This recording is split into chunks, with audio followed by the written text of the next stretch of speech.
Test, test, test, test, test pour régie. Test, test. 1, 2, 1, 2. Test, test, test.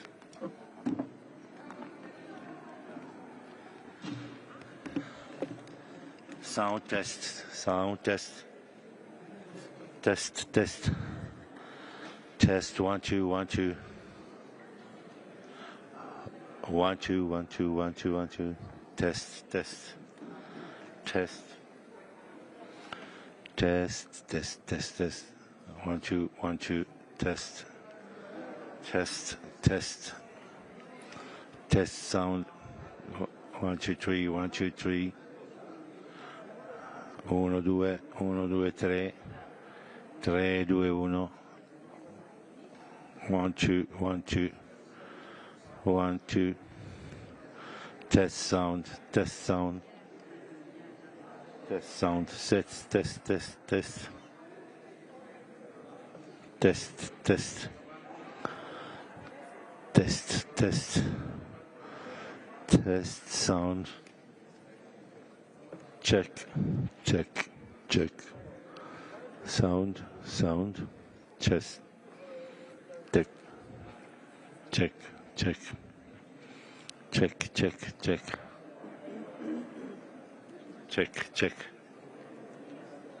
Cam. Test. Sound check. Sound check. Sound check.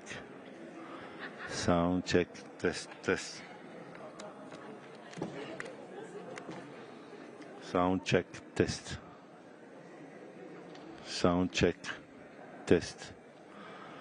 Sound check. Sound check.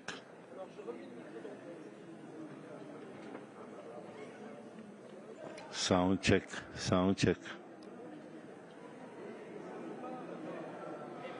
Sound check. Sound check. Check. Check. Check. Check. Check.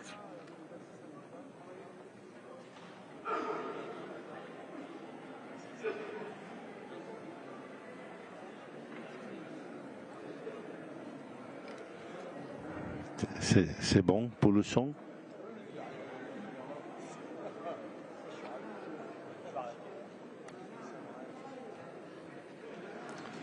Check, check. Là-dessus, ça marche pas. Je vais essayer sur une autre caméra.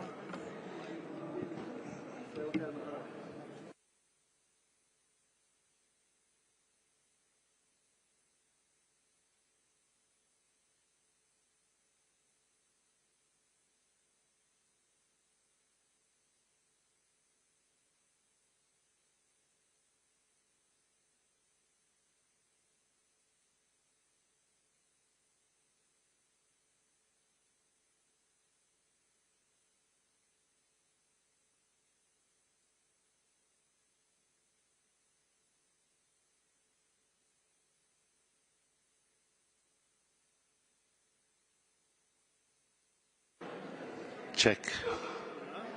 Check sound. Sound check. Sound check. Sound check. Check, check. Check, check, check. Check, check. Ça fonctionne? Et le programme, il arrive? Programme check. Check, check. OK. Tu veux voir dans l'autre caméra aussi?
Check.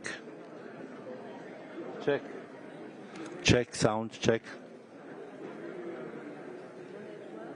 Sound check, sound check. Sound check. Sound check, sound check. Test 1, test 2, test 1. Test 1, test 2. Test 1, test 1. Test 1, testing 1. Test, test, test, test, test. Test, test, test, test, test. Check. Test, check sound. Sound, sound. Test 1, 2, 1, 2, 1, 2, 3. 3, 2, 1. 3, 2, 1. 3, 2, 1. Check, check.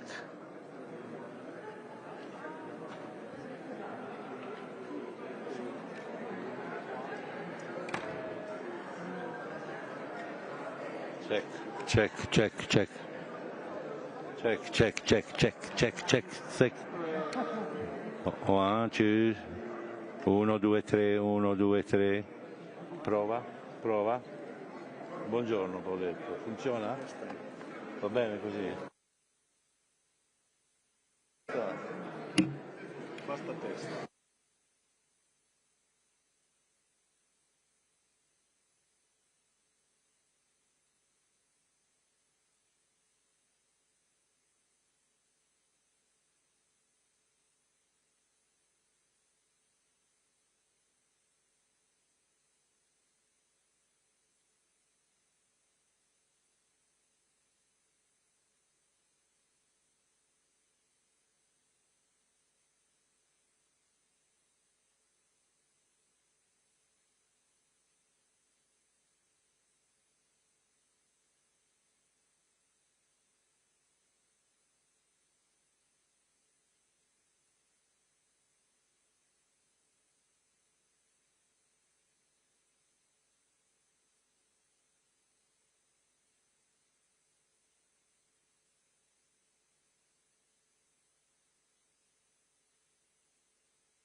إعلان مهم.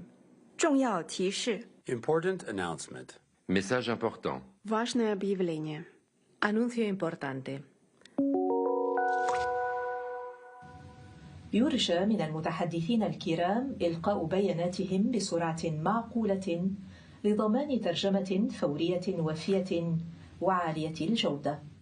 为了帮助口译准确完整传递发言信息，请代表发言时语速不要过快。 Speakers are kindly reminded to deliver their statements at a reasonable pace to ensure complete and quality interpretation. Il est rappelé aux orateurs qu'ils doivent présenter leur déclaration à un rythme raisonnable afin de garantir une interprétation complète et de qualité.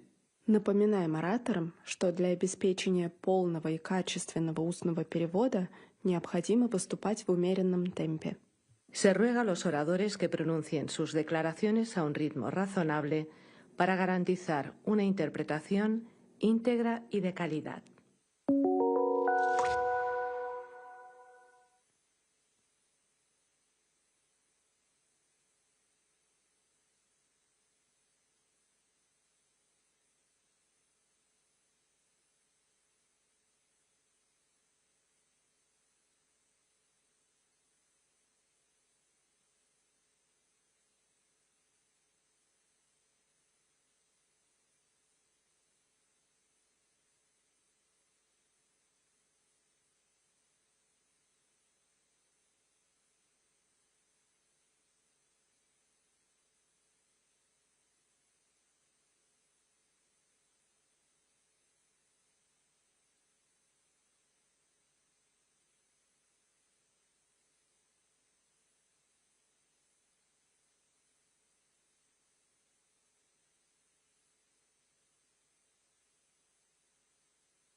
Suisse préside.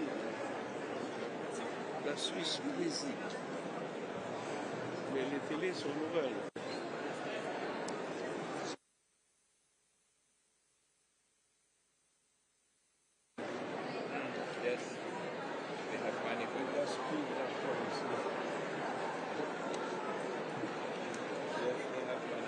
President of the General Assembly, Secretary General of the United Nations,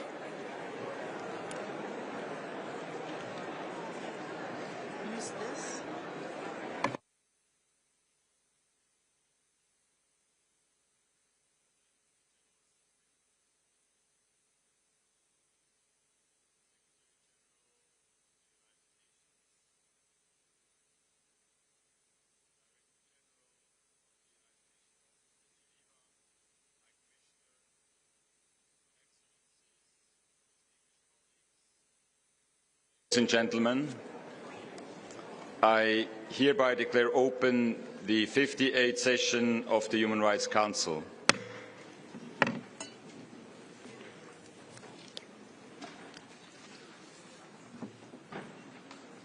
We gather here at a time of profound global challenges: conflict, inequality, the erosion of fundamental freedoms, and an alarming backlash against human rights in many parts of the world. The very principles upon which the United Nations was founded 80 years ago are being tested. This milestone anniversary should serve as a moment of reflection. Are we living up to the promise of the UN Charter and the core international human rights treaties? Are we doing enough to protect the most vulnerable? And most importantly, are our efforts making a real difference on the ground where it matters most? History has shown that when human rights are weakened, crises deepen, conflicts escalate, and societies fracture. Today, we see this playing out in real time. Mounting attacks on civic space, attempts to silence independent voices, and the shrinking of hard-won human rights protections. These trends demand our urgent response. Amid these difficulties, we must remember why we are here. Our responsibility is not just to debate or adopt resolutions. It is to make tangible, positive impact on people's lives. Over the next 6 weeks, the victims and survivors of human rights violations and abuses must remain at the centre of our discussions and actions. Their voices must guide our work, and their dignity must be our priority. This Council was created to be a forum for dialogue, cooperation, accountability and action. Let us rise to this challenge with renewed determination. Let us reaffirm that human rights are not optional. They are universal, indivisible, interdependent and essential for peace, security and development. As we begin this session, I urge all of us to engage in meaningful and respectful discussions, to listen to those most affected, and to ensure that our words translate into action. Before handing the floor to our distinguished guests for their opening statements, I now call on the Council to observe a moment of silence in memory of all victims of human rights violations around the world.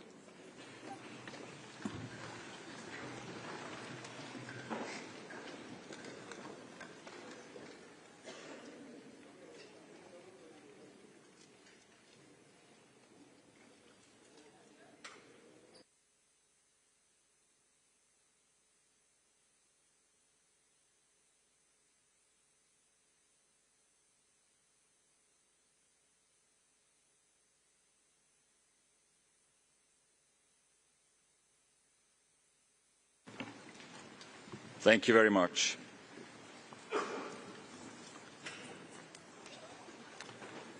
Excellences, Mesdames et Messieurs, nous avons à présent l'honneur d'entendre les déclarations de nos honorables invités qui marqueront l'ouverture de cette 58e session du Conseil des droits de l'homme. Nous écouterons tout d'abord l'allocution de Son Excellence M. Philemon Yang, président de l'Assemblée générale des Nations unies, suivi de l'intervention de Son Excellence M. António Guterres, secrétaire général des Nations unies.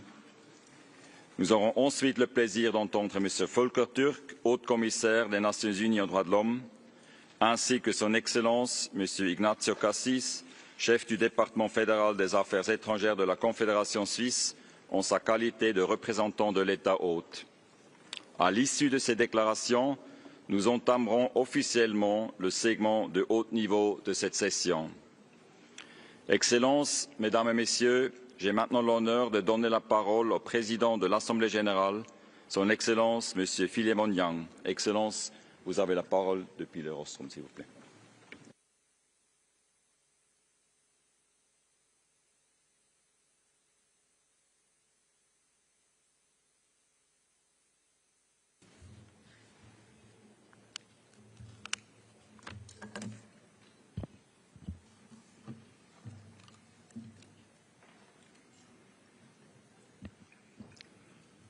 Excellencies, distinguished delegates, ladies and gentlemen, I thank His Excellency Ambassador Duke Lauber for his kind invitation. I congratulate him and his Bureau on the election. The three pillars of the United Nations are deeply interwoven. Upholding human rights is fundamental to achieving lasting peace and security and constitutes a sound basis for the realization of the 2030 Agenda for Sustainable Development. We face serious global challenges, from armed conflicts and climate change to widening inequalities and deepening poverty. We are witnessing a sharp decline in human rights. There are growing violations and often brazen disregard for international humanitarian law. Those violations have devastating consequences. More than 300 million people now require humanitarian assistance. The urgency of this moment cannot be overstated. In every conflict, victims are often women, children, and minorities who bear the heaviest burden. The human suffering and destruction of infrastructure in Gaza, Ukraine, Sudan, Myanmar, Haiti, and the Democratic Republic of the Congo are intolerable. These injustices must end. Even war has rules. Civilians must never be targets. The recent special session and the establishment of an independent fact-finding mission to investigate and document human rights violations in Eastern Democratic Republic of Congo are good signals. This Council has once again demonstrated its ability to act swiftly to address violations and uphold accountability. The long overdue ceasefire in Gaza and the recent hostage release deal offer a glimmer of hope. The success of the ceasefire is of decisive significance. Only full implementation can secure a lasting ceasefire and ensure the uninterrupted flow of humanitarian aid. A just and lasting peace in the Middle East depends on a two-state solution. That solution will enable Israel and Palestine to coexist in peace and security in accordance with international law and United Nations resolutions. More broadly, dialogue must remain at the heart of conflict resolution. Dialogue is a powerful weapon which human beings must use for peace, to prevail everywhere. We approach the 80th anniversary of the United Nations, an occasion the General Assembly will commemorate this year. Our calls for global peace must be more resolute, harnessing the powerful symbolism of this milestone year. Excellencies, ladies and gentlemen, last September, world leaders unanimously adopted the Pact for the Future, along with its annexes, the Global Digital Compact, and the Declaration on Future Generations. The Pact charts a decisive course toward a more just, equitable, and sustainable world, one where human rights are upheld for all, everywhere. Our Pact for the Future reaffirms international law, including the Charter of the United Nations, the Universal Declaration of Human Rights, and international humanitarian law. Our challenge now is implementation.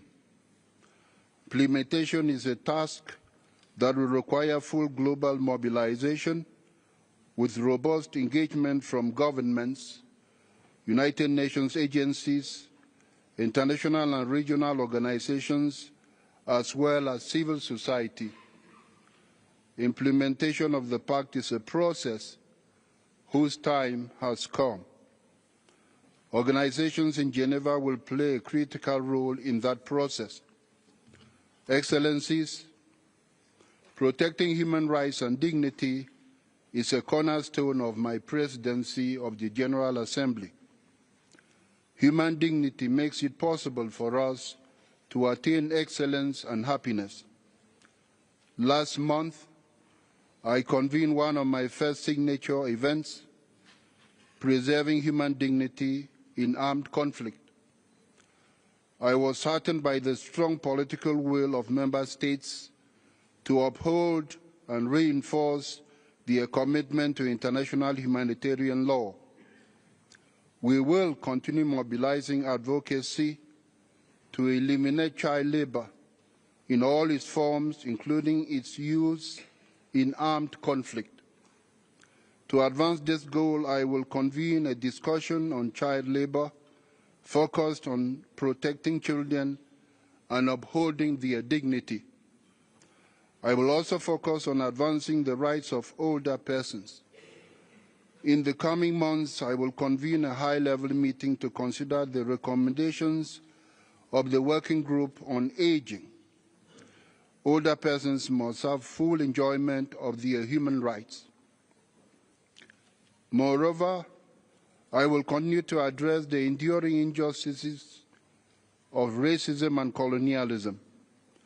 We will uphold the spirit that guided member states' decision last December to declare a second international decade for people of African descent. This declaration reaffirms our collective commitment to achieve recognition, justice, and development for people of African descent.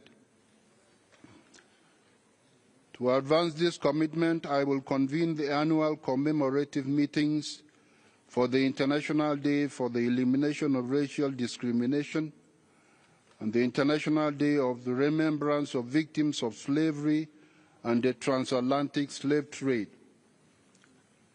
Excellencies, earlier this session, I joined the Gender Champions Network. In doing so, I pledge to promote gender equality and women's empowerment. We will integrate a gender perspective throughout the General Assembly's work and my activities.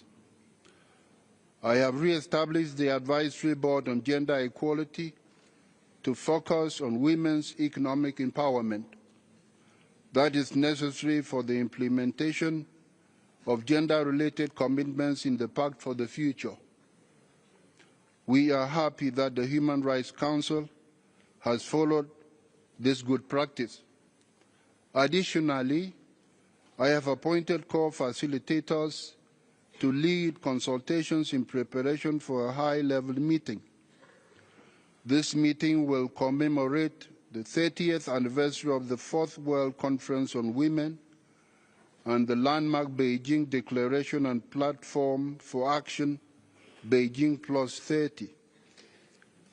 Excellencies, this year marks the 30th anniversary of the World Programme of Action for Youth. This underscores the critical role of young people in driving inclusive and sustainable development. We will convene member states in May for a discussion on how digitalization can enhance the Sustainable Development Goals. We are convinced that digitalization will empower young people in Africa. Throughout each of these engagements, I will emphasize the indispensable contribution of civil society to advancing human rights.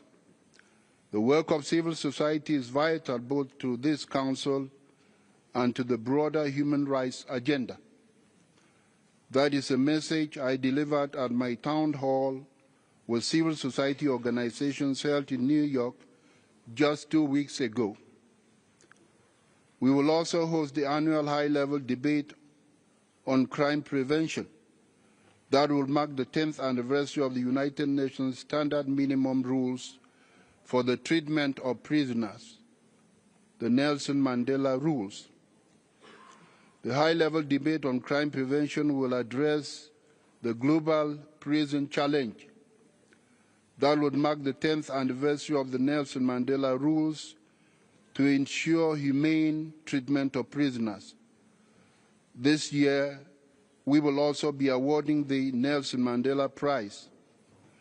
This award is given every 5 years to 2 individuals who have dedicated their lives to serving humanity.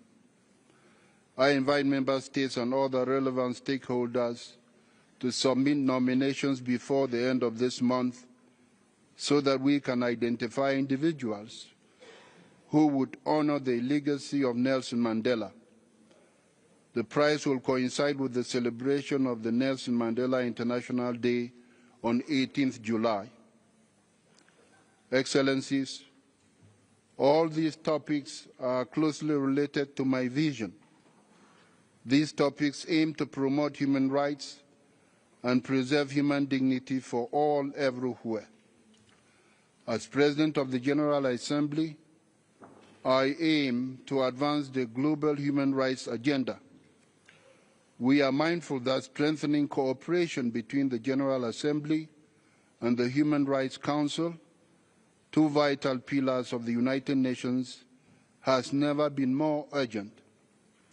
I urge all member states to ensure that the Human Rights Council remains a platform for genuine dialogue and meaningful cooperation to promote and protect human rights for everyone, everywhere.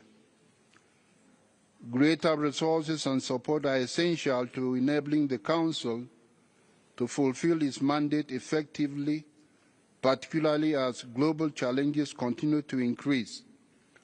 I look forward to working with all of you to further promote cooperation and complementarity between the Human Rights Council and the General Assembly. Our shared goal is upholding human rights and dignity for everyone, everywhere. I thank you.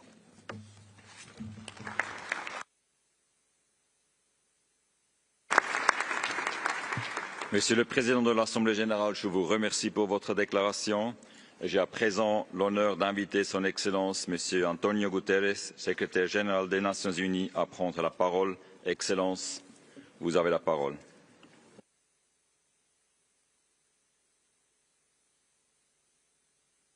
Mr. President of the General Assembly, Mr. President of the Human Rights Council, High Commissioner, Excellencies, ladies and gentlemen. We begin this session under the weight of a grim milestone, the 3rd anniversary of Russia's invasion of Ukraine in violation of the UN Charter. More than 12,600 civilians killed, with many more injured. Entire communities reduced to rubble, hospitals and schools destroyed, We must spare no effort to bring an end to this conflict and to achieve a just and lasting peace in line with the UN Charter, international law and General Assembly resolutions. Conflicts like the war in Ukraine exact a heavy toll, a toll on people, a toll on fundamental principles like territorial integrity, sovereignty and the rule of law, and a toll on the vital business of this Council. Without respect for human rights, civil, cultural, economic, political and social, sustainable peace is a pipe dream. And like this Council, human rights shine a light in the darkest places. Through your work and the work of the High Commissioner's Office around the world, you are supporting brave human rights defenders, risking persecution, detention and even death. You are working with government, civil society and others to strengthen action on human rights, and you are supporting investigations and accountability. 5 years ago, we launched our call to action for human rights, embedding human rights across the work of the United Nations around the world in close cooperation with our partners. I will continue supporting this important work and the High Commissioner's Office as we fight for human rights everywhere. Excellencies, we have our work cut out for us.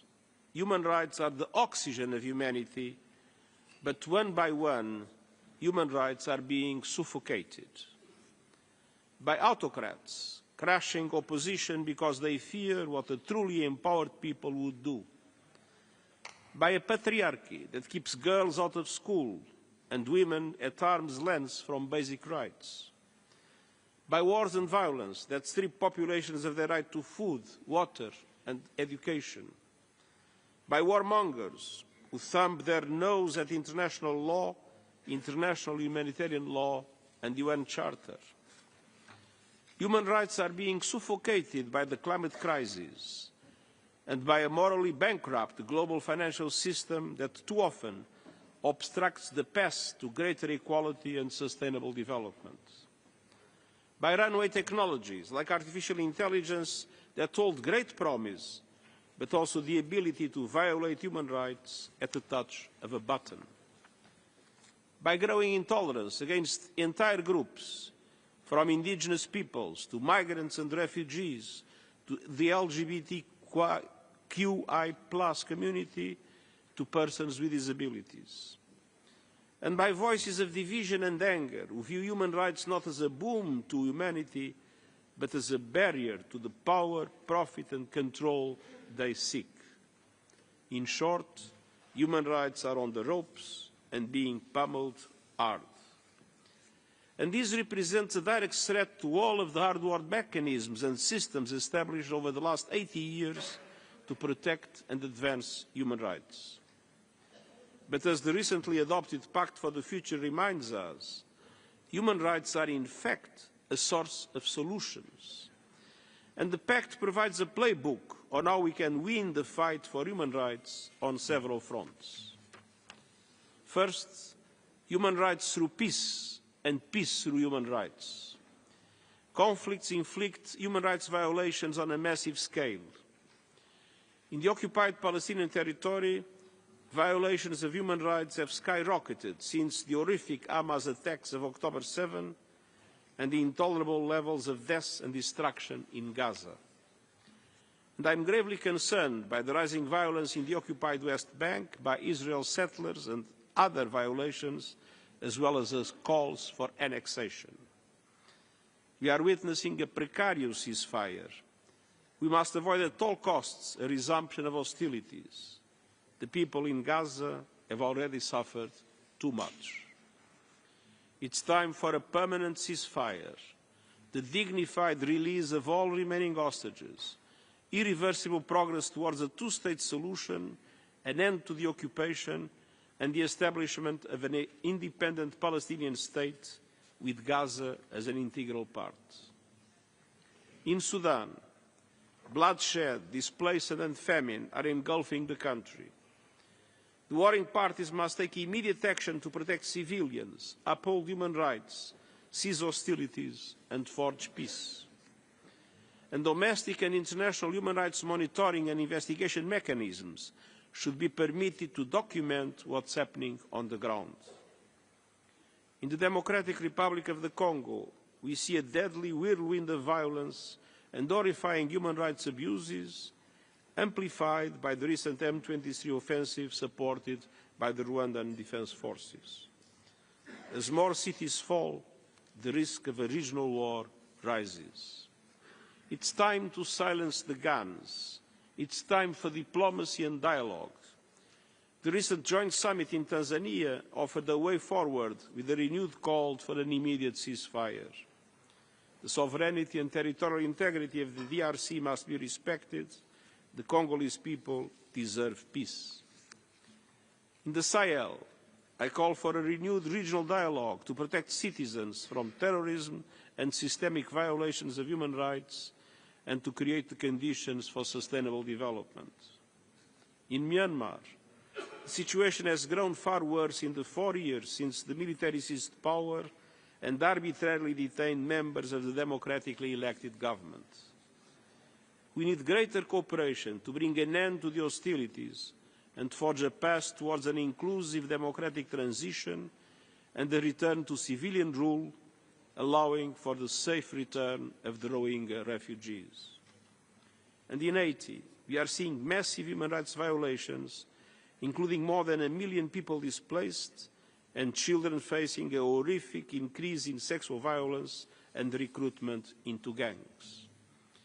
In the coming days, I will put forward proposals to the United Nations Security Council for greater stability and security for the people of Haiti, namely through an effective UN assistance mechanism to support the multilateral security support mission, the national police and Haitian authorities.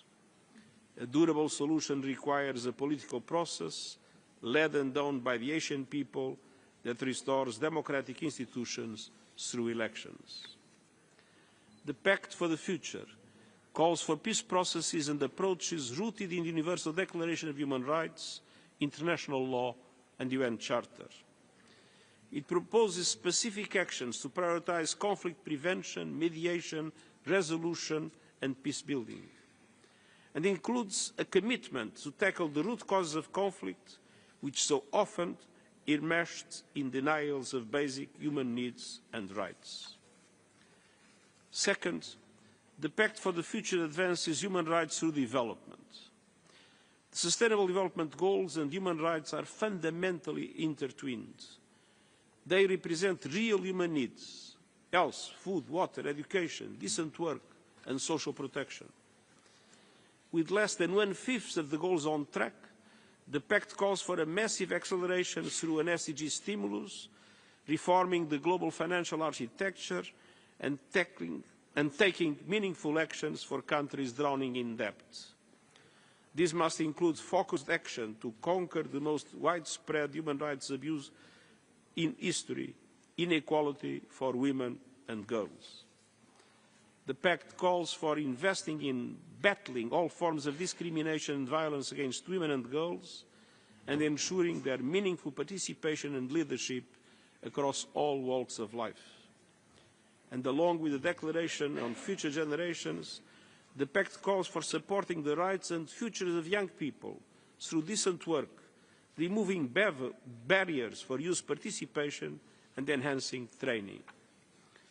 And the Global Digital Compact calls on nations to champion young innovators, nurture entrepreneurial spirit, and to equip the next generation with digital literacy and skills.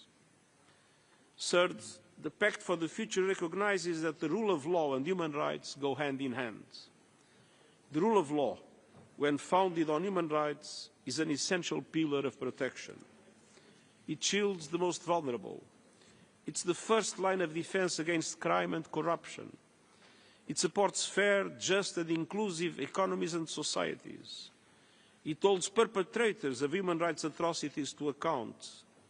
It enables civic space for people to make their voices heard and for journalists to carry on their essential work free from interference or threats.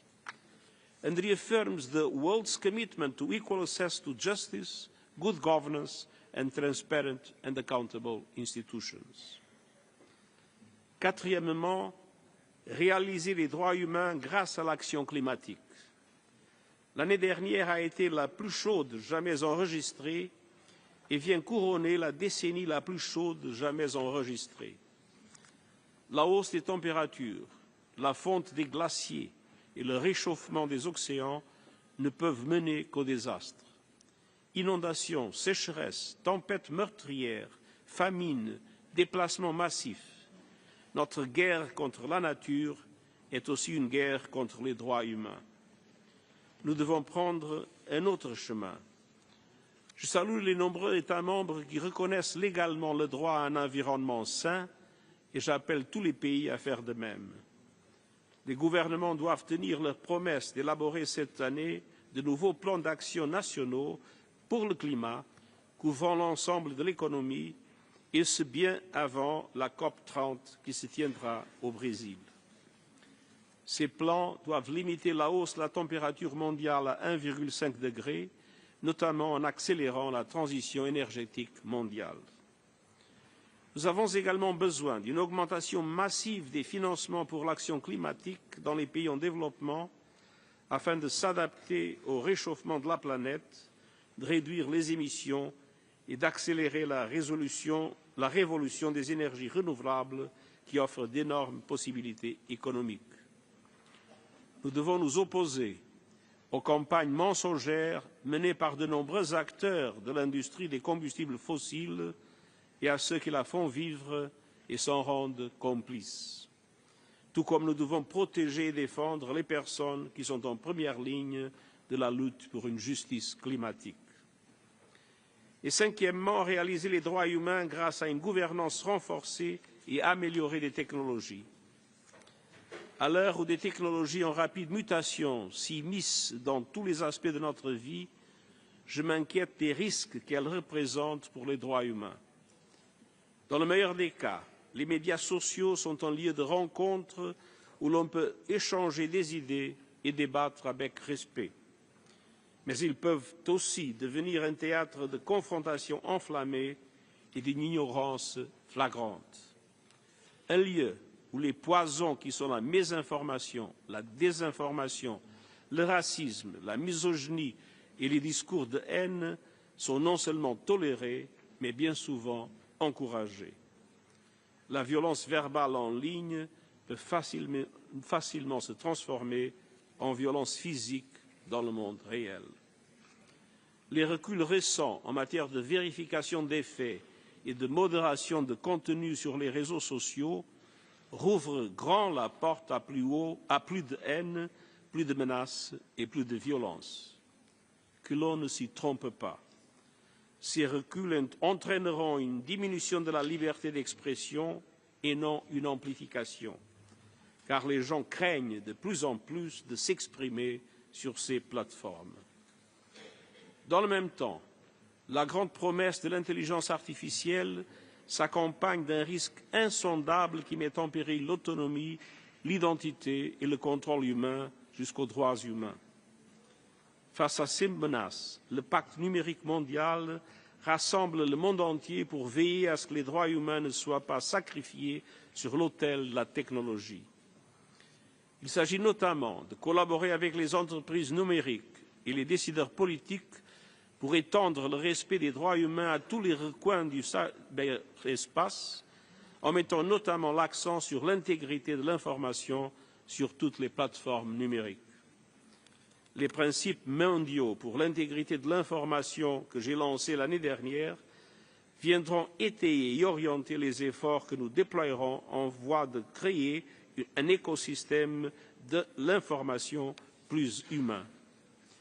Le pacte numérique mondial comprend également le premier accord universel sur la gouvernance de l'intelligence artificielle qui donne voix au chapitre à tous les pays ainsi que des engagements en matière de renforcement des capacités visant à ce que tous les pays et toutes les personnes bénéficient du potentiel de l'intelligence artificielle. Pour cela, il faut investir dans l'accès à l'Internet à un prix abordable, dans les formations numériques et dans les infrastructures. Aider les pays en développement à à utiliser l'intelligence artificielle pour développer les petites entreprises, améliorer les services publics et connecter les communautés à de nouveaux marchés, et mettre les droits humains au centre des systèmes fondés sur l'intelligence artificielle. Les décisions du pacte d'établir un groupe scientifique international indépendant et un dialogue mondial régulier garantissant la participation de tous les pays dans l'élaboration de l'avenir de l'intelligence artificielle constituent des avancées importantes. Il faut les concrétiser. Excellences, Mesdames et Messieurs, nous pouvons mettre fin à l'asphyxie des droits humains en donnant vie au pacte pour l'avenir et aux travaux de ce Conseil. Attelons-nous à cette tâche ensemble. Nous n'avons pas un instant à perdre et je vous remercie.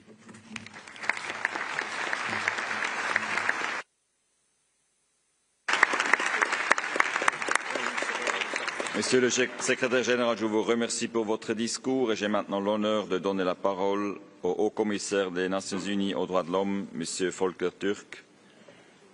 Monsieur le haut-commissaire, vous avez la parole. Monsieur le Président, Monsieur le Secrétaire Général, Excellencies, distinguished delegates, the international system is going through a tectonic shift, and the human rights edifice we have built up so painstakingly over decades has never been under so much strain. Today we mark the third anniversary of the full-scale Russian invasion of Ukraine, at a time of escalating civilian casualties, continued wanton destruction of urban areas, and speculation about the war's trajectory. Any sustainable peace must be anchored in the rights, needs and aspirations of the Ukrainian people, in accountability and in the principles of the United Nations Charter and international law. The decisions that are made today, whether they foster justice or impunity, will shape what follows. In Israel and the occupied Palestinian territory, where the suffering has been unbearable, I repeat my call for an independent investigation into grave violations of international law committed by Israel in the course of its attacks across Gaza and by Hamas and other Palestinian armed groups. Any sustainable solution must be based on accountability, on justice, the right to self-determination, and the human rights and dignity of both Israelis and Palestinians. Any suggestion of forcing people from their land is completely unacceptable. Mr. President, Excellencies, beyond Ukraine and Gaza, conflicts and crises are tearing communities and societies apart, from Sudan to the Democratic Republic of the Congo, Haiti, Myanmar and Afghanistan. Social tensions are rising as inequalities and injustices breed resentment, often directed at refugees, at migrants and the most vulnerable. Perversely, the richest 1% control more wealth than the majority of humanity. The climate crisis is a human rights catastrophe, crushing lives and livelihoods. Its cascading impacts on food security, on migration, on health, on energy and water threaten human rights now and for generations to come, particularly for women and girls. Meanwhile, digital technologies are widely misused to suppress, limit and violate our rights through surveillance, online hatred, harmful disinformation, harassment and built-in discrimination. Artificial intelligence brings new speed and scale to these threats. The splintering of social media platforms into self-selecting channels that cater to their audience contributes to the isolation of individuals, the atomization of societies, and the loss of a shared public space. And in some quarters, human rights are being shunned, vilified, and distorted. This is the backdrop against which my office and the broader human rights ecosystem, including this Council, are working to promote and safeguard the rights of everyone everywhere. Last year, for example, my office contributed to the release of over 3,000 arbitrarily detained people. We took part in some 11,000 human rights monitoring missions, observed nearly 1,000 trials, and documented some 15,000 situations of human rights violations around the world. In addition to the daily interventions with governments, we issued about 245 statements shining a light on human rights concerns in some 130 countries. Our teams on the ground are supporting countries to improve their laws and institutions and to adopt social and economic policies that reinforce cohesion and address injustice. We contributed to human rights-based approaches to sustainable development, taxation and public spending from Cambodia to Jordan and Serbia. Support to my office is a low-cost, high-impact investment. I call on you to go the extra mile to make sure that my office, your own national human rights institutions, and human rights non-governmental organizations can continue to do this essential work. Excellencies, since the adoption of the Universal Declaration of Human Rights, despite setbacks, we have made steady progress. Freedom expanded, particularly for oppressed communities. There was widespread understanding that human rights are the foundation of effective governance, sound economic policies, and social cohesion. Today, we can no longer take that basic understanding and progress for granted. The global consensus on human rights is crumbling under the weight of authoritarians, of strongmen, and oligarchs. By some estimates, autocrats now control around 1/3 of the world's economy, more than double the proportion 30 years ago. Leaders cite national security and the fight against terrorism to justify gross violations. Hypocrisy, double standards, and impunity have also played a part. Regional powers that are neutral or hostile to human rights are growing in influence. Everywhere, we see attempts to ignore, to undermine, and to redefine human rights, and to create a false binary that pits one right against another in a zero-sum game. There are concerted efforts to chip away at gender equality and the rights of migrants, refugees, people with disabilities, and minorities of all kinds. But human rights, from the right to food and adequate housing to the rights to health and education and freedom of speech, are for everyone. And we need an all-out effort by everyone to make sure that human rights and the rule of law remain foundational to communities, societies, and international relations. Otherwise, the picture is very dangerous. In previous centuries, the unrestrained use of force by the powerful, indiscriminate attacks on civilians, population transfers, and child labor were commonplace. Dictators could order atrocity crimes consigning vast numbers of people to their deaths. Be aware, this can happen again. But we are far from powerless to prevent it. Our tools are the United Nations Charter, the Universal Declaration of Human Rights, the body of international law, and the institutions that work to implement them, including this Council, my office, courts and judiciary, civil society, independent journalists, and human rights defenders around the world. Excellencies, distinguished delegates, today we need an alternative vision. We need the politics of wisdom, rooted in facts, the law, and compassion. First, human rights are about facts. That is why my office is monitoring, documenting, and reporting on violations and abuses in war zones and crises around the world. And I will provide details in my global update next week. In addition to Ukraine and the occupied Palestinian territory, examples include the Democratic Republic of the Congo, Myanmar, Sudan, and Syria, where my office has been documenting abuses and raising the alarm for a couple of years. Or Afghanistan, where we are reporting on the impact of gender apartheid on women and girls, or Haiti, where my team has reported on the devastating impact of illicit flows of weapons.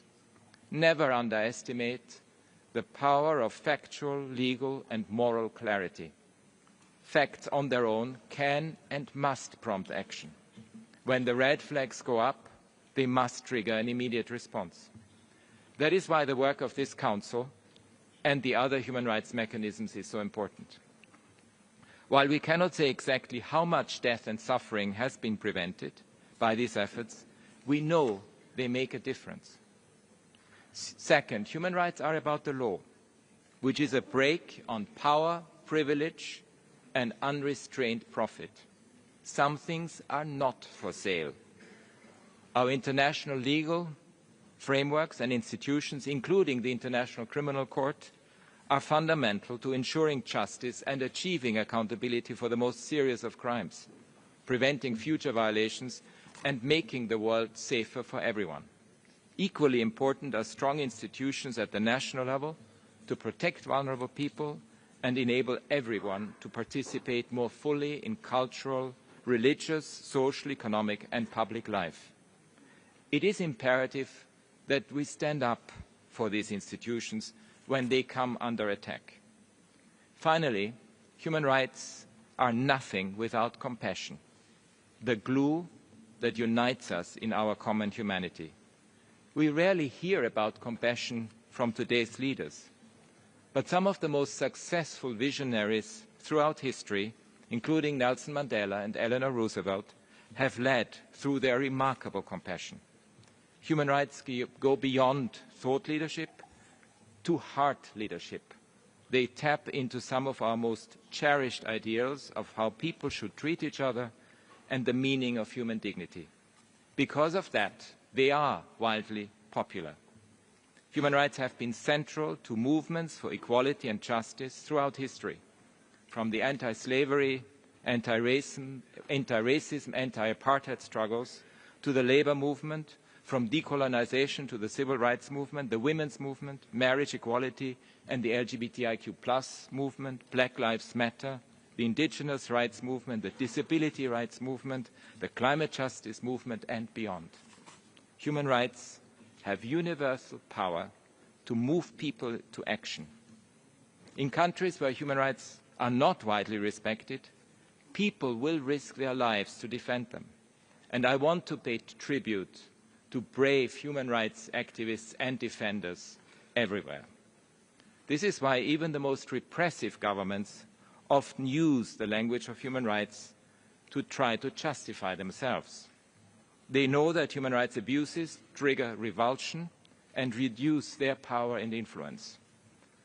Upholding human rights makes eminent sense for stability, for prosperity, for a better common future.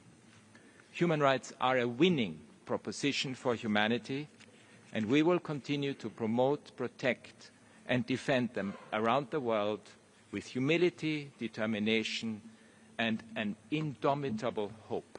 Thank you.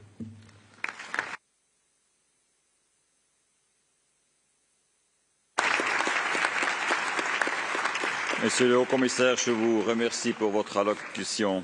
Enfin, j'ai le plaisir d'inviter le chef du département fédéral des affaires étrangères de la Suisse, son Excellence M. Ignacio Cassis, à prononcer son discours au nom du pays hôte. Excellence, vous avez la parole.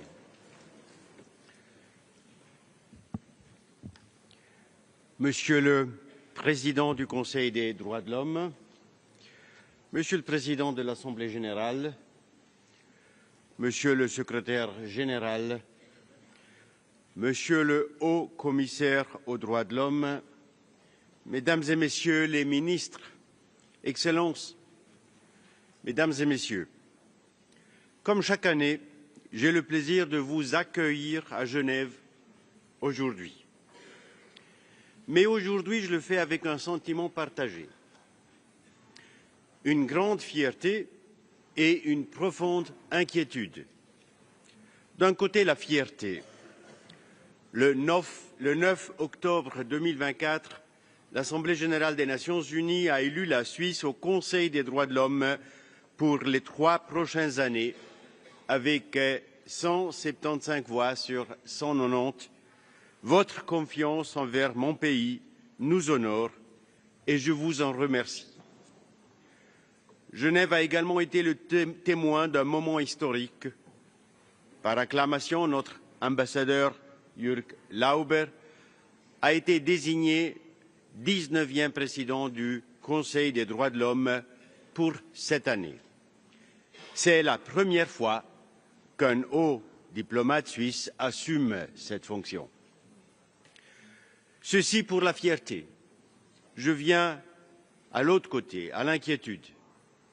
Notre planète est en souffrance.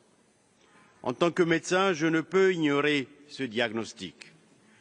Nous vivons une époque d'incertitude géopolitique où l'espace démocratique se réduit, les crises humanitaires se multiplient et la majorité de la population mondiale vit sous des régimes autoritaires.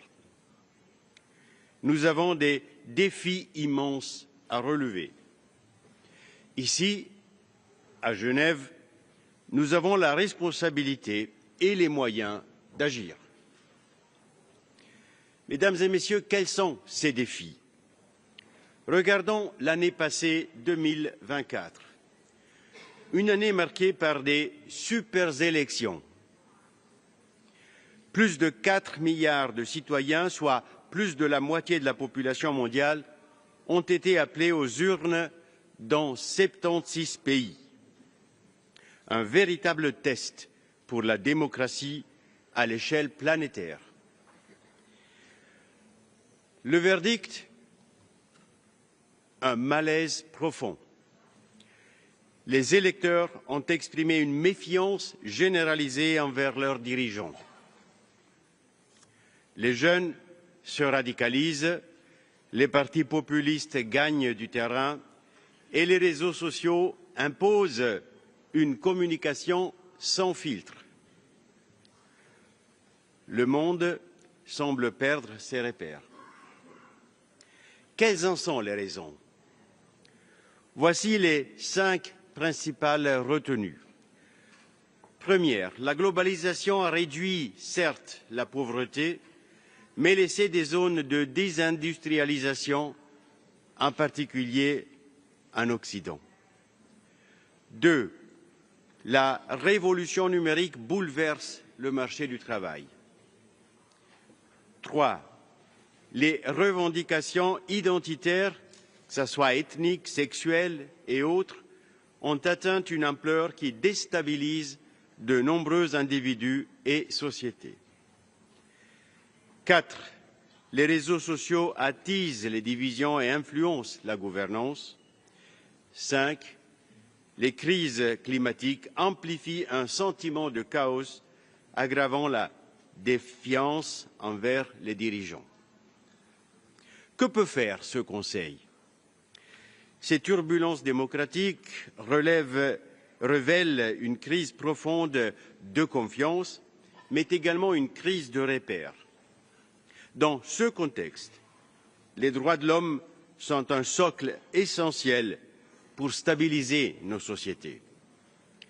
Et je pense en particulier aux droits individuels et au respect de la sphère privée, au droit à des élections libres et transparentes, au droit au travail et à la stabilité économique, au droit à la liberté d'expression avec le rappel des responsabilités des médias et au droit à un environnement durable. 19 ans après la création du Conseil des droits de l'homme en 2006, force est de constater que les défis ne cessent de s'amplifier.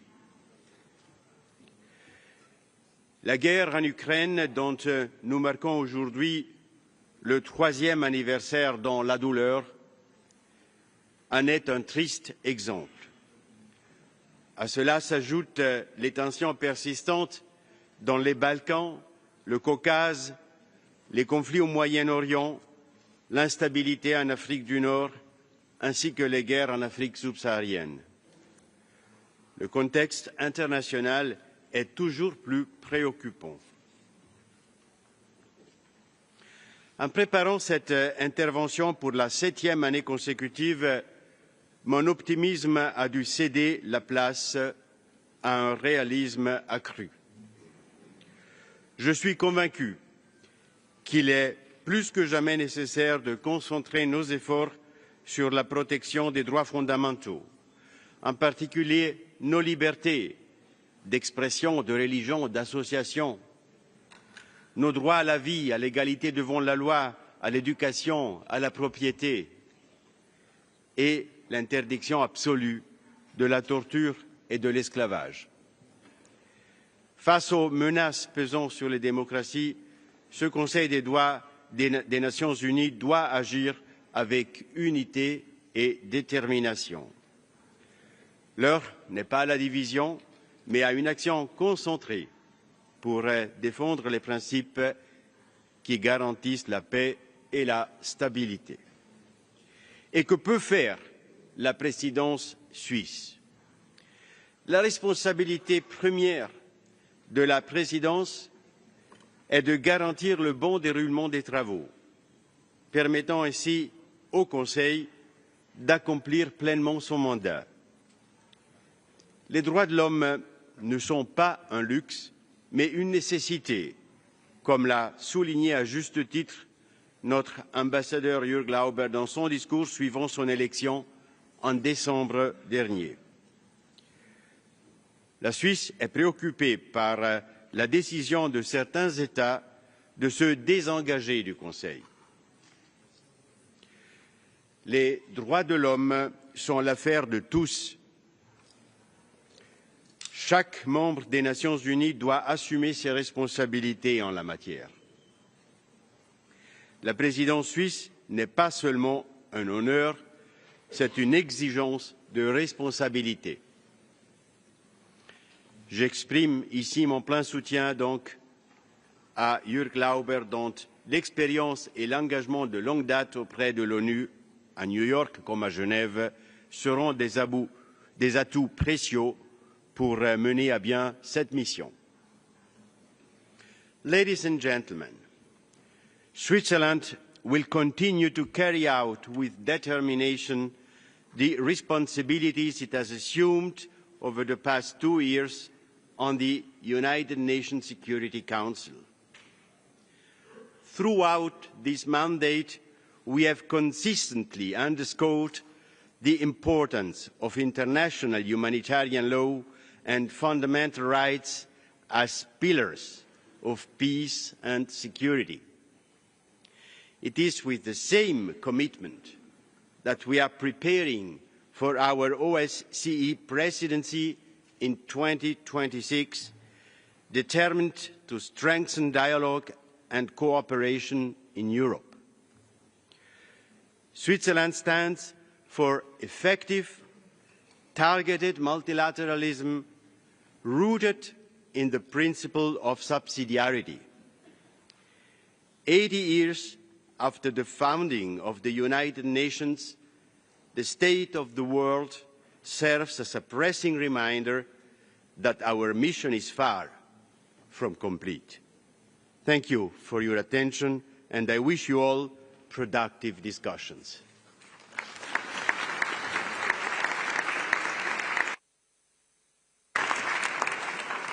Monsieur le conseiller fédéral, je vous remercie pour votre intervention. Excellences, Mesdames et Messieurs, cette année, nous aurons l'honneur d'entendre les allocutions de 128 hauts dignitaires. Leur présence parmi nous témoigne de l'importance que nous attachons au mandat du Conseil des droits de l'homme, ainsi qu'à la place essentielle des droits de l'homme dans l'ensemble du système des Nations unies. In times of increasing challenges and decreasing financial resources, the efficiency of the Council is of paramount importance. The Vice Presidents and I will ensure that meetings start on time and that speaking times are respected so that our meetings and the session as a whole can be completed within the allotted time. I wish to take this opportunity to reiterate the importance I place on ensuring inclusivity in our work. it is essential that this Council provides a safe and inclusive space for all stakeholders to actively participate. In this regard, I wish to emphasise that personal attacks against the Council's mandate holders, any form of harassment against any participant in this Council, and all acts of reprisals and intimidation against civil society representatives will not be tolerated. As President, I can assure you that I will follow up on all allegations that I may receive concerning acts of reprisal and intimidation committed against persons because of their participation in the work of the Human Rights Council, its mechanisms and procedures.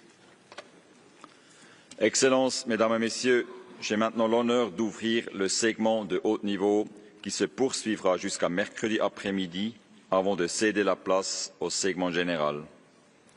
Avant de donner la parole au premier orateur de la liste, permettez-moi de rappeler que la liste des orateurs du segment de haut niveau est disponible et régulièrement mise à jour sur l'extranet du Conseil. Par respect pour les autres dignitaires, j'invite les délégations d'être présentes dans la salle au moins 10 minutes avant le début de chaque séance et à maintenir le silence afin de ne pas perturber les interventions. Étant donné le nombre élevé des dignitaires qui s'adresseront au Conseil, je demande aux délégations de bien vouloir informer le secrétariat aussitôt que possible de tout retard éventuel. J'aimerais vous rappeler que nous avons convenu d'un temps de parole de 7 minutes pour les chefs d'État et de gouvernement et de 5 minutes pour tous les autres participants au segment de haut niveau. Je voudrais également vous rappeler qu'afin de faciliter le travail des interprètes, il est demandé aux délégations de fournir une copie de leur discours en avance au service de conférence. Enfin, j'aimerais rappeler aux délégations de télécharger une version électronique de leur discours via le système d'inscription en ligne à la liste des orateurs afin que ceux-ci soient postés sur l'extranet du Conseil. Il est impératif de télécharger les discours en format Word en vue d'améliorer l'accessibilité au Conseil aux personnes handicapées. Veuillez noter que les discours téléchargés en format non accessible ne seront pas postés sur l'extranet. Excellences, Mesdames et Messieurs, nous allons maintenant entamer le segment de haut niveau avec l'allocution de Son Excellence, M. Luis Alberto Arce Catacora, président constitutionnel de l'État plurinational de Bolivie. C'est un message par vidéo. Hermano Presidente del Consejo de Derechos Humanos, hermano Alto Comisionado de las Naciones Unidas para los Derechos Humanos, distinguidas y distinguidos jefes de delegación y representantes de los países miembros y observadores del Consejo de Derechos Humanos. Es para mí un honor dirigirme a ustedes. El Estado Plurinacional de Bolivia es miembro del Consejo de Derechos Humanos por cuarta vez desde su creación en marzo de 2006. Un testimonio inequívoco de nuestro compromiso irrenunciable con la promoción y protección de los derechos humanos. Desde nuestra primera participación, el año 2008, hemos demostrado con acciones concretas que la defensa de los derechos humanos, en particular de las poblaciones históricamente marginadas, es una prioridad de Estado en nuestro país. Bolivia es un miembro activo de este Consejo y coopera constructivamente con sus mecanismos. Hemos desempeñado varios roles como vicepresidentes del Consejo, facilitadores de las discusiones sobre eficiencia y racionalización, punto focal para asuntos de género y recientemente hemos llevado adelante nuestro cuarto examen periódico universal. Señor Presidente, el contexto mundial actual es complejo. Nos encontramos afectados por las consecuencias de una crisis multidimensional del sistema capitalista, la inseguridad alimentaria, la pobreza y en general, la desigualdad, los desplazamientos forzosos, los efectos nocivos del cambio y la crisis climática agravados por un sistema de producción irracional, las guerras imperialistas, colonialistas y neocolonialistas por el control de los recursos naturales, el irrespeto a la libre determinación de los pueblos y a la vida digna con la imposición de bloqueos económicos y medidas coercitivas unilaterales contra pueblos solidarios y soberanos de esta región. En este contexto, los Estados debemos reforzar el diálogo, la cooperación y la solidaridad para afrontar los problemas comunes. Y nuestro camino debe ser el compromiso con el refuerzo del multilateralismo efectivo. Bolivia reconoce el papel fundamental del Consejo de Derechos Humanos como un espacio que, lejos de toda politización y dobles estándares, debe promover la universalidad, la interdependencia e indivisibilidad de los derechos humanos individuales y colectivos. Nuestra política de derechos humanos prioriza el tratamiento balanceado de los derechos civiles y políticos y los derechos económicos, sociales y culturales en específico. Los derechos individuales no pueden ni deben ser separados de los derechos colectivos y a la inversa. Bolivia ha trabajado en la promoción del derecho al desarrollo, la garantía de una vida libre de violencia para mujeres, niñas y niños, la inclusión plena de las personas adultas mayores y de aquellas con discapacidad. Reivindicamos también como una prioridad los derechos de nuestros pueblos indígenas y originarios, de las comunidades campesinas y afrodescendientes, así como de nuestra madre tierra, entendida como sujeto de derechos en nuestro ordenamiento jurídico, no solo a nivel nacional, sino también con una mirada internacional. Señor presidente, Bolivia es un Estado que promueve la cultura de paz y que condena con firmeza toda forma de agresión y dominación. En 2002, en el marco de la Asamblea General de Naciones Unidas, hemos planteado la idea de impulsar el decenio de la despatriarcalización, con el propósito de profundizar las políticas de erradicación de la violencia contra las mujeres y garantizar su participación equitativa en la toma de decisiones, desafiando las estructuras patriarcales que aún limitan el ejercicio pleno de sus derechos. Desde nuestra posición como miembros de la Junta Ejecutiva del Fondo de Naciones Unidas para la Infancia, UNICEF, y en la presente gestión como vicepresidencia por la región de América Latina y el Caribe, redoblamos nuestro compromiso con una infancia y adolescencia libres de violencia, explotación y discriminación. En el marco del Consejo de Derechos Humanos, impulsamos la defensa de los derechos de las campesinas y los campesinos y de quienes trabajan en las zonas rurales. Este es otro pilar fundamental que nuestra acción internacional. En 2023, Bolivia, junto con Cuba, Gambia, Luxemburgo, Sudáfrica, Kirguistán e Indonesia, logramos la aprobación de la resolución para el establecimiento de un grupo de trabajo sobre los derechos de los campesinos y otras personas que trabajan en las zonas rurales, avanzando en la implementación efectiva de la declaración aprobada en 2018. Este esfuerzo responde a una deuda histórica con quienes, a pesar de producir los alimentos que sostienen a nuestras sociedades, han sido sistemáticamente excluidos de las estructuras de poder y protección internacional. La Declaración de los Derechos de los Campesinos y otras personas que trabajan en zonas rurales es un documento de avanzada en cuanto al reconocimiento de derechos y refleja asuntos prioritarios como el acceso a servicios básicos, el derecho a la alimentación, a la vivienda, a un medio ambiente sano, a luchar contra la discriminación, entre otros temas relevantes a nivel global, para cerrar brechas entre ciudades y áreas rurales, así como avanzar, por ejemplo, en la implementación de los objetivos de desarrollo. Señor presidente, denunciamos con preocupación los estragos humanitarios generados por la violencia armada en distintas partes del mundo.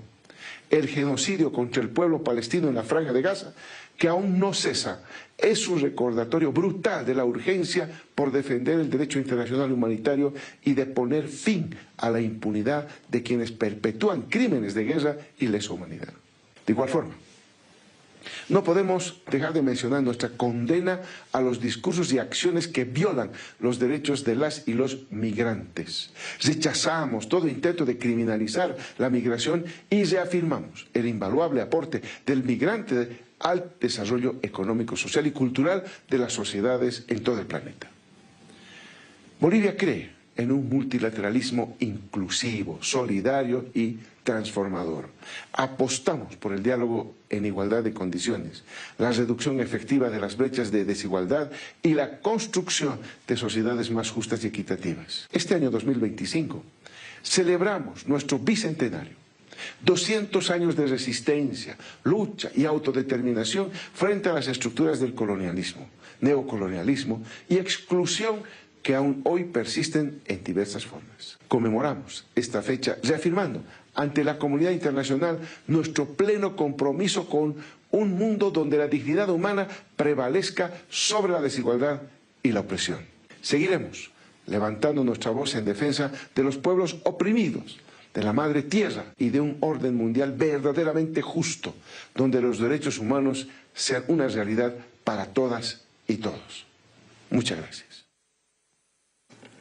J'ai maintenant l'honneur d'inviter Son Excellence Madame Judith Suminwa Tuluka, Premier ministre et chef du gouvernement de la République démocratique du Congo, à prononcer son discours.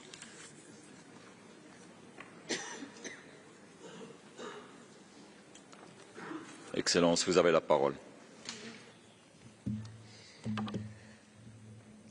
Monsieur le Président, permettez-moi de débuter mon intervention en vous adressant mes sincères félicitations pour votre élection à la présidence du Conseil des droits de l'homme, pilier essentiel des Nations unies. Je vous exprime mes vœux de plein succès dans l'accomplissement de cette mission d'une portée capitale. Excellences, Mesdames et Messieurs distingués délégués, c'est avec gravité que je m'adresse à vous aujourd'hui, au nom de Son Excellence Monsieur le Président de la République, Félix-Antoine Tshisekedi Tshilombo, ainsi qu'au nom du peuple congolais. Monsieur le Président distingué délégué, je voudrais exprimer la gratitude de la RDC à cette Assemblée au regard de la diligence avec laquelle vous avez rapidement accédé à notre demande d'une session spéciale et à l'adoption à l'unanimité de la résolution le 7 février 2025 ouvrant la voie à la mise en place de la mission d'établissement des faits et de la commission d'enquête indépendante. Ceci augure un espoir pour des millions de Congolais qui sont encore aujourd'hui victimes des agressions répétées du Rwanda. Le gouvernement de la RDC s'engage à contribuer à la mise en œuvre de cette résolution adoptée le 7 février dernier, notamment en facilitant le travail de la commission d'enquête indépendante qui sera mise sur pied pour documenter les violences des droits de l'homme et du droit international humanitaire dans les provinces du Nord et du Sud Kivu. C'est dans ce même élan que nous voulons saluer l'adoption à l'unanimité de la résolution du Conseil de sécurité du 21 février 2025 enjoignant clairement le Rwanda de quitter le territoire congolais et de cesser tout soutien au mouvement terroriste du M23. Il en est de même de la résolution adoptée le 13 février 2025 par le Parlement européen qui a mis en lumière l'exploitation illégale des ressources naturelles par le Rwanda. Nous voulons saluer également la résolution prise par le Conseil de paix et sécurité de l'Union africaine et espérons des mesures coercitives pour la mise en œuvre de toutes ces recommandations en faveur de la paix. Ainsi, au regard des massacres et des exécutions sommaires qu'ils continuent de perpétrer sur notre sol, nous en appelons à des sanctions dissuasives pour permettre de restaurer l'ordre et la sécurité et protéger ainsi des milliers de Congolais vivant à Goma, Bukavu et dans d'autres localités sous occupation. Nous continuons à ce jour d'enterrer les morts que nous n'avons pas cessé de dénombrer et de compter, des millions de déplacés sans abri dont la plupart des camps ont été détruits par les forces d'occupation. La situation sécuritaire et humanitaire dans l'est de la République démocratique du Congo a atteint des niveaux alarmants. Selon les chiffres du ministère de la Santé, depuis le mois de janvier 2025, le conflit a provoqué, entre autres, la mort de plus de 7000 compatriotes, dont plus de 2500 corps enterrés sans être identifiés et plus de 1500 corps traînent encore dans les morgues. Plus de 215 cas de choléra identifiés et plusieurs cas de Mpox non pris en charge avec risque d'expansion.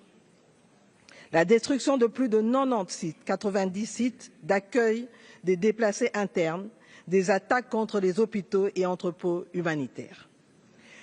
Plus de 450 000 personnes, selon l'ONU, sont sans abri, nourriture et eau. Plus de 27 millions sont en besoin d'assistance humanitaire et plus de 2,8 millions de déplacés internes en République démocratique du Congo et particulièrement à l'Est. Mesdames et Messieurs, la RDC, en tant que membre de ce Conseil, réitère son engagement à continuer à œuvrer pour la promotion et la protection des droits de l'homme.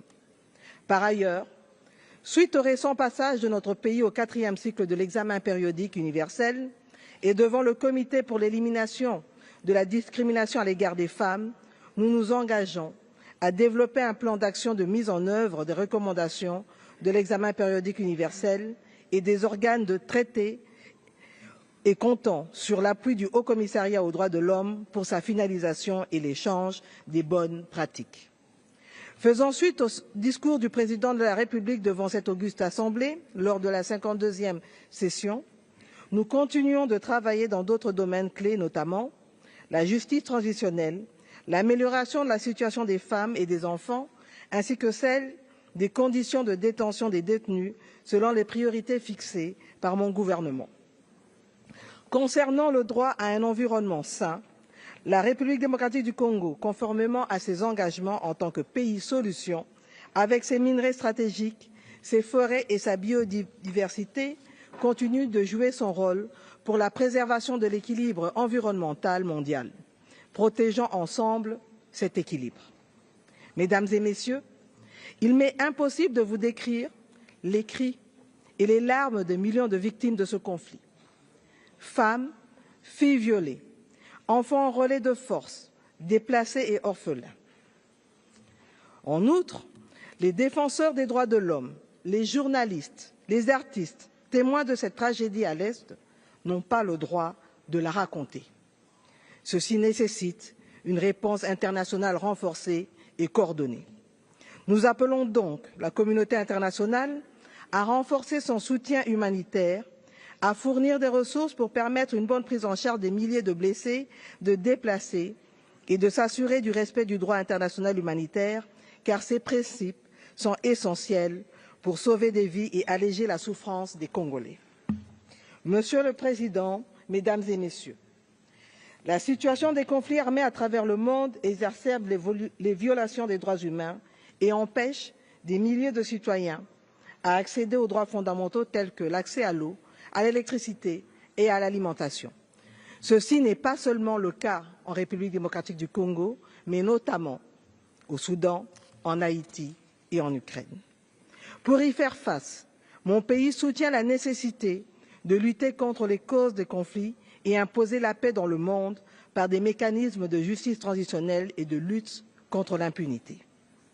L'histoire nous jugera implacablement si nous ne faisons rien pour mettre fin au conflit en République démocratique du Congo et dans d'autres parties du monde, conflits qui ne font que raviver la flamme de l'ignominie et tournent en dérision les principes et buts sacro-saints de notre organisation que sont la paix, le développement et les droits de l'homme. Nous pouvons changer le cours de l'histoire et nous en avons le devoir moral pour les générations futures. Je vous remercie.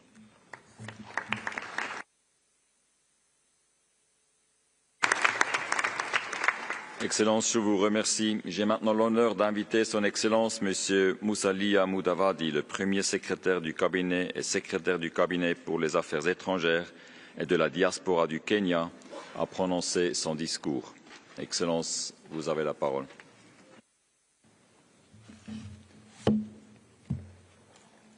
Mr.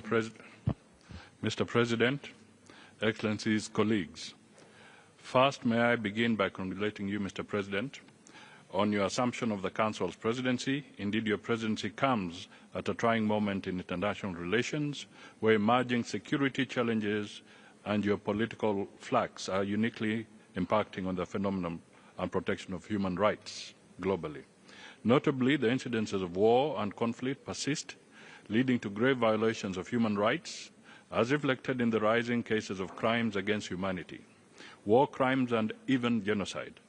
The implication is that the Council's crucial role in addressing abuses, preventing conflict, and its emphasis on the need for peace has become more important. Today, we are witnessing violent conflicts characterized by indiscriminate attacks on civilian populations, including schools, hospitals, use of sexual and gender-based violence as a weapon of war, rise in violent extremism, dissemination of economic livelihoods, and forced displacements. The United Nations High Commissioner for Refugees, in its Global Appeal 2025, projects that over 139 million people globally will be forcibly displaced or become stateless by the end of 2025 due to conflicts. Most of these are vulnerable people from developing countries. Recent reports by UNICEF indicate nearly 47 million children are displaced due to conflict, with the numbers expected to continue increasing. The global organization Save the Children International reports that 1 in 11 children are being denied of their basic rights to live, learn, be protected and prosper due to violent conflict, adverse climate change and global economic instability. Today in Africa, over 2.8 million children are out of school. The wars in Sudan, Democratic Republic of Congo, Libya, Gaza, Lebanon, Ukraine, Haiti, Myanmar are some of the notable examples of crises, including Africa's forgotten conflicts. They have been spoken to earlier by other speakers. Kenya continues its active engagement in peace initiatives, both regional and internationally, including in DRC, Sudan, Somalia, and Haiti, among others, because we recognize that sustainable peace is linked to the protection and promotion of human rights. As such, there is a compelling need to fully incorporate human rights considerations in the peace missions and general conflict resolution mechanisms. We believe the Council's work is more vital than ever before, serving as a critical platform for addressing human rights abuses, which are often both a cause and a consequence of conflict. Mr. President, we believe that despite significant challenges, multilateralism remains our most viable option in addressing global issues and promoting human rights. Therefore, in order to maintain its credibility and effectiveness, we must avoid politicization and selective application of standards. The Council should serve as a platform for constructive dialogue, impartial assessment, and collaborative action, fostering genuine progress in the global human rights landscape. Kenya reaffirms its commitment to advocating for marginalized groups, particularly in the face of rising xenophobia, Afrophobia, and racial discrimination. As the current chair rapporteur of the Intergovernmental Working Group on the Durban Declaration, Kenya is dedicated to combating racism and related intolerance, welcoming the second International Decade for People of African Descent and its focus on reparatory justice and development. It is important to mention the 2025 AU theme of the year, Justice for Africans and the People of the African Descent through Reparations, a clear demonstration of Africa's commitment to justice, accountability, and the recognition of historical injustices. Kenya commends the Council's crucial work in recognizing the inextricable link between climate change and human rights. We acknowledge the urgent need to address environmental crisis as a recognition of the direct connection between environmental degradation and human rights abuses. Kenya will continue to champion this cause during our tenure on the Council. In this regard, we emphasize the importance of respecting the principles enshrined in the Paris Agreement. We believe that climate finance and the Loss and Damage Fund are critical and represent the bare minimum of what is necessary for a just transition and broader climate justice. We bear witness to the profound impact of climate change in worsening existing vulnerabilities, entrenching marginalization, acting as a threat multiplier, and contributing to instability and conflict in already fragile regions. Mr. President, Kenya recognizes the evolving landscape of human rights challenges in the digital age and is committed to addressing them proactively. We are reviewing our 2014 National Policy and Action Plan on Human Rights to integrate emerging issues, particularly those related to technology and bridging the digital divide. We believe the Council has a crucial role in promoting equitable access to emerging technologies, critical infrastructure, and skills necessary for full participation in the information society. we emphasize that bridging the digital divide is essential to prevent technology from worsening existing inequalities. To this end, during our tenure, Kenya aims to advocate for the recognition of access to technology as an essential component of the right to information as enshrined in Article 19 of the Universal Declaration of Human Rights and Article 19 of the International Covenant on Civil and Political Rights. We welcome all efforts towards ensuring that technology is accessible, affordable, and beneficial for all. Mr. President, we recognize the right to development as a crucial opportunity to foster an environment where every individual and every society can reach their full potential. Kenya will use its position in the Council to advocate for an equitable and democratic international order to serve all humanity. This includes addressing the critical issue of foreign debt and its impact on states' abilities to promote and protect human rights. We believe the Council is uniquely positioned to provide a platform for discussing and advancing reforms in the global financial architecture to ensure greater equity. Mr. President, Kenya's strong adherence to human rights is evident by its membership in most of the key international human rights instruments. The government remains dedicated to their full and effective implementation, which entails both regular reporting to treaty bodies and constructive engagement in dialogue with them. Additionally, Kenya is an active member of the regional human rights mechanisms, including the East Africa Community Court of Justice and Africa Charter on Human People's Rights. Domestically, Kenya has implemented various legal, policy, judicial, and other mechanisms to safeguard the enjoyment of these rights by all citizens. In 2010, Kenya established one of the most progressive constitutions in history. Its Chapter 4 is dedicated to the Bill of Rights, which protects fundamental freedoms and rights. This Bill of Rights applies to all people and state organs without discrimination. Kenya is cognizant of the fact that corruption is a threat to human rights. Corruption often facilitates and aggravates human rights violations, particularly against vulnerable groups, by hindering their access to rights and services such as legal representation and a fair trial, property rights, education, health, and social protection. We continue to strengthen institutions, legislation, regulations, and policies to fight corruption, including the Ethics and Anti-Corruption Commission. Still, Kenya has upheld its commitment by maintaining a standing invitation for special procedures since 2015 and has consistently accepted requests and responded to recommendations subject to their respective functions. And in recognition of the valuable contribution of civil society organizations, public and national human rights commissions, Kenya actively engages with them through various fora and incorporates their perspectives in its periodic reports. Kenya has extended the arc of human rights protection to vulnerable groups, including refugees. Through legislation and policies such as the Shirika Plan, which is a premier refugee integration and management program, Kenya has guaranteed the dignity and economic rights of these victims of forced displacement. Mr. President, in conclusion, as a steadfast champion of the Council and its vital mechanisms, Kenya pledges to continue our proactive engagement on the international stage as we take up our seat in the Council.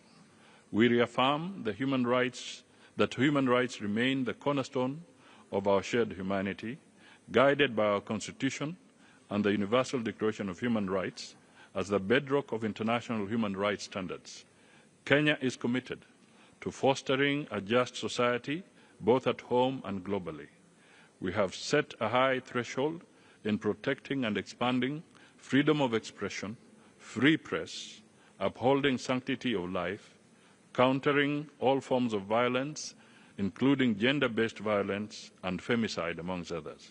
Our cardinal goal is to contribute to a more just, equitable, and a human rights respecting world for all. I thank you.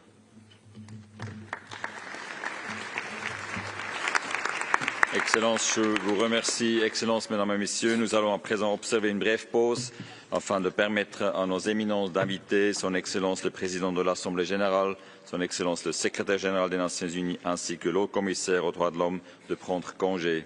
Je prie respectueusement les délégués de bien vouloir demeurer à leur place quand nous reprendrons immédiatement nos travaux avec l'ouverture du segment de haut niveau. Je vous remercie.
Excellencies,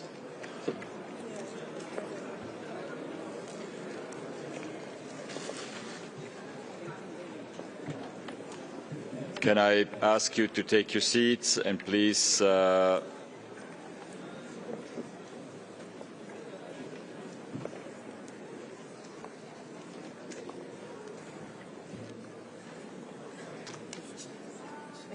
This is a very transparent room, which is in the spirit of the Human Rights Council, but we can hear all the voices and all your conversations. So can I ask you again to take your seats and please have your conversations outside of the room. It is now my honor to invite His Excellency Mr. Ervin Ibrahimovic, Deputy Prime Minister for International Relations and Minister for Foreign Affairs of Montenegro, to take the floor.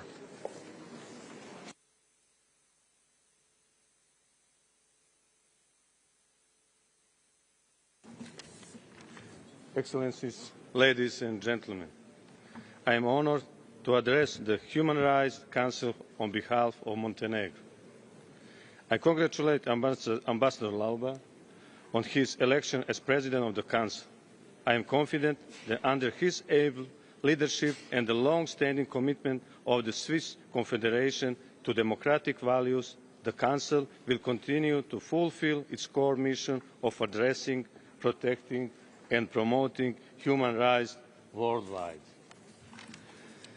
The Council's proactive role is more crucial than ever. Given another year of horrific armed conflict on an unprecedented scale, from Ukraine and Gaza to the DRC, Sudan, Myanmar and far beyond, with a devastating impact on the lives of millions of people. This is of particular importance on the global backsliding of the human rights as well, compounded by the climate crisis, environmental degradation and unregulated new emerging digital technologies. Such negative development undermine global stability and fuel insecurity, inequality and division.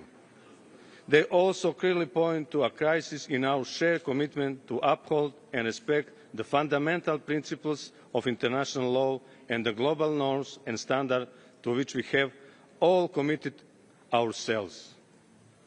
To effectively address the pressing issues and risks, we must invest more in human rights, not less, and continuously strengthen the rule of law as their vital safeguard. Otherwise, people's lives, peace and stability are at stake. As this postulate shows, problems with the exercise of human rights and freedom are often linked to the cases of tension, instability and political turmoil within and between states. Excellencies, today marks exactly 3 years since the start of the Russian Federation war of aggression against Ukraine. This constitutes a flagrant violation of international law, including the UN Charter, and continues to undermine global stability and erode respect for international law. Russia's brutal aggression has left hundreds of thousands dead and injured, including children, millions displaced, mass destruction across the country, and the list goes on, with mounting evidence of a wide range of violations of international humanitarian and human rights law. Montenegro reaffirms its support for a comprehensive, just and lasting peace based on the principles of the UN Charter and international law. In this regard, the active role of the Ukraine and Europe is indispensable. Excellencies, last year we also witnessed a dramatic military escalation with devastating humanitarian consequences and serious violation of international law in the Middle East and the risk imposed for the entire region. But also some historic events, especially in Syria and Lebanon, where important changes are taking place. Montenegro has welcomed with great hope the ceasefire agreement reached between Israel and Hamas and facilitated by the US, Egypt and Qatar. This significant achievement should allow for release of all remaining hostages, the cessation of hostilities and the delivery of much-needed humanitarian aid. For this to happen, it is crucial that all parties fully respect the terms of the agreement and ensure its full implementation. Montenegro remains principled in supporting and calling for a just, comprehensive and lasting peace based on a two-state solution with a viable Palestinian state and secure Israel, living side by side in peace, security and mutual recognition. Excellencies, in this time of heightened global conflict and tension and an alarmingly growing trend of disrespect for international law, we must ensure that human rights are at the centre of the response to multiple crises and reaffirm our strong commitment to effective multilateralism and rules-based international order, with the United Nations at its core, as the Pact for the Future also highlights. Montenegro regrets the decision of the USA administration to withdraw from the UNHRC, given its vital contribution in protecting and promoting human rights and freedom worldwide. Finally, Excellency, Montenegro has just completed its second mandate of Human Rights Council. We have worked closely with partners from all regional groups to advance the human rights agenda with special focus on vulnerable and marginalised groups. With the same enthusiasm and commitment, Montenegro will continue to be a fair and reliable actor on the Council, as well as to fully cooperate with all EU human rights mechanisms. With that in mind, I am confident in your support for the candidacy of Montenegro to the Human Rights Council for the 2030-2032. Thank you for attention. Thank you very much. Thank you, Excellency. I now have the honour to invite His Excellency Mr. Eduardo Rodriguez Parilla, Minister of Foreign Affairs of Cuba, to take the floor.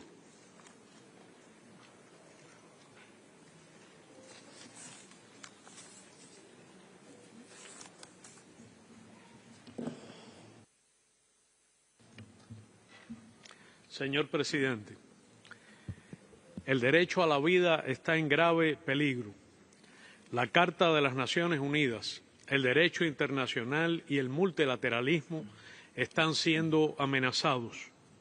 Se pretende imponer la coerción económica y la subversión política como métodos de relacionamiento internacional. Este Consejo debiera abogar con más fuerza por un orden internacional justo y democrático que garantice la paz y el equilibrio del mundo, la igualdad soberana, el ejercicio del derecho al desarrollo por todos los Estados y la sostenibilidad ambiental que aseguren el ejercicio de todos los derechos humanos. Este Consejo es una herramienta importante para la promoción y defensa de los derechos humanos frente a manipulaciones, politización, selectividad o dobles raseros. Urge que todos los Estados asumamos un compromiso real con los mecanismos de derechos humanos de naturaleza temática universal y no discriminatoria. Observamos con suma preocupación el avance de plataformas conservadoras y neofascistas y cómo en países desarrollados se experimenta un retroceso de décadas en derechos fundamentales, incluida la igualdad de la mujer, los derechos sexuales y reproductivos, los derechos de los afrodescendientes, minorías étnicas y migrantes. Los intentos de los países occidentales de convertir este Consejo en un represor contra países que no se subordinan a sus intereses son inaceptables y ponen en peligro su credibilidad y existencia. La nefasta historia de la implosión de la vieja Comisión de Derechos Humanos no debe repetirse. Estados Unidos, cómplice activo del genocidio israelí en Gaza, se cuestiona la permanencia en la agenda del Consejo de un tema prioritario e histórico como es la violación flagrante de los inalienables derechos humanos del pueblo palestino, al que reiteramos toda nuestra solidaridad. El gobierno de los Estados Unidos aplica una política de máxima presión contra Cuba, deteriorando el consumo, los ingresos y el nivel de vida de las familias cubanas. El bloqueo económico provoca inflación, baja disponibilidad de combustibles, alimentos, medicinas y graves daños al servicio eléctrico. Obstaculiza el disfrute pleno de los derechos a la alimentación, la salud, la cultura y la educación que el Estado cubano, con gran esfuerzo, provee de manera gratuita o subsidiada. Agradecemos a los 123 estados que en julio pasado se pronunciaron en este Consejo contra la inclusión de Cuba en la espuria lista del Departamento de Estado sobre países que supuestamente patrocinan el terrorismo. Recientemente se ha divulgado copiosa evidencia sobre la práctica del gobierno de los Estados Unidos de dedicar fondos millonarios del presupuesto federal a través de entidades como la USAID y la NED a financiar organizaciones, medios de prensa, laboratorios de inteligencia artificial y plataformas tecnológicas que usan como fachada la protección de los derechos humanos y la supuesta promoción de la democracia, mientras responden a objetivos políticos ilegítimos de ese gobierno. Se trata de un asunto grave y pertinente para este Consejo y su mandato, pues demuestra los dobles raseros y el oportunismo con que se ha utilizado el tema de los derechos humanos para subvertir a gobiernos soberanos. En noviembre de 2023, Cuba se presentó por cuarta ocasión al examen periódico universal y aceptó más del 80% de las recomendaciones realizadas, en cuyo estudio e implementación seguimos avanzando. En octubre pasado nos presentamos de manera exitosa ante el Comité para la Eliminación de la Discriminación contra la Mujer.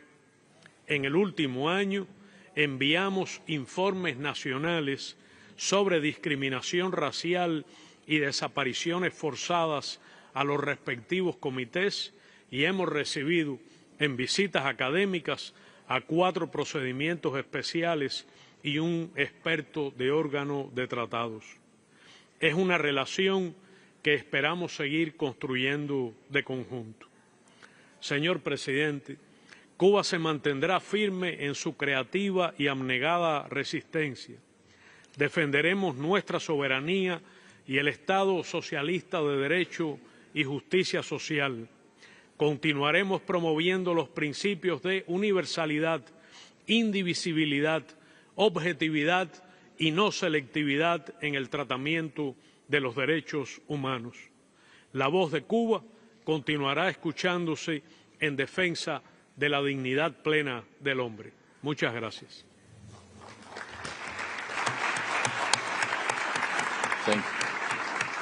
Thank you, Excellency. I now have the honor to invite the contribution of His Excellency Mr. Ian Borg, Deputy Prime Minister and Minister of Foreign Affairs and Tourism of Malta, by video. Mr. President, High Commissioner for Human Rights, Excellencies, allow me to congratulate His Excellency Hugh Klauber, Permanent Representative of Switzerland, on your election as President of the Human Rights Council for 2025. I'm certain that under your experienced leadership, the cycle of the Human Rights Council will serve to further strengthen human rights around the world. Mr. President, several important events have continued to shape the global scene. We have all seen major changes in Syria following the fall of the Assad government. We trust that those who hold the fate of the Syrian people in their hands make the right decisions to protect and defend the human rights of all ethnic and social groups within Syria. Malta encourages Syria to fully engage with the various UN structures while ensuring that all processes remain Syrian-led. Mr. President, Russia's continued aggression against Ukraine remains an issue of serious concern. We commend the International Independent Commission of Inquiry on Ukraine and OHCHR for the diligently reporting on human rights violations. Malta once again condemns Russia's illegal war and occupation of territories within the internationally recognized borders of Ukraine and appeals for the complete halt of military action and full withdrawal from all occupied regions of Ukraine. In the Middle East, Malta welcomes the ceasefire agreement in Gaza and the return of Israeli hostages kidnapped by Hamas. During our UN Security Council term, we worked tirelessly to achieve such conditions, and therefore we trust that the conflict will now end, allowing also Palestinian civilians in Gaza to rebuild their lives and homes, and also providing closure to Israeli families after months of uncertainty about the fate of their loved ones. Mr. President, Malta continues to fully support the work of this Council, as well as its mechanisms and special procedures. We also continue to support the independence of the Office of the High Commissioner and also thank the High Commissioner for his unrelenting defense of human rights. It's my honor to announce also that Malta has decided to present its candidature as a member of the Human Rights Council for the term 2032-2034. Our role will serve to strengthen the Council's purpose and function in protecting international human rights standards. We stand ready to work with other Council members during our term in the pursuit of the noble aspirations of this Council. Mr. President, more remains to be done to ensure that everybody enjoys equal rights and opportunities. We will keep prioritizing the rights of women and girls and combating discrimination based on gender, sexual orientation, race or belief. Together, let us all strive to implement the human rights obligations we have all freely subscribed to. I thank you, Mr. President. Thank you. I now have the honor to invite the contribution of His Excellency Mr. Sokhon Prak, Deputy Prime Minister, Minister for Foreign Affairs and International Cooperation of Cambodia, also by video. Monsieur le Président, Monsieur le Haut-Commissaire, Excellences, Mesdames et Messieurs, notre monde se trouve à un tournant important où les incertitudes et l'imprévisibilité dominent. En plus de l'aggravation des divisions géopolitiques, des crises humanitaires, climatiques, les conflits armés prolongent des souffrances inacceptables dans de nombreuses régions. Ce défi, parmi tant d'autres, souligne une vérité indiscutable. La paix est plus essentielle que jamais. Il y a quelques années, certains ambassadeurs m'avaient interrogé sur notre constante préoccupation pour la préservation de la paix. Depuis le déclenchement de la guerre en Ukraine, les conflits ravageant le Moyen-Orient et ceux qui continuent de défigurer d'autres régions, la réponse a été réaffirmée. La paix, ainsi que les efforts visant à l'atteindre, occupent désormais la première place des préoccupations politiques et diplomatiques mondiales. Mettre fin à la guerre, Monsieur le Président, c'est aussi mettre fin à la prolifération des violations des droits humains.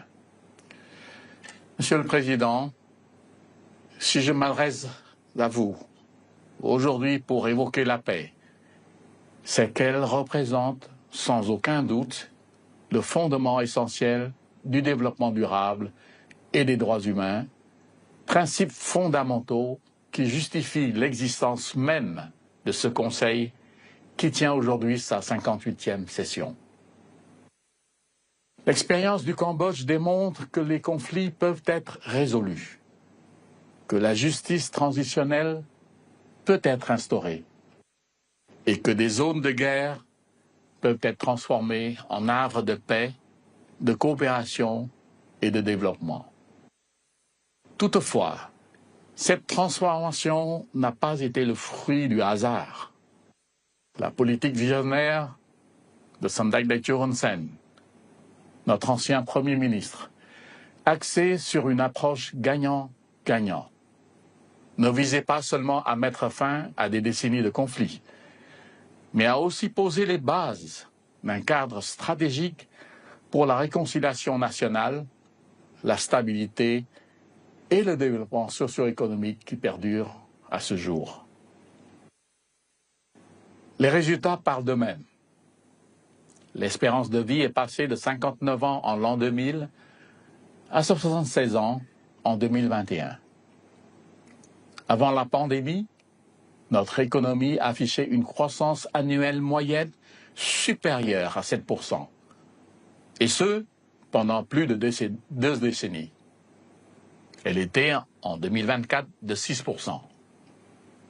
En décembre dernier, notre pays, avec le Sénégal, est officiellement retiré de la liste des pays les moins avancés. Le Cambodge n'a pas seulement réussi dans sa propre transition. Il a aussi généreusement partagé ses leçons et pris des engagements en faveur de la paix mondiale. Depuis 2006, nous avons déployé près de 10 000 casques bleus, dont plus de 800 femmes, au sein de 11 missions de maintien de la paix de l'ONU. Notre expertise en matière de déminage a profité à de nombreuses régions. L'accueil en novembre dernier de la 5e conférence d'examen de la Convention d'Ottawa, ainsi que notre récente élection au comité d'organisation de la Commission de consolidation de la paix, renforce notre engagement pour un monde plus sûr et plus pacifique. Monsieur le Président, au-delà de notre engagement pour la paix, le Cambodge a également pris des mesures actives au sein des mécanismes des droits de l'homme des Nations Unies. Lors du 4e cycle de l'examen périodique universel, en mai dernier, nous avons fait état de progrès tangibles. En acceptant 85% des recommandations qui nous ont été formulées et en renouvelant notre protocole d'accord avec le Haut Commissariat des Nations Unies aux droits de l'homme, nous avons témoigné de notre engagement envers la promotion et la protection des droits humains, ainsi que notre ouverture à un dialogue constructif et continu avec le Bureau et les rapporteurs spéciaux. Tout comme la relation indissociable entre paix, développement et droits humains, les interactions entre les représentants du Haut Commissariat aux droits de l'homme et ceux du gouvernement royal du Cambodge sont un processus bilatéral, tandis que le pays hôte coopère activement. Les titulaires du mandat de l'ONU doivent, eux, assumer leurs responsabilités en suivant une approche authentique, fondée sur le dialogue, sans confrontation, politisation ni sélectivité, et éviter la politique du double standard. Leurs évaluations doivent être justes, équilibrées et objectives, respectant pleinement le code de conduite, tout en tenant compte des contributions du pays. S'éloigner de ce principe risquerait de nuire à la crédibilité du système et d'éroder la confiance mutuelle. Monsieur le Président, notre espace civique reste ouvert. Des initiatives telles que les forums réguliers de partenariat entre le gouvernement et la société civile, dont le dernier s'est tenu en décembre dernier, illustrent l'engagement du Cambodge en faveur d'une gouvernance inclusive. Tous les droits humains, civils, politiques, économiques, sociaux et culturels, y compris le droit au développement, méritent une attention juste et équitable et doivent être exercés dans le respect de la responsabilité et de l'état de droit. Je vous remercie. Merci beaucoup. I have now the honor to invite His Excellency Mr. Edil Baysalov, Deputy Prime Minister of Kyrgyzstan, to take the floor.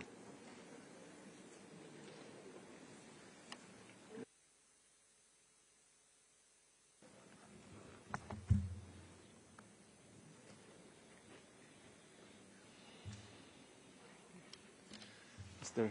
President Lauber, Excellencies, ladies and gentlemen, for Kyrgyzstan, the protection and promotion of human rights are not mere aspirations. They are fundamental commitments that define our nation and form our DNA. We strongly believe that the primary responsibility for upholding human rights rests with the state. A just, strong and effective government is the foundation for protecting and advancing the rights of every citizen. This is why Kyrgyzstan has undertaken decisive measures to strengthen the rule of law and fight corruption, eliminating criminal networks that have long undermined governance, economic development and public trust. Our efforts are yielding results, making our institutions more resilient and our democracy more vibrant. Over the past 4 years, under the leadership of President Sadir Japarov, Kyrgyzstan has experienced an economic transformation. We have tripled state revenue, doubled GDP, and achieved an impressive 9% economic growth over the past 3 years. This remarkable progress demonstrates a simple yet crucial truth. A strong economy empowers the state to better serve its citizens, improve governance, and ultimately enhance the protection of human rights. Economic stability provides the foundation for social programs, healthcare, education, and the rule of law, ensuring that rights are not just ideals, but tangible realities for our people. It is in this spirit of national progress that we here today in Geneva announce another historic achievement of President Sadir Japarov, the finalization of the Kyrgyz-Tajik border agreement. This landmark resolution, concluded this past Friday, brings to a close a long-standing issue that has shaped relations between our two nations. Reaching this agreement required courage, determination and unwavering commitment to peace. This historic agreement is a testament to the power of diplomacy and regional cooperation, and we are proud to take this momentum forward. I am also pleased to announce that this Ramadan Bayram, on March 31st, the presidents of Kyrgyzstan, Tajikistan and Uzbekistan will convene in the city of Khujand for a historic trilateral summit. This meeting will mark a new chapter of cooperation, dialogue and shared prosperity in Central Asia. Ladies and gentlemen, Kyrgyzstan remains fully committed to democratic principles, including the fundamental freedoms of speech and association. We take pride in being a nation where diverse voices are heard, where civil society is active, and where citizens can freely engage in political and social discourse. At the same time, we recognise the growing global challenge posed by the spread of disinformation and the incitement of online hatred. We are working with international partners to ensure that while free speech is protected, it is not manipulated to sow division or undermine social cohesion. We are also taking concrete steps to advance gender equality, protect workers' rights and promote social justice. Women's representation in governance continues to grow, and we remain committed to creating an inclusive society where every individual, regardless of background, can fully realise their potential. Excellencies, in these challenging times, we cannot ignore the suffering of people in crisis. Kyrgyzstan is deeply concerned about the ongoing situation in Gaza and reaffirms its unwavering support for the right of the Palestinian people to self-determination and statehood, as recognised by international law.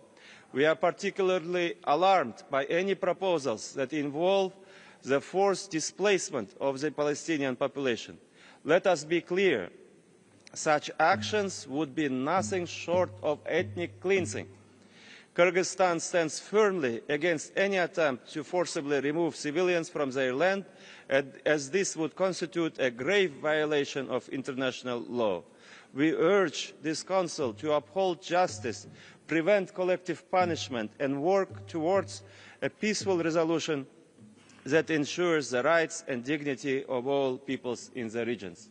Distinguished heads of delegations, the latest efforts to lay the ground for international negotiations to bring long-lasting peace to Ukraine embolden us in our hope that we will soon see the end of this conflict, and we call on all involved parties to put peace above all other concerns. Ladies and gentlemen, Kyrgyzstan looks forward to welcoming High Commissioner Turk to our country next month, and we will showcase our ongoing reforms and engage in meaningful dialogue on human rights and governance. I also take this opportunity to reaffirm our unwavering commitment to the UN Charter and the founding principles of these United Nations, principles of sovereignty, equality, and the peaceful resolution of disputes. It is in this spirit that the Kyrgyz Republic is presenting its candidacy for a non-permanent seat on the United Nations Security Council for the 2027-2028 term. We believe that as a nation committed to diplomacy, dialogue and regional stability, Kyrgyzstan can make a meaningful contribution to global peace and security. We ask for the support of the international community in this endeavour. In these times of uncertainty, it is more important than ever to strengthen multilateral cooperation and ensure that human rights remain at the heart of the global agenda. Let us work together to build a world that is more just, more inclusive, and more peaceful. Thank you for your attention. Thank you, Excellency. I now have the honour to invite Her Excellency Ms. Laura Camila Sarabia Torres, Minister of Foreign Affairs of Colombia, to take the floor.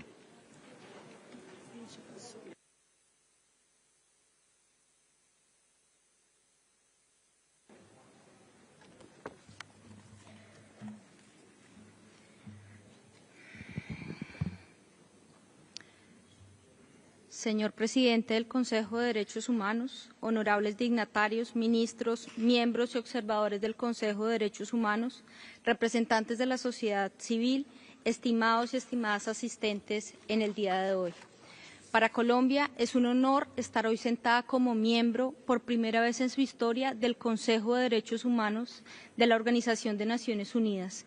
Habiendo participado activamente en su diseño a principios de este siglo, ya era hora de participar de manera contundente en el foro multilateral que aborda una temática determinante para el gobierno del presidente Gustavo Petro. Ser parte del Consejo de Derechos Humanos nos da la oportunidad de ratificar nuestra profunda convicción en el multilateralismo como el vehículo del diálogo idóneo para afrontar los desafíos globales que hoy observamos y de los que quiero hablarles el día de hoy. Es importante y reiterativo decir que no podemos repetir la historia. Señoras y señores, enfrentamos un panorama geopolítico riesgoso, acelerado y desordenado, que pone en riesgo los derechos humanos de millones de personas en todo el mundo. Si estamos sentados aquí en este Consejo es porque tenemos la responsabilidad de diseñar políticas y medidas específicas para proteger los derechos humanos de millones de personas que hoy están en riesgo. Estar aquí sentados no solo es un privilegio, es una responsabilidad. El mundo espera de nosotros medidas específicas y aplicables para cada uno de nuestros países, en especial para los más vulnerables. Quiero decirlo claro y de manera tajante. En este Consejo tienen la responsabilidad de proteger a los migrantes, a las mujeres, a los indígenas, a las poblaciones negras, a los que viven en la pobreza y sobre todo a las comunidades más vulnerables, en general a todas las poblaciones y grupos que están sufriendo los cambios precipitados en el sistema internacional. Pero en medio de esa urgencia no se puede descuidar el enfoque diferencial para entender la asimetría en las afectaciones a las graves violaciones de derechos humanos, como resulta en el caso de las mujeres. A la migración hay que darle también un rostro de género. Hoy quiero enfocarme en la situación actual de derechos humanos de los migrantes. La migración es un fenómeno complejo, probablemente el más desafiante en la actualidad. Los y las migrantes que llegan a un nuevo país enfrentan barreras legales y culturales, falta de oportunidades y a menudo discriminación. En muchos casos, estas situaciones ponen en riesgo sus derechos humanos. Ayer, en camino hacia Ginebra, leía una noticia devastadora que revela la situación actual de quienes se ven obligados a salir de su país a buscar nuevas oportunidades. El relato de una joven de tan solo 11 años, menor de edad, que decidió quitarse la vida tras sufrir acoso escolar relacionando su situación migratoria de sus padres. Sus compañeros de clase hacían bromas, le decían que llamarían a las autoridades migratorias para que detuvieran a sus padres. En el fondo, las bromas de sus compañeros revelan una dolorosa realidad. Existe un discurso que cada vez tiene más fuerza y que se basa en considerar a los y las migrantes como personas sin derechos, como personas, entre comillas, de segunda categoría. Es la base del discurso de bullying que terminó con la vida de esta menor. Quiero ser categórica, ninguna persona migrante es ilegal, ninguna persona migrante es un criminal. En todos los rincones del mundo, el trato a los y las migrantes se debe regir por los estándares internacionales de derechos humanos. Ser migrante no es ser un criminal. El trato digno a las personas migrantes es una responsabilidad de los Estados, no es una opción. Y ese es el reto que enfrentamos hoy como Estados y que nos convoca aquí. ¿Cómo garantizamos que los países receptores de migrantes respeten o, mejor aún, respetemos los derechos humanos? Colombia puede ser un ejemplo en esta coyuntura. Mi país ha tenido que enfrentar durante años múltiples desafíos migratorios y hemos adoptado por diseñar una política de integración, regulación e inclusión de la población migrante. De hecho, nos han reconocido por ser uno de los países más solidarios del mundo. En los últimos 5 años, Colombia ha regularizado a más de 2.5 millones de extranjeros que residen en nuestro territorio. Gracias a esta a este esfuerzo, hemos asegurado que los migrantes tengan acceso a servicios esenciales como salud, educación, empleo y seguridad social. La base del éxito de nuestra política de integración es el espíritu y el fundamento que la sustenta, reconocer a los y las migrantes que tienen dignidad y que sus derechos humanos deben ser irrestrictamente respetados, sin importar su situación legal. Propongo a este Consejo establecer medidas vinculantes e inmediatas que impidan que el discurso a las personas migrantes no se conviertan en criminales y no se convierta esto en la base de las políticas migratorias, que por el contrario convierta el discurso de los derechos humanos en una realidad que dignifique a quien se ve obligado a caminar días enteros para pasar por la espesa selva del Darién, que cruza el Mediterráneo en balsas de plástico o que huye de conflictos armados en todo el planeta. No quiero finalizar sin antes dejar presente que consideramos que la crisis climática constituye el otro gran reto en materia de derechos humanos de nuestros tiempos. El cambio climático es uno de los factores determinantes en la degradación de la vida de las personas. Expulsa a un número indeterminado de personas que pierden las condiciones mínimas donde habitar.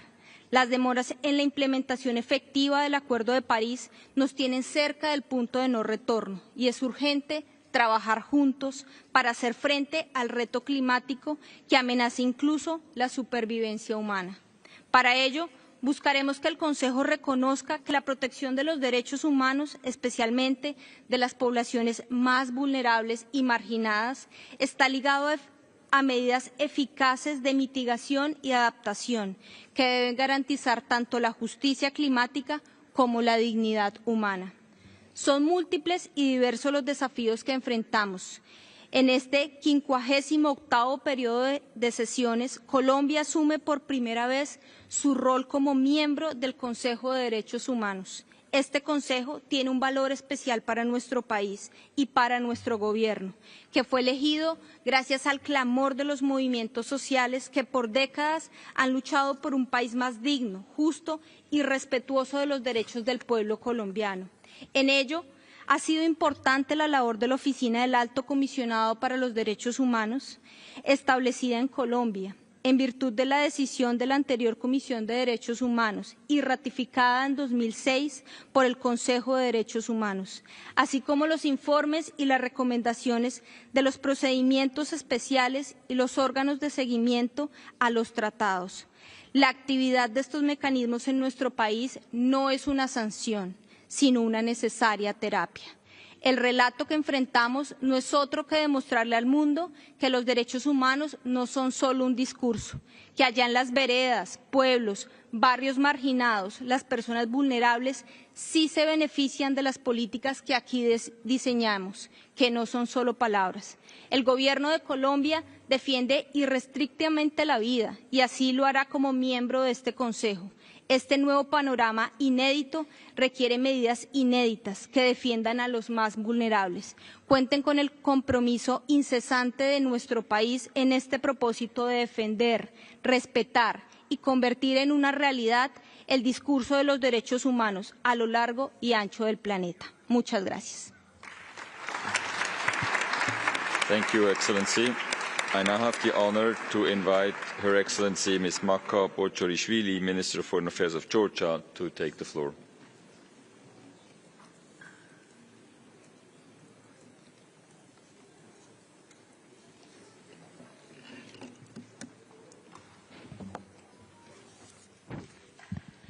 Mr. President, Excellencies, on this day 3 years ago, Russia's war against Ukraine started and still continues to entail enormous human suffering and grave violation of international law. This war manifests the devastating effect of violent conflict on the protection of human rights. Before addressing current affairs, allow me to recall another date, 25th of February, marking the day of the Soviet occupation of Georgia in 1921, which halted our democratic development for 7 decades.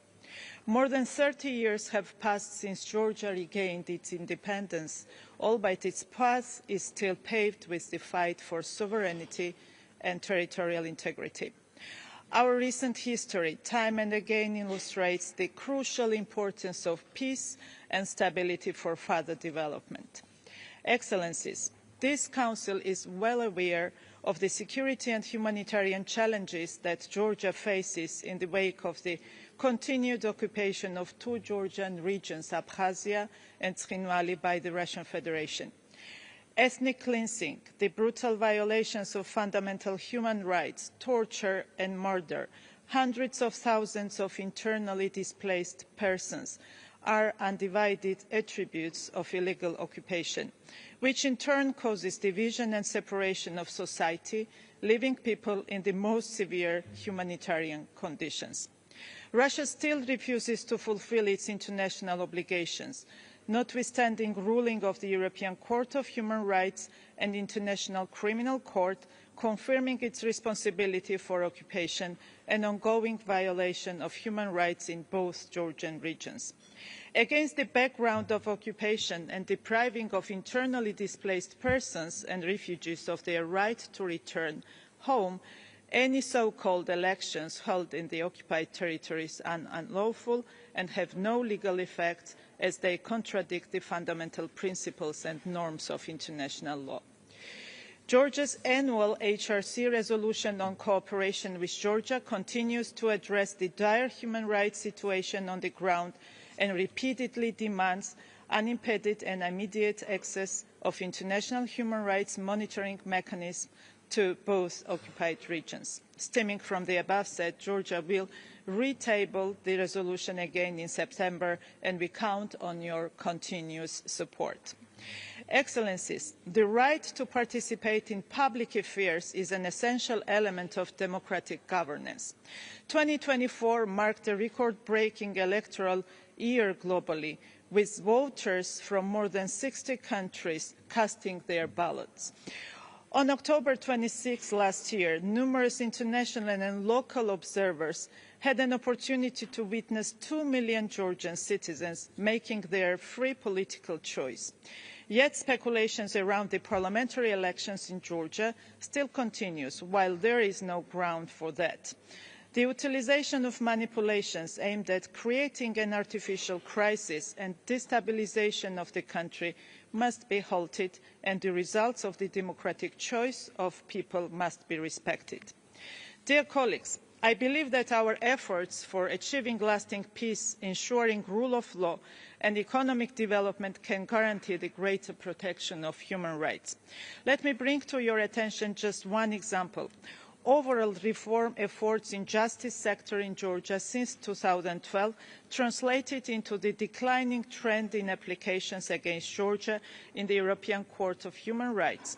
3,045 cases filed against Georgia in 2011 compared to 175 applications under consideration by the court as of July 2024, marks a remarkable decrease as one of the lowest figures in the Georgian history as a member of the Council of Europe. Furthermore, for the past 10 years, Georgia has developed a positive track record of implementation of the court judgments. 86 cases out of 104 have been closed since 2013. In the last few years, Georgia has achieved remarkable economic growth and progress in establishing inclusive access to the economy.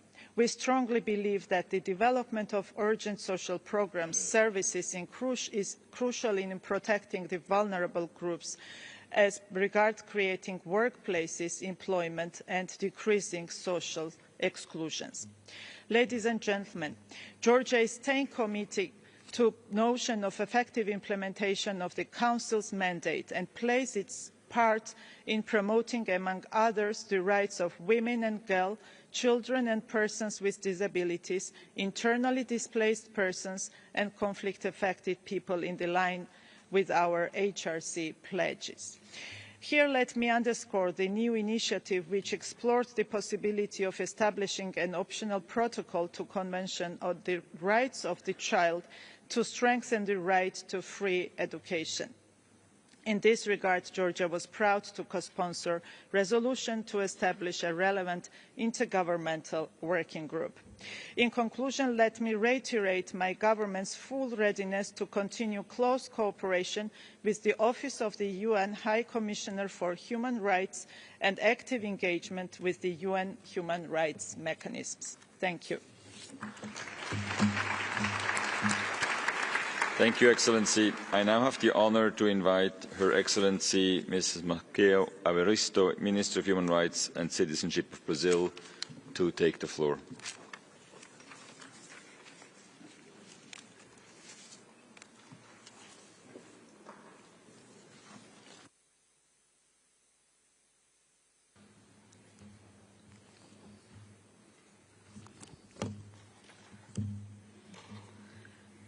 Senhor Jürgen Laub, presidente do Conselho de Direitos Humanos, Excelências, é com honra e senso de responsabilidade que afirmo o compromisso brasileiro com os valores democráticos, a defesa do Estado de Direito e dos direitos humanos.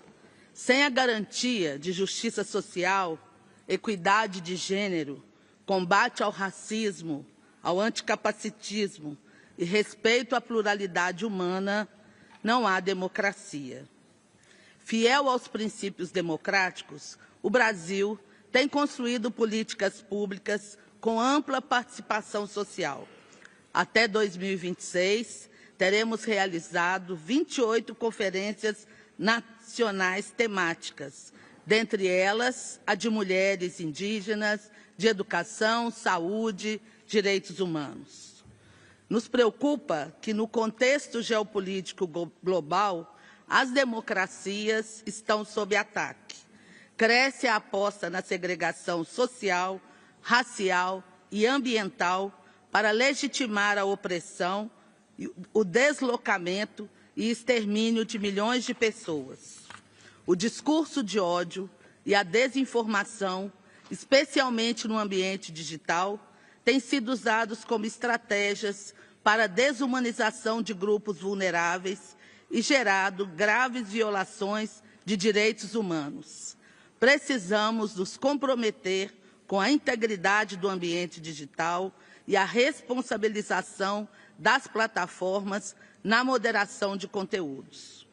No ano passado, durante a presidência do G20, o Brasil, liderado pelo presidente Lula, lançou a Aliança Global contra a Fome e a Pobreza. Convidamos a todos para se unir a este esforço. Menos armas e mais alimentos para o corpo e educação para a alma. Seguimos comprometidos com a implementação dos ODS e da Agenda 2030. O lançamento do ODS 18 sobre igualdade étnico-racial é um aporte fundamental no combate ao racismo nesta segunda década internacional para afrodescendentes. Ao celebrarmos o 30º aniversário da Declaração e Plataforma de Ação de Pequim, o Brasil aprovou em 2023 a Lei de Igualdade Salarial entre Homens e Mulheres e, em 2024, a lei que institui a Política Nacional de Cuidados, que equilibra as responsabilidades de cuidado entre o Estado, as famílias, o setor privado e a sociedade civil. No tema dos direitos de migrantes, refugiados e apátridas, atuamos em prol de uma governança migratória efetiva, pautada pelos direitos humanos. O governo brasileiro demonstra preocupação com a crescente xenofobia e criminalização de imigrantes em alguns países. Nesse sentido, enfatizamos que a repatriação de pessoas deve ser realizada com base no pleno respeito aos direitos humanos. O Brasil segue atento aos procedimentos migratórios envolvendo seus nacionais, bem como filhos dos seus nacionais nascidos no exterior. Os conflitos demandam soluções pacíficas. As guerras que assolam sobremaneira mulheres, crianças, idosos, pessoas com deficiência, nos levam a promover a iniciativa pelo direito internacional humanitário. É preciso proteger os civis, garantir a entrega de ajuda humanitária e assegurar a segurança de agentes médicos e humanitários.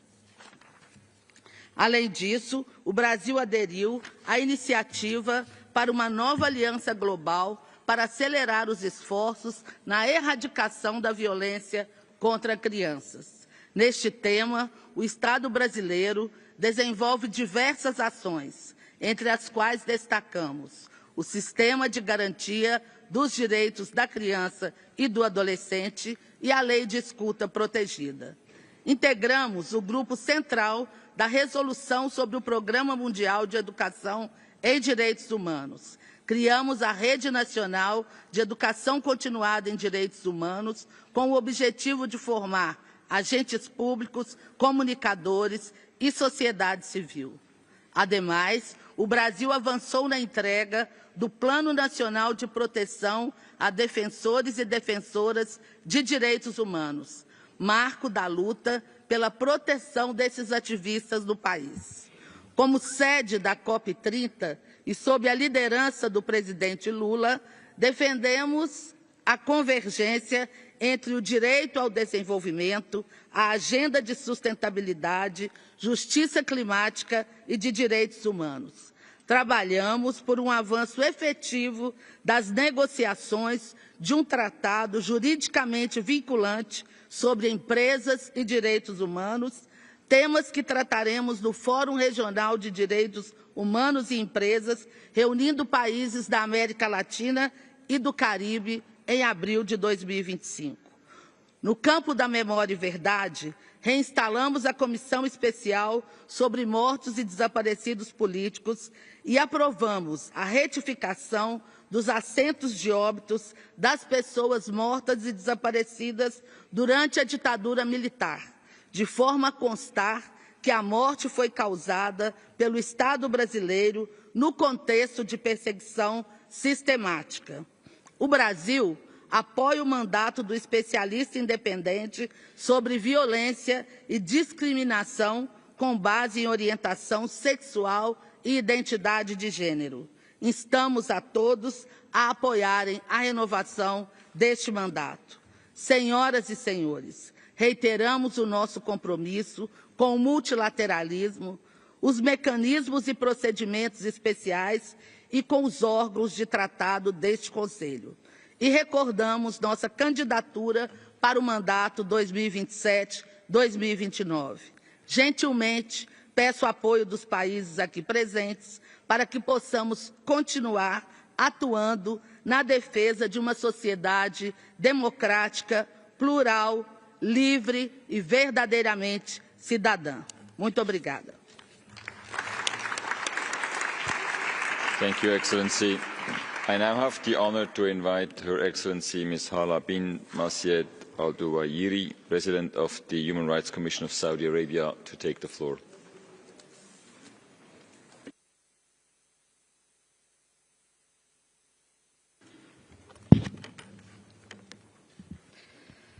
سعادة السفير يورغ لاوبر رئيس مجلس حقوق الإنسان،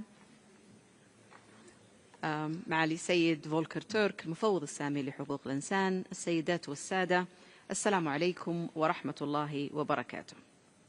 يسرني في البداية أن أبارك لسعادة السفير يورغ لاوبر بمناسبة توليه رئاسة مجلس حقوق الإنسان في جولته 19 لعام 2025، متمنية له التوفيق والنجاح. يقدر وفد بلادي أهمية دور مجلس حقوق الإنسان في تحسين أوضاع حقوق الإنسان في العالم في جو من الحوار البناء والتعاون المشترك. كما نثمن العمل الدؤوب والجهود الكبيرة التي بذلت لإنجاح أعماله.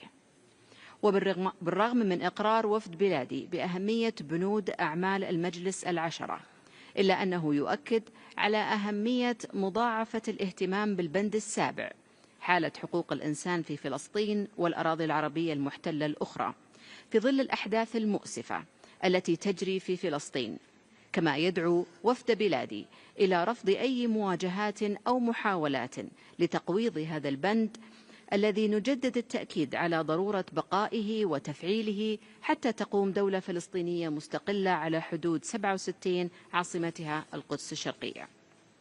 سيد الرئيس، السيدات والسادة، لقد تحققت في بلادي العديد من الإصلاحات والتطورات في مجال حقوق الإنسان على مختلف المستويات في إطار رؤية السعودية 2030 التي ترتكز على مبادئ حقوق الإنسان بما في ذلك المساواة وعدم التمييز، بالإضافة إلى تمكين المرأة والشباب والأشخاص ذوي الإعاقة وكبار السن والعمال، فضلا عن تحقيق جودة حياة مثالية للجميع، حيث عملت بلادي على تطوير منظومتها التشريعية من خلال تعديل وإصدار العديد من القوانين مثل نظام العمل ونظام الحماية من الإيذاء ونظام حماية الطفل ونظام حقوق الأشخاص ذوي الإعاقة ونظام حماية المبلغين والشهود والخبراء والضحايا. كما تحتضن المملكة مجتمعا متنوعا يضم أكثر من 15 مليون أجنبي من أكثر من 60 جنسية، ويشكلون ما يزيد عن 44% من السكان، وهم يتمتعون بحقوقهم دون تمييز وبأعلى مستويات الحماية. وإضافة إلى الجهود المتخذة لضمان المساواة في التمتع بالحق في التعليم للجميع، فقد تم قبول أبناء المقيمين في المملكة بشكل غير قانوني بما يكفل عدم انقطاعهم عن التعليم الأساسي، وقد بلغ أعداد المقبولين أكثر من 132 ألف طالب وطالبة في عام 2024. وفيما يتعلق بالحق في العمل، فقد تم اتخاذ العديد من التدابير التشريعية والمؤسسية والإجرائية، ومن ذلك ما خضع له نظام العمل من تحديث كان آخرها في أغسطس 2024 أسهمت في تعزيز حقوق العمال وتوفير بيئة آمنة وخالية من جميع أشكال التمييز. وانضمت المملكة إلى اتفاقية منظمة العمل الدولية 187 بشأن الإطار الترويجي للسلامة والصحة المهنية لعام 2000، واعتمدت السياسة الوطنية للقضاء على العمل الجبري، وأنشأت المجلس الوطني للسلامة والصحة المهنية ليكون منصة مؤسسية لتعزيز بيئة عمل صحية وآمنة. وقد أثمرت كل هذه الجهود في ارتفاع معدل امتثال المنشآت لمعايير السلامة والصحة المهنية في المملكة من 15% إلى 73%، كما انخفض معدل الإصابات بنسبة فاقت 30% خلال الأعوام الستة الماضية. وتبعا للجهود الحثيثة والمتسارعة التي تستهدف تمكين المرأة، فإنه بحلول الربع الثالث من عام 2024 وصلت مشاركة المرأة في سوق العمل إلى 35.4 بمعدل تغيير 108% منذ عام 2017، متجاوزة بذلك مستهدفات رؤية السعودية 2030. ومما يجدر ذكره في هذا السياق هو أن المملكة العربية السعودية ترأس حاليا لجنة وضع المرأة بالأمم المتحدة، وتسعى من خلال رئاستها إلى مشاركة تجربتها الناجحة مع العالم في تمكين المرأة والنهوض بقضاياها عالميا، ودعمها من خلال الاستثمار الأمثل لولاية هذه اللجنة وأدواتها.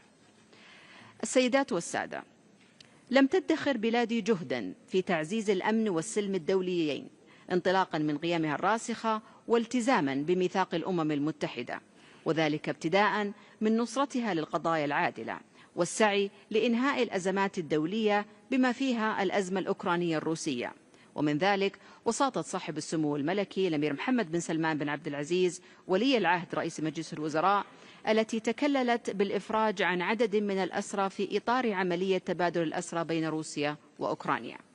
سيد الرئيس، سيدات والسادة، إذا ما أردنا أن يسود احترام حقوق الإنسان في أي مكان في العالم، فلا بد من الحفاظ على مجتمعات قوية ومتماسكة، وذلك بالتصدي للممارسات التي يطال ضررها المجتمع بأسره، مثل ازدراء الأديان والرموز الدينية وخطاب الكراهية، وأهمية الحفاظ على الأسرة واحترام القيم المختلفة، وعدم السعي لفرض قيم أحادية مختارة على المجتمعات، والإقرار بتنوع المجتمعات ثقافيا وحضاريا، واستثمار ذلك في تعزيز وحماية حقوق الإنسان. وترجمة لذلك، فقد حرصت بلادي على استضافة العديد من الأحداث العالمية في مختلف المجالات، بما في ذلك معرض إكسبو 2030 وكأس آسيا لكرة القدم 2027 وكأس العالم لكرة القدم 2034، حيث تمثل هذه الأحداث فرصا ثمينة لتعزيز التواصل بين المجتمعات وإرساء مبدأ المساواة والتسامح والإخاء بين الشعوب. ختاما، يؤكد وفد بلادي تعاونها المستمر مع أجهزة وآليات الأمم المتحدة المعنية بحقوق الإنسان بما فيها مجلسكم الموقر، مشددا على أهمية التقيد بمبادئ احترام السيادة والمساواة بين الدول والحياد والموضوعية في جو من التعاون المثمر والحوار البناء. شكرا على إنصاتكم، والسلام عليكم ورحمة الله وبركاته. Thank you, Excellency. J'ai maintenant l'honneur d'inviter Son Excellence, Monsieur Abdelatif Ouabi, ministre de Justice du Maroc, à prononcer son discours.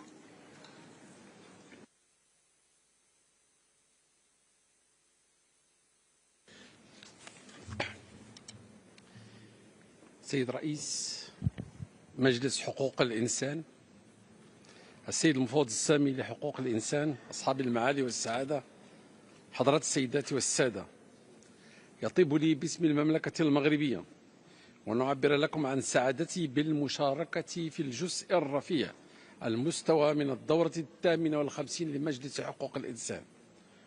وأغتنم هذه الفرصة أو المناسبة لأتقدم لكم السيد يورغ ولبلدكم سويسرا بأصدق التهاني على تولية رئاسة هذا المجلس الموقر، متمنيا لكم كامل التوفيق في مهامكم، متطلعين إلى أن يتم خلال ولايتكم مواصلة العمل الهام المتعلق بتعزيز فاعلية المجلس الذي أنجزه سلفكم سعادة السفير عمر زنيبر سنة 2024 من خلال مواصلة مختلف الديناميات وتفعيل نتائج الخلوة التي نظمها هذا المجلس في نوفمبر 2024 بالرباط، باعتبارها محطة للتفكير وتبادل الآراء بشأن وضعية المجلس ومستقبله والسبل الكفيلة بإصلاحه وتعزيز أدائه.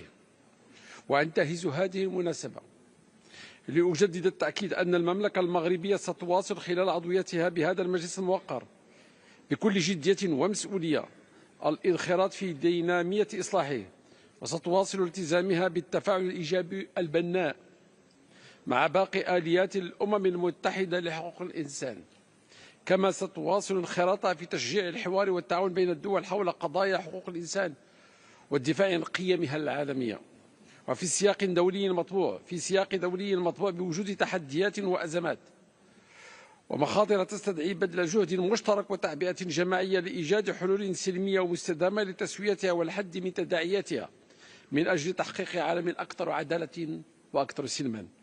سيد الرئيس، تواصل المملكة المغربية تحت القيادة الرشيدة لجلالة الملك محمد السادس إنجاز أوراشها الإصلاحية الكبرى في مجال حقوق الإنسان، حيث عملت على تنفيذ ورش الحماية الاجتماعية الذي مكن من تعميم النظام الاجتماعي ليشمل 24 مليون مواطنا وتحقيق تغطية صحية شاملة تضمن الحماية لجميع المواطنين، فضلا عن تعزيز البنية التحتية لقطاع الصحة والارتقاء بجودة الخدمات الطبية بالرفع من ميزانية سنة 24 بنسبة 9.1%، وتعزيز التكافل الصحي بدعم ساكنة المناطق المعرضة لآثار موجة البرد، وهي المنجزات التي ساهمت في اختيار المغرب لرئاسة لجنة الروابط الاجتماعية التابعة لمنظمة الصحة العالمية في يناير 2024. وأولت المملكة كامل العناية لدعم النساء ضحايا العنف والنهوض بالشيخوخة النشيطة وتعزيز التمكين الاجتماعي للأسر والنهوض بالبعد الترابي لحماية الطفولة وتكريس الحق في التعليم ودعم الحق في السكن، مما مكن من ارتقاء المغرب ب3 مراتب دفعة واحدة في مؤشر التنمية البشرية الوارد في تقرير التنمية البشرية 23/24 الصادر عن برنامج الأمم المتحدة للتنمية. وتواصل المملكة تنفيذ المخطط الوطني للمناخ 2030 الذي يستهدف خفض انبعاثات الغازات الدفيئة بنسبة 42% بحلول 2030. كما تواصل تطوير مشروع نور ورزازات الطاقة الشمسية الذي يوفر الكهرباء لحوالي 2 مليون مغربي ويقلل انبعاثات الغاز ب1,000,000 طن سنويا، وهي المنجزات التي مكنت من ارتقاء المغرب إلى المركز الثامن عالميا في مؤشر أداء تغيير المناخ برسم عام 25. وتحرص المملكة على حماية الحق في الماء بتسريع وتيرة الاستثمارات في قطاع الماء ومعالجة تحدي ندرة المياه من خلال إنجاز محطات لتحلية مياه البحر والربط بين الأحواض المائية عبر الطرق السيارة للماء، وتسريع وتيرة استصلاحه وبناء السدود، وزيادة القدرة على إعادة استخدام المياه العادمة المعالجة، ودعم ترشيد استعمال الموارد المائية. سيد الرئيس، لقد سادت سنة 2024 إطلاق مسار مراجعة مدونة الأسرة الذي شكل أحد معالم الإصلاحية البارزة بالمملكة المغربية تحت قيادة جلالة الملك، من خلال نهج مقاربة راشدة تتأسس على تحقيق التوازن بين الحفاظ على الهوية الوطنية والقيام بالمراجعات التأهيلية الضرورية المرتبطة بالتحولات الاجتماعية والالتزامات الدولية في مجال حقوق الإنسان، حيث مكنت المقاربة التشاورية الواسعة مع الأطراف المعنية من تقديم الهيئة المكلفة بمراجعة مدونة الأسرة لأكثر من 100 مقترح تعديل تهدف إلى تعزيز إعمال مبدأ المساواة وعدم التمييز بين الرجال والنساء، وتحقيق المصلحة الفضلى للطفل، وتجسيد قيم العدالة ومبادئ الإنصاف وتكافؤ الفرص، والحماية من التعسف والاستغلال، وهي المقترحات التي تصل الحكومة حاليا على بلورتها في مبادرة تشريعية. وفي خطوة لتعزيز العدالة وتحديث المنظومة الجنائية، تتم الآن مناقشة المشروع القانوني المتعلق بالمسطرة الجنائية بالبرلمان، والذي يهدف إلى تعزيز ضمانات المحاكمة العادلة وضمان التوازن بين سلطة الاتهام وبين حقوق باقي الأطراف، والتوفيق بين اللجوء إلى الحراسة النظرية وبين حماية حقوق المتهمين وضمان سير العدالة وحماية الفئات الضعيفة والهشة ومساعدتها، وعقلنة الاعتقال الاحتياطي واعتماد بدائل عن الاعتقال والعقوبات البديلة، وتقوية الوسائل الإلكترونية في مكافحة الجريمة. كما يمثل القانون المتعلق بالعقوبات البديلة خطوة هامة نحو تعزيز العدالة الجنائية بنهج أكثر إنسانية والتجاء لمواكبة تحولات الجريمة وروح العصر وتطور سياسة العقاب وملائمة العقوبة وإصلاح سلوك الجاني وتهيئة الاندماج داخل المجتمع والإسهام في تعزيز روح المواطنة.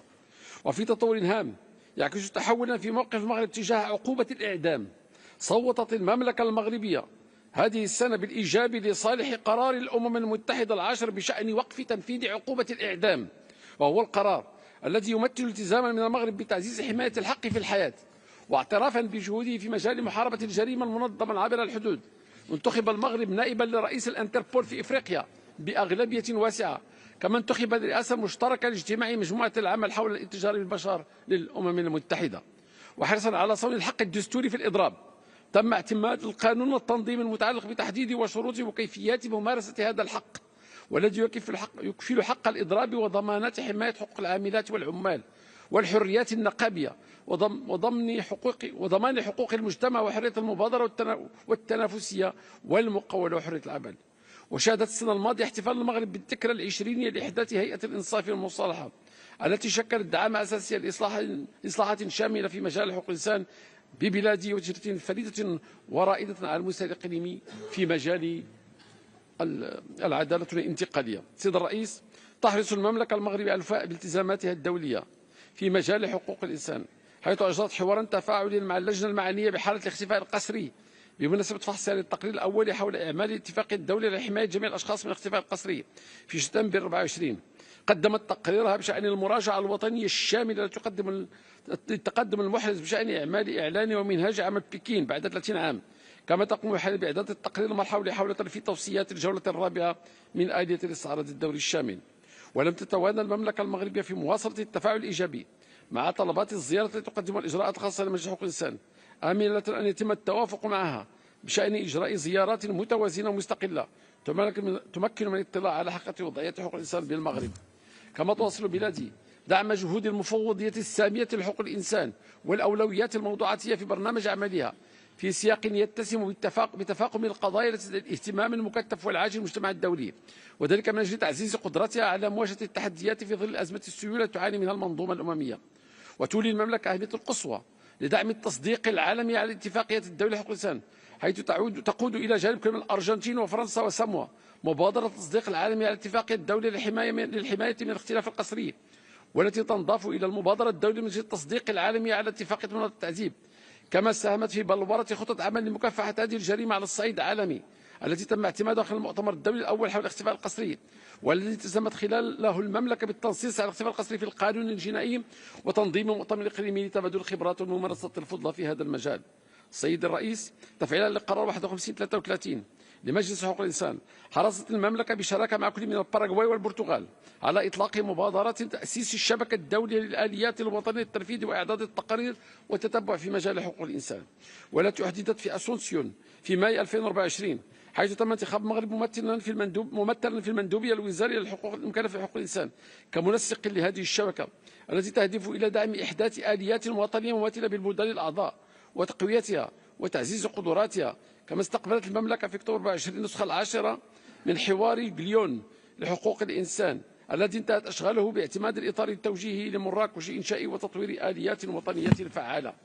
سيد الرئيس، تؤكد المملكة المغربية التزامها الثابت وإرادتها القوية بتعزيز حقوق الإنسان على مستوى الوطن والانخراط الفعلي والجاد في المبادرات الدولية ذات الصلة، ولا سيما بالنسبة لمحيطنا الإقليمي، وذلك وفق منظور شامل ومتوازن يهدف إلى تحقيق التنمية المستدامة وتعزيز السلم والاستقرار عبر العالم. ختاما، أتمنى لإشغال هذا المجلس موقر كامل التوفيق، والسلام عليكم ورحمة الله. Merci. Merci, Excellence. I have now the honor to invite the contribution of Her Excellency Mrs. Maria Salme Stenergaard, Minister for Foreign Affairs of Sweden, by video. President, Excellencies, ladies and gentlemen, it is an honor to address you today. I regret that I cannot be with you in person. The protection of human rights is a priority for Sweden, and the Human Rights Council is vital in putting the light on the worst violations and abuses of human rights. In recent years, the Council has demonstrated its determination and its capacity to act to make sure that those responsible can be held to account. I am confident that by continuing to work together, we can achieve even more. To do this, we must cooperate with civil society. We must provide a safe space for human rights defenders, and we must continue to support the crucial and independent work of the UN High Commissioner of Human Rights and his office. Mr. President, for 3 brutal years now, the Ukrainians have fought for their freedom in the face of Russia's full-scale invasion. In report after report, the Commission of Inquiry on Ukraine has documented countless violations and war crimes, as well as crimes against humanity, committed by the Russian authorities. Executions of prisoners of war, systematic torture and rape, the forcible transfer and deportation of Ukrainian children. Russia has shown no willingness to take responsibility for these crimes, nor to end its aggression. It is essential that the Council renews the mandate of the Commission and holds Russia accountable. There is a clear connection between Russia's external aggression and its internal repression. The human rights situation in Russia and its accomplice, Belarus, is alarming and deteriorating. Mr. President, the ceasefire in Gaza is an enormous relief. It must now be fully implemented. All hostages need to be released. A negotiated two-state solution remains the only path to sustainable peace and security. Mr. President, Sweden will work to ensure that gender equality remains a priority for the Council. The current pushback against the human rights of women and girls and LGBTIQ persons is extremely worrying. In countries such as Afghanistan and Iran, the oppression of women and girls is so widespread and so systematic that it intends to suppress women and girls into total submission, according to the special rapporteurs. We cannot let that happen. 30 years after the adoption of the Beijing Declaration and Platform for Action, we simply must do better. Mr. President, as UN member states, we are the guardians of international human rights law. This is not a responsibility we should take lightly. It is vital for global peace, security, and sustainable development that we honor our obligations. That we do our utmost to respect, protect, and fulfill human rights for everyone, everywhere. This job is never finished. This is true also in my own country, Sweden. We look forward to the upcoming UPR review this spring to inspire our ongoing willingness to find efforts of improvement. We all need to show willingness, the willingness to investigate and offer reparations for violations, to take responsibility, to listen, to include, to improve. I am convinced that the Human Rights Council works best if it can help foster such willingness and translate it into concrete action and results. Thank you. Thank you. I now have the honor to invite His Excellency Mr. Timcho Mojunski, Minister of Foreign Affairs and Foreign Trade of North Macedonia, to take the floor.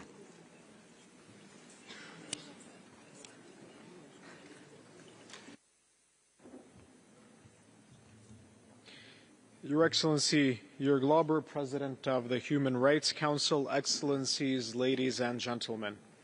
It is an honor to address you today, not only as a minister, but as a representative of a nation that, as of January 2025, is a proud member of the Human Rights Council. Moreover, the Human Rights Council remains the most crucial forum for addressing the challenges that hinder the protection and exercise of fundamental human rights and freedoms worldwide. Despite our collective efforts to uphold peace and security as essential prerequisites for the full enjoyment of human rights, the world continues to witness immense civilian suffering and gross, systematic, and widespread human rights violations. On behalf of my country, I take this opportunity on the third anniversary of Russia's aggression against Ukraine to reaffirm our unwavering support for Ukraine and its people. Respect for democratic principles, human rights, human dignity, and the rule of law are universal values that must be upheld by all. Violations of human rights and international humanitarian law must be thoroughly investigated, and perpetrators must be held accountable under international law.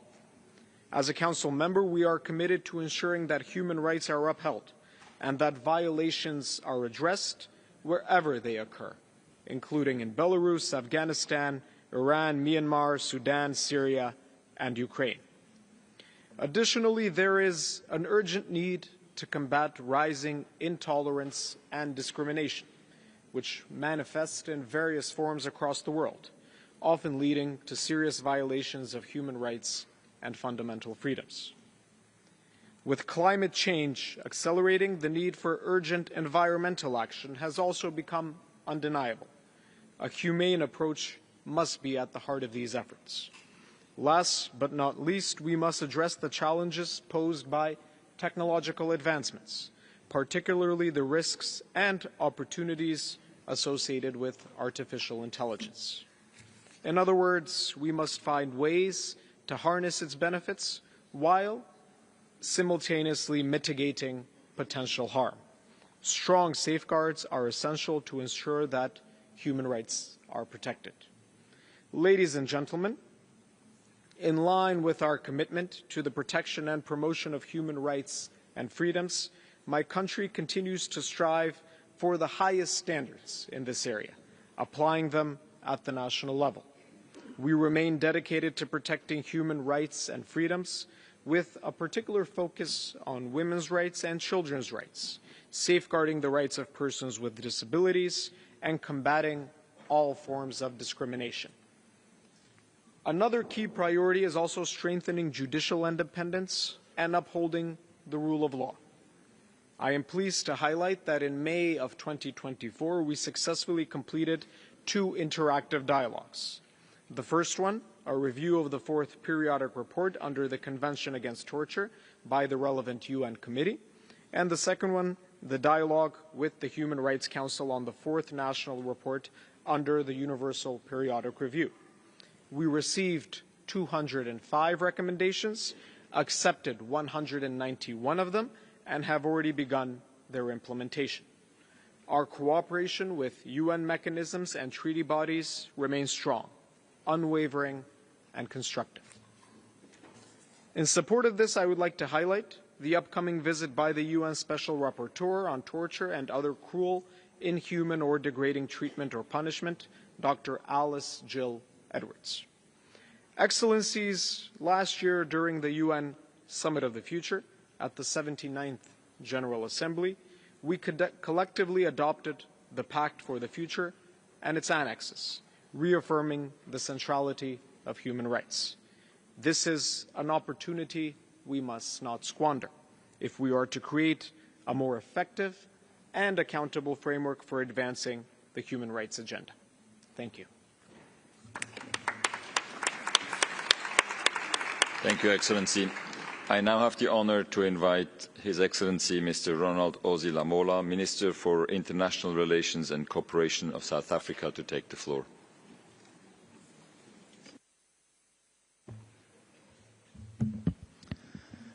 Thank you very much, Your Excellency Volker Türk, the High Commissioner for Human Rights, Excellencies, Heads of State and Government, distinguished delegates, Mr. President.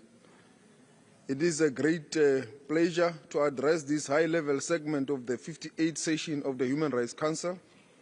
On behalf of the government and the people of the Republic of South Africa, I extend our warmest greetings. Last week, South Africa hosted the first meeting of foreign ministers of the G20 to concretize our work program during our presidency. The significance of South Africa's G20 presidency is that for the first time, the G20 summit is being hosted on the African continent. South Africa has chosen the theme of solidarity, equality and sustainable development to deepen international cooperation and bolster global partnerships. We view our presidency of the G20 as an opportunity to rebuild trust, reaffirm our commitment to multilateralism and addressing the multiple crises facing the world today. South Africa intends to use its G20 presidency to action the Pact of the Future, which world leaders adopted at UNGA 79 last September 2024, to forge a global consensus and make progress in realizing our global priorities, including the SDGs framework to ensure the full and equal, meaningful enjoyment of human rights by all. Mr. President, the theme and the focus of our G20 presidency finds expression in the 1948 Universal Declaration of Human Rights, which inspired South Africa's 1955 Freedom Charter, a visionary document that informed the struggle for a united, non-racial, non-sexist and a democratic society. The provisions of the Freedom Charter, whose 70th anniversary we celebrate this year, are embedded in our country's progressive democratic constitution, which is renowned the world over. The letter and the spirit of the Freedom Charter continues to inspire South Africa's participation and engagement with the Human Rights Council. We remain committed to the democratic socio-economic transformation agenda of our country to reverse the legacy of colonial and apartheid dispossession, discrimination and marginalization. As the High Commissioner recently stated, and I quote, "Redressing South Africa's racial imbalances and land ownership is vital to addressing the historical injustice of the apartheid era and fostering a more equitable future. The recently adopted expropriation law marks a critical step in this journey." Close quote. Indeed, our Constitution enjoins us to build a just, equitable South Africa in which all share in its prosperity. It is for this reason that we champion equality and non-discrimination in this Council, including efforts to combat racism, racial discrimination, xenophobia, and related intolerance. In this context, we urge this Council to leverage the 60th anniversary of the International Convention on the Elimination of All Forms of Racial Discrimination to conduct an honest assessment of the extent to which we have managed to contribute to attain our aspirations of a world free from these scourges. In order to intensify our efforts, equality in preparing to mark the 25th anniversary next year of the adoption of the Durban Declaration and the Programme of Action, the international community must double efforts to ensure the full implementation thereof through practical steps and actions. Similarly, the 80th anniversary of the United Nations, its Charter, and the 30th anniversary of the Beijing Declaration and Platform for Action should serve as an inspiration to combat other forms of discrimination, so that we can assure the realization of the inherent dignity and the equality and inalienable rights of all members of the human family. Accordingly, South Africa reaffirms the importance of gender equality and women's rights and the important role that women play in ensuring peace, security, development, and prosperity for humanity. Mr. President, as a beneficiary of international solidarity, today South Africa is able to assume its rightful place in this Council as a responsible member of the human family. We remain steadfast in advancing international peace and security through inclusive dialogue and peaceful political settlements of disputes in the African continent and beyond. Similarly, South Africa will never tire in standing side by side in support of the people of Palestine and Western Sahara in their struggles for freedom and self-determination against occupation. Mr. President, in today's world, where might appears to trump right, it remains incumbent on the Council to promote an equitable multilateral system. South Africa will therefore continue to advocate for the reform of the global governance institutions to protect human rights for all everywhere.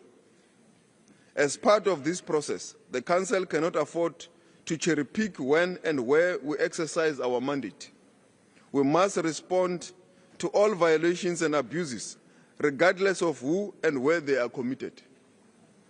In doing so, we will be making our contributions towards attaining the requisite balance between human rights, peace and security, and sustainable development. I thank you.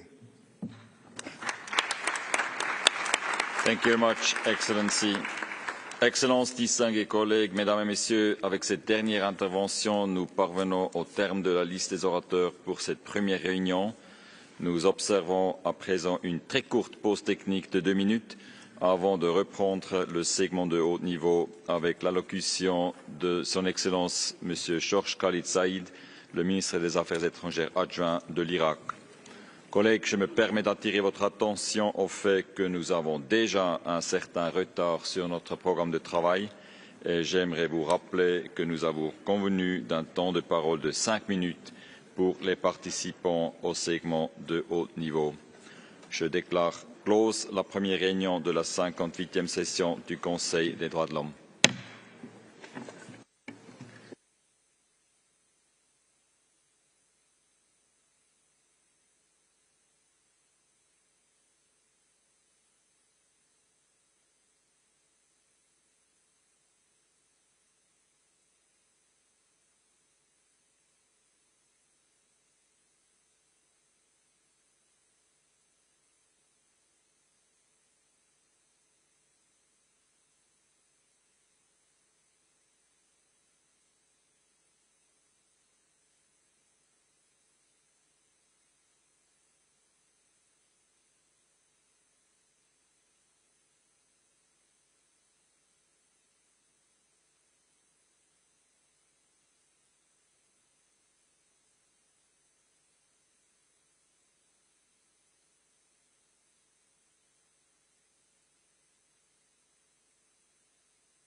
Excelencias,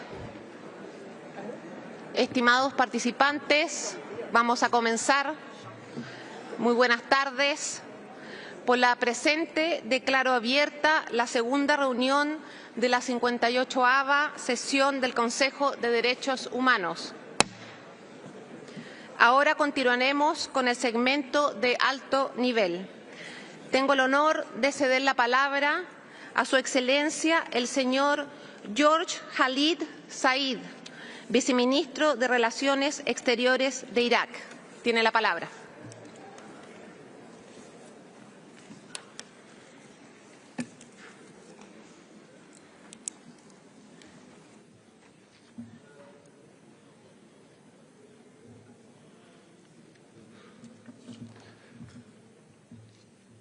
السيدة نائب رئيس مجلس حقوق الإنسان المحترم، أصحاب المعالي والسعادة المحترمون، السيدات والسادة الحضور المحترمون، يشرفني أن أنقل لكم تعهد الحكومة العراق وعلى رأسها دولة رئيس الوزراء محمد شياع السوداني بأن تكون الأولوية في عمل حكومته حماية وتعزيز حقوق الإنسان من خلال البرنامج الحكومي الذي تم إنجاز 73% من فقراته خلال السنتين من تشكيلة الحكومة، إذ أنجزت الحكومة تعداد العام للسكان لعام 2024 الذي تأخر إجراؤه منذ عام 1997 للمساهمة في إعداد البيانات لتحقيق رؤية العراق في تنفيذ أهداف التنمية المستدامة 2030. كما شهد القطاع الاقتصادي زيادة في الإنتاج المحلي وتنوع في الموارد، وأهمها إكمال المرحلة الأولى لميناء الفاو الكبير والعمل على إنشاء طريق التنمية بالشراكة مع دول الجوار، فضلا عن دعم القطاع الزراعي وإطلاق الخطة الاستراتيجية لأعوام 2024-2030 لتعزيز الأمن الغذائي والتنمية الريفية. كما شهد ملف الطاقة تطورا كبيرا من خلال استثمار الغاز المصاحب لاستخراج النفط للإسهام في تقليل الهدر وتوفير الاحتياج المحلي والتقليل من الآثار البيئية الضارة. في مجال تمكين المرأة زادت نسبة مشاركة المرأة في الحياة السياسية، إذ تجاوزت نسبة النساء في مجلس النواب العراقي 29% بواقع 96 سيدة، وترأست 6 لجان برلمانية، وتمثل المرأة 26% من مجالس المحافظات، وبلغت نسبة تمثيل النساء في إقليم كردستان 31% من عدد البرلمانيين في الإقليم، فضلا عن إشراك 3 وزيرات في الحكومة. كما ازداد عدد النساء في السلطة التنفيذية، إذ يوجد في الحكومة الحالية 708 بدرجة مدير عام، و3 رؤساء جامعات، و77 عمداء كليات، و191 قاضية، وبلغت عدد النساء في المؤسسات الأمنية أكثر من 15,000 امرأة. السيد الرئيس، العراق بلد متعدد المكونات ويتميز بتنوعه الديني والثقافي، وإن من أوليات المنهاج الحكومي هو الحفاظ على حاضر ومستقبل هذا التنوع، إذ بلغ عدد المدارس الناطقة بلغة تلك المكونات 892 مدرسة، وعدد الأحزاب التي تمثلهم 30 حزبا، وعدد منظمات المجتمع المدني المعنية بحقوقهم كشريك حقيقي للحكومة 79 منظمة.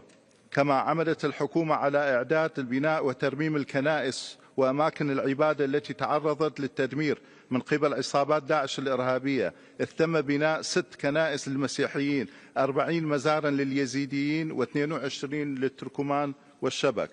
السيد الرئيس، يشهد عالمنا تصاعدا في عدد التحديات، ومنها التغيير المناخي وتزايد خطاب الكراهية والإفلات من العقاب في مواجهة الانتهاكات الجسيمة للقانون الدولي، إذ شهد العالم في غزة ولأول مرة في التاريخ إبادة جماعية متلفزة راح ضحيتها أكثر من 50,000 شخصا، أغلبيتهم من النساء والأطفال، مما يجعلنا نتساءل عن مدى ثقتنا بعالمية حقوق الإنسان التي يجب أن تحفظ كرامة الإنسان للجميع ودون استثناء. إن هذا التغاضي شجع البعض على التمادي للمطالبة بالتهجير القسري لشعب غزة الذي كان ينتظر من العالم أن يقف إلى جانبه في إعادة الإعمار بعد توقف الأعمال القتالية. وأود هنا تجديد التأكيد على موقف الحكومة العراق الداعم لحقوق شعب فلسطين في تقرير مصيره على أرضه التاريخية لإقامة دولة فلسطين وعاصمتها القدس الشريف. كما أود أن أعرب عن دعم حكومة العراق للأنروا كونها الجهة الأممية المختصة في إغاثة الشعب الفلسطيني ومساعدته على التكييف مع الظروف الصعبة التي يعاني منها الفلسطينيين وهم بحاجة لها أكثر من أي وقت مضى. السيد الرئيس، العراق مستمر بالتعاون مع جميع آليات حقوق الإنسان التي كان آخرها مناقشة تقريره الرابع إلى آلية الاستعراض الدوري الشامل والذي شارك فيه 93 دولة، ورحب بالتفاعل الإيجابي للدول، ونعمل بجدية على دراسة التوصيات التي قدمتها لنا تلك الدول بروح من التعاون البناء. أما على المستوى التشريعي تتعاون الحكومة بشكل وثيق مع مجلس النواب لمراجعة القوانين وتعديلها بما ينسجم مع التزامات العراق الدولية، إذ أقرت العديد من التشريعات والتعديلات التي تهدف إلى تعزيز حماية حقوق مختلف الفئات الاجتماعية وضمان العدالة والمساواة، وآخرها قانون العفو العام الذي من شأنه أن يسهم في تخفيف الاكتظاظ في السجون وتعزيز التماسك الاجتماعي.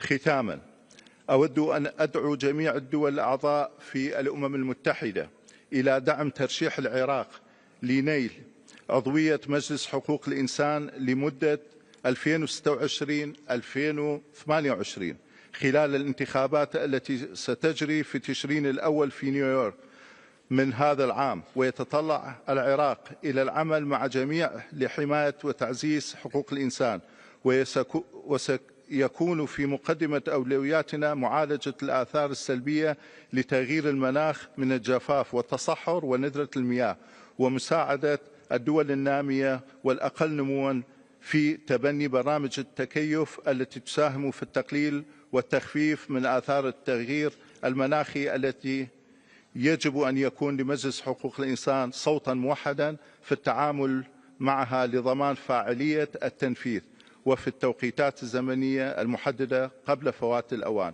وشكراً، وأتمنى لكم النجاح في عمل الاجتماعات.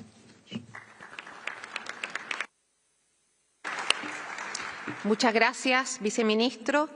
A continuación, tengo el honor de ceder la palabra a su excelencia, señora Mirjam bin Ali bin Nasser al-Misnad,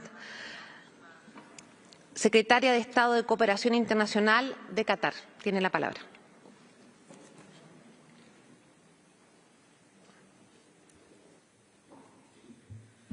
السيد الرئيس، أصحاب السعادة، السيدات والسادة، السلام عليكم ورحمة الله وبركاته.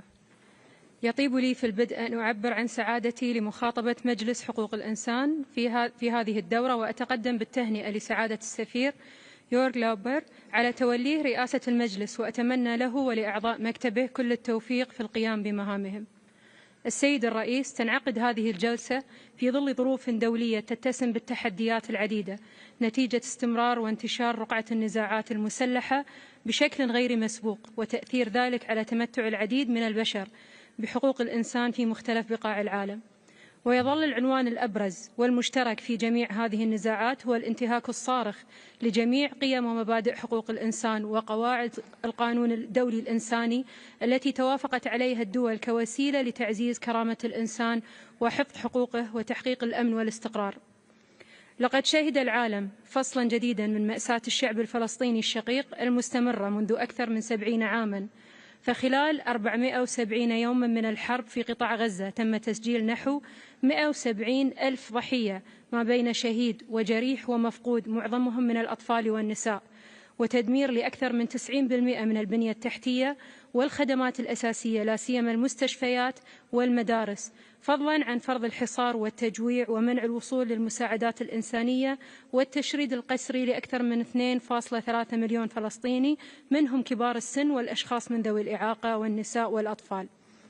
وإزاء التصدي لهذا الوضع الإنساني المريع في إطار مواصلة دولة قطر لدورها الرائد وسياستها الرامية إلى تعزيز السلم والأمن الدوليين وفض النزاعات بالطرق السلمية، بذلت جهودا حثيثة بالشراكة مع جمهورية مصر العربية والولايات المتحدة الأمريكية.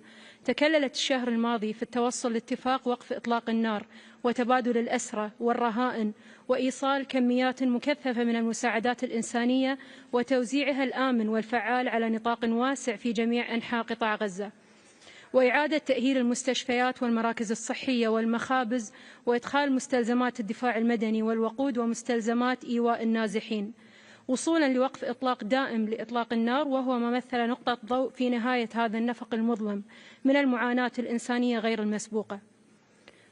وفي هذا الصدد تدعو دولة قطر إلى تضافر الجهود الإقليمية والدولية في تقديم المساعدات الإنسانية ودعم الأمم المتحدة في إدخالها وإيصالها إلى القطاع. وتجدر الإشارة هنا في إطار جهود دولة قطر المستمرة في تقديم الدعم للأسر المنكوبة ولرفع معاناة الأهالي، وبتوجيهات من سيدي حضرة صاحب السمو الشيخ تميم بن حمد آل ثاني أمير البلاد المفدى حفظه الله، تم تدشين جسر بري لإمداد قطاع غزة بالوقود. إننا نعتبر هذا الاتفاق إنجاز كبير وخطوة مهمة في الطريق الصحيح، ونؤمن بأن استدامته تتطلب اتخاذ المزيد من الخطوات الجادة، على رأسها تنفيذ الطرفين الكامل لالتزامهما بموجب الاتفاق، بما في ذلك السماح بدخول المساعدات الإنسانية بشكل كامل ودون عوائق، وبذل الجهود لإعادة إعمار غزة وجعلها قابلة للحياة لتمكين شعبها من العودة الآمنة. كما تؤكد دولة قطر رفضها القاطع لدعوات التهجير القسري للشعب الفلسطيني الشقيق، وتحذر أن مثل هذه الدعوات من شأنها أن تعيق فرص السلام وتجدد المواجهات في المنطقة. كما نؤكد أن السلام العادل والمستدام لن يتحقق إلا بإنهاء الاحتلال وتمكين الفلسطينيين من فرض سيادتهم على أراضيهم وإقامة دولتهم الفلسطينية على حدود عام 1967 وعاصمتها القدس الشرقية. السيد الرئيس، فيما يتعلق بالوضع في سوريا، نهنئ الشعب السوري الشقيق بنجاح ثورته وخلاصه من نظام قمعي في ارتكاب الجرائم والانتهاكات الجسيمة بحق السوريين لمدة 14 عاما. حافظت خلالها دولة قطر على موقف رافض لانتهاكات حقوق الإنسان وداعم لتطلعات الشعب السوري المشروعة. وترحب دولة قطر بالخطوات التي اتخذتها الحكومة الجديدة في سوريا، والتي تهدف إلى إعادة هيكلة الدولة السورية وتعزيز التوافق والوحدة بين كافة الأطراف السورية، بما يمهد لتوطيد السلم الأهلي والأمن والاستقرار وبناء دولة القانون والمؤسسات العادلة. كما تعرب دولة قطر عن دعمها لوحدة سوريا وسيادتها واستقلالها وسلامة أراضيها، وتؤكد الحاجة لرفع العقوبات المفروضة على سوريا وإعادة البناء وتحقيق تطلعات الشعب السوري في الحرية والتنمية والعيش الكريم. السيد الرئيس، فيما يتعلق بالوضع في السودان، نجدد موقف دولة قطر الثابت في دعم وحدة الاستقلال وسيادة وسلامة أراضي جمهورية السودان الشقيقة، ونرفض التدخل في شؤونها الداخلية. كما ننوه بأن الدور الإنساني الذي اطلعت به دولة قطر منذ اندلاع الحرب ما زال مستمرا، وذلك انطلاقا من واجبنا الإنساني والأخوي تجاه الأشقاء في السودان، حيث أن مساهمات دولة قطر شملت تقديم مساعدات إنسانية تنموية وتوفير سلال غذائية للمحتاجين للتخفيف من المعاناة في هذه الأزمة التي تصنف بأنها من أكبر الأزمات الإنسانية على الإطلاق، وبالتأكيد أن أكثر المتضررين هنا هم الأطفال والنساء. السيد الرئيس، في الختام أود مرة أخرى أن أؤكد على توافر الإرادة السياسية والمناخ الداعم لتعزيز وحماية حقوق الإنسان في دولة قطر، وعلى الالتزام من بلاد قطر بالتعاون مع أعضاء المجلس للاطلاع بمهامه بشكل أفضل. وستعمل دولة قطر من خلال عضويتها الجديدة التي تبدأ هذا العام في دعم الجهود التي يبذلها المجلس في تعزيز الاحترام العالمي لجميع قيم ومبادئ حقوق الإنسان على قدم المساواة، لجعل هذا العالم مكانا أفضل لعيش الإنسان. شكرا سيدي الرئيس.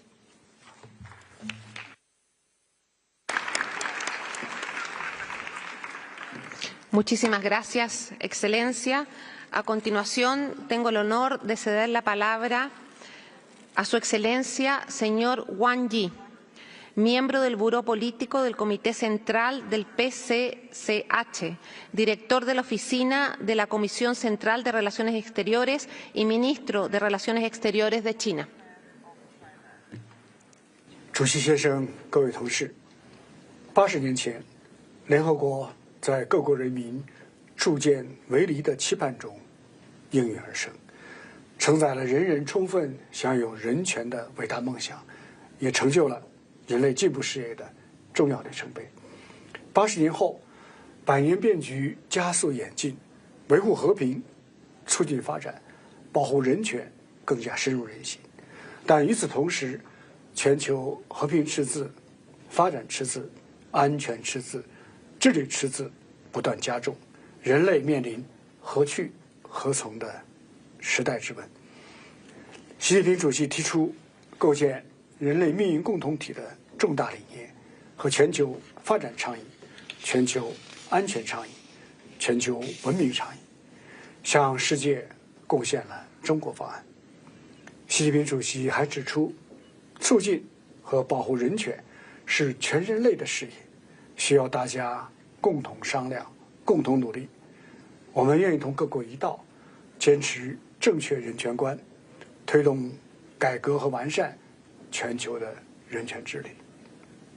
首先，我们要铭记初心使命，明确人权事业的真正内涵。民主和自由不是装饰品，不能用来当摆设。检验一国人权状况的最重要标准，就是本国人民的利益是否得到切实保护，人民的获得感、幸福感、安全感是否得以提升。为此，要坚持以人民为中心，将人民的利益作为根本的出发点和落脚点，不断解决好人民群众最关心、最直接、最现实的问题。实现发展为了人民，发展依靠人民，发展成果由人民共享，让人民过上幸福生活。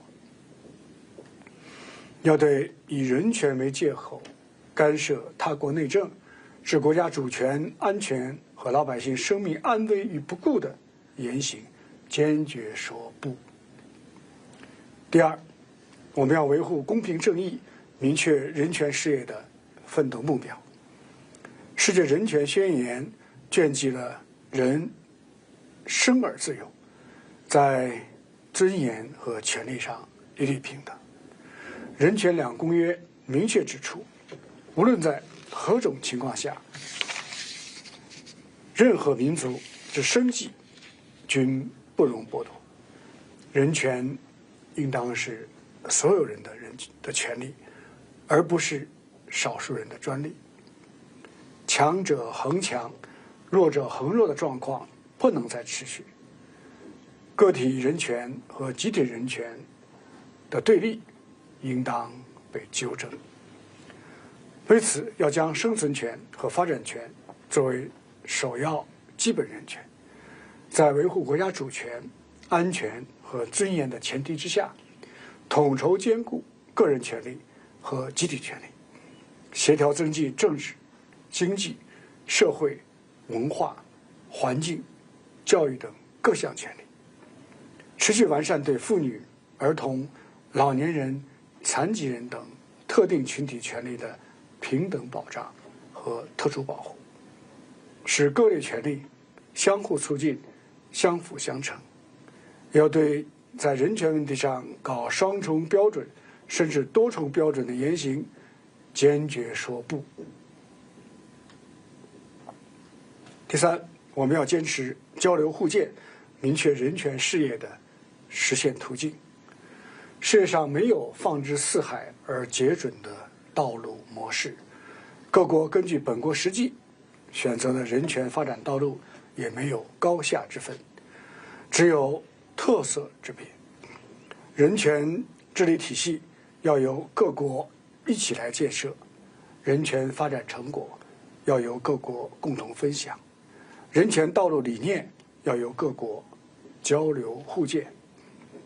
为此，我们要践行真正的多边主义，秉持公正、客观、非选择性、非政治化的原则，在平等和相互尊重的基础上开展建设性的对话合作，切实提升全球南方国家的代表性和发言权，推动建设公正、合理、包容的全球人权治理体系。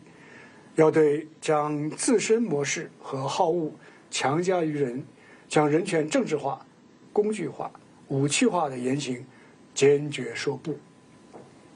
主席先生，各位同事，中国正在进一步全面深化改革，推进中国式现代化。中国追求的不是独善其身的现代化，而是愿意同各国一道实现和平发展、互利合作、共同繁荣的世界现代化。我们将以人类前途为怀，以各国福祉为念，做国际合作的践行者，文明互鉴的推动者，人类命运共同体的建设者，以更加积极有为的姿态参与国际人权合作，为各方一起共同来开创全球人权事业更加美好的未来。谢谢各位。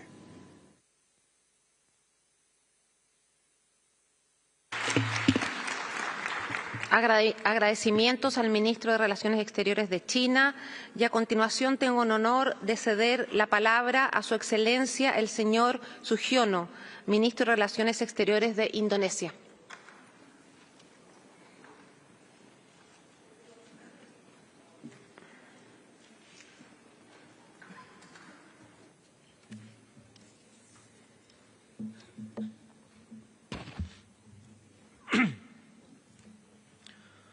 Madam Vice President, Excellencies, distinguished delegates, it is a great honor to stand before you today for the first time as Indonesian Foreign Minister, and my presence here reaffirms Indonesia's unwavering commitment to human rights under the presidency of Mr. Prabowo Subianto. As we continue to advocate for just and principled approach amid global challenges, we remain dedicated to our constitutional mandate, which says to establish a world order based on independence, lasting peace, and social justice. As the world's fourth most populous country and the largest Muslim majority democracy, we embrace our role in promoting a just and equitable world. Amid escalating global uncertainty, this role is more crucial than ever, as global peace and prosperity are increasingly threatened by unprecedented challenges. We are witnessing increasing fragility in the international order, in which inequality continues to widen, burdening developing nations the most, deepening global disparities. Racism, discrimination, hate speech, and Islamophobia are escalating, threatening social cohesion. For millions, freedoms remains an unfulfilled promise, ranging from the people in Palestine to countless girls and women in Afghanistan. Conflicts persist, while unilateralism is alarmingly becoming the norm, undermining trust in multilateral cooperation. These challenges demand a renewed and unwavering commitment to human rights, justice, and equality. Madam Vice President, Excellencies, distinguished delegates, we firmly believe that human rights must be at the core of national policies, and for decades, Indonesia has thrived in harmony and peace, upholding the principle of human rights while embracing the rich diversity of ethnic, religious, racial, and linguistic identities that define our nation. Under President Prabowo Subianto, we are strengthening social and economic rights to tackle poverty, inequality, and disparities.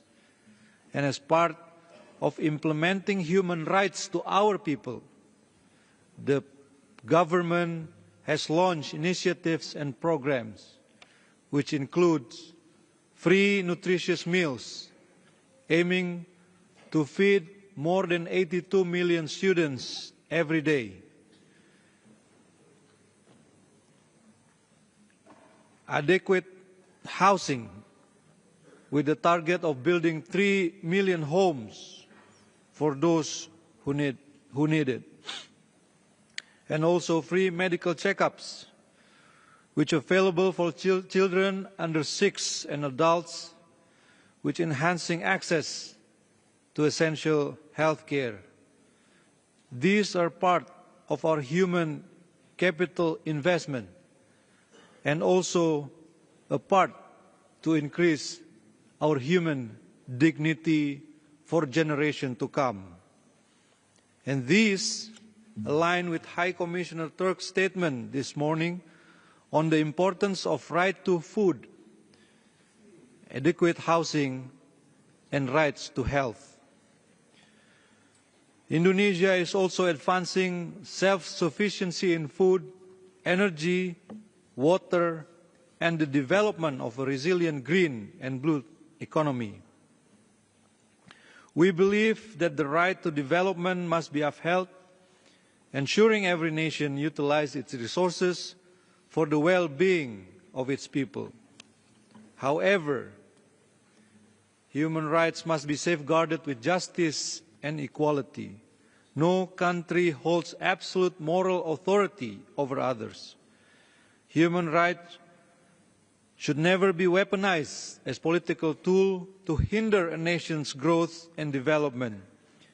As rightly mentioned by Secretary General Guterres, that human rights are the oxygen of humanity, but one by one, human rights are being suffocated. For Indonesia, standing firm for justice also means taking a stand against global injustice. We will not stay silent in the face of the ongoing occupation of Palestine, nor we will ignore the harmful consequences of unilateral coercive measures. We call out those who profess to champion human rights to stop the genocide and work and stop the double and multiple standard in human rights implementation. And in our region, Indonesia remains steadfast in pursuing a peaceful resolution in Myanmar, advocating for the rights of the Rohingya people and the restoration of democracy through inclusive dialogue. Madam Vice President, Excellencies, and distinguished delegates, as I conclude, I think there's a crucial question on what is the way forward and how do we turn our principles into action. The Human Rights Council must stand as a true beacon of hope for victims, defenders, and all those seeking justice. The Council must remain focused on its core mandate, protecting human rights for all and not becoming a stage for political agenda.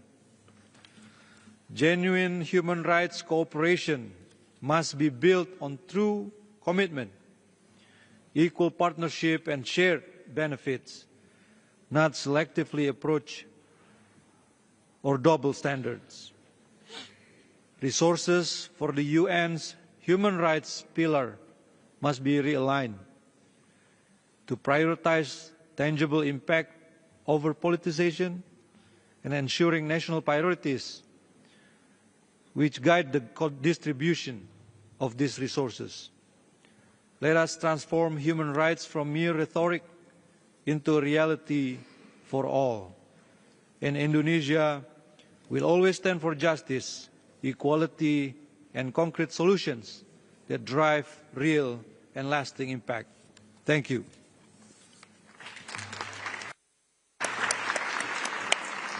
Muchas gracias al ministro de Relaciones Exteriores de Indonesia. A continuación, tengo el honor de ceder la palabra a su excelencia, el señor Osman Saleh Mohammed, ministro de Relaciones Exteriores de Eritrea. Mr. President, distinguished delegates, ladies and gentlemen, it is an honor to address this esteemed assembly at such a crucial moment in our shared history. While my message is delivered through a pre-recorded statement, the gravity of the matters at hand compels me to speak directly to the Council.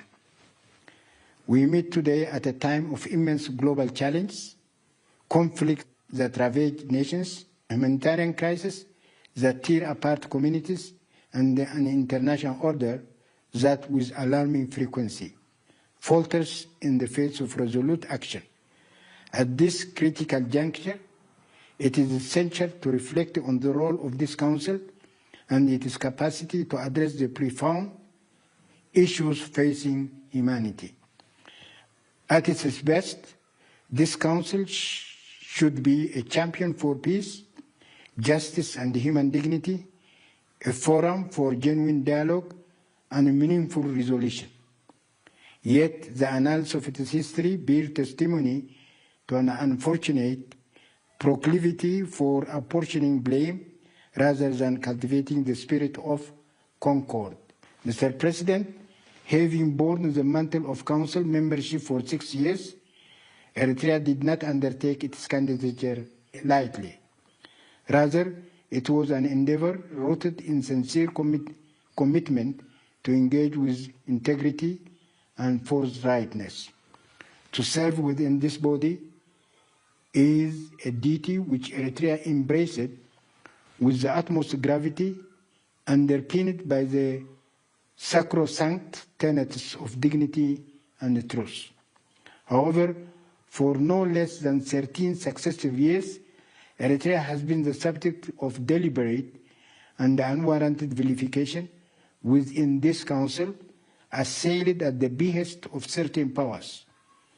These relentless and indiscreet mandates are not born of a genuine aspiration to safeguard human dignity, but rather wielded as an instrument of coercion to besmirch Eritrea's image, to encroach upon its sovereignty, and to exert undue geopolitical duress. The authors of these resolutions remain unchanged, their roots unaltered, revealing an entrenched pattern of partiality and duplicity that runs counter to the lofty ideals that this institution purports to uphold. Furthermore, Eritrea, along with many other sovereign nations, continues to suffer the effects of unilateral coercive measures, these punitive measures, lacking the legitimacy and antithetical to the fundamental precepts of international law, are designed to weaken independent nations, erode their economic sovereignty, and hinder their developmental aspirations. Distinguished delegates, contrary to the fallacious narratives that seek to portray Eritrea as an isolated country, our nation plays its modest yet principled role in global affairs. Through sports, arts, and heritage, Eritrea continues to enrich the global cultural landscape, celebrating unity in diversity and mutual respect among nations. Even amidst challenge, Eritrean talent flourishes. This spirit of excellence and perseverance was resoundingly affirmed on the grandest of stages when Binyam Girmay cemented his legacy by clinching the coveted green jersey at the Tour de France, becoming the first Black African to achieve this milestone in the race's 111-year history.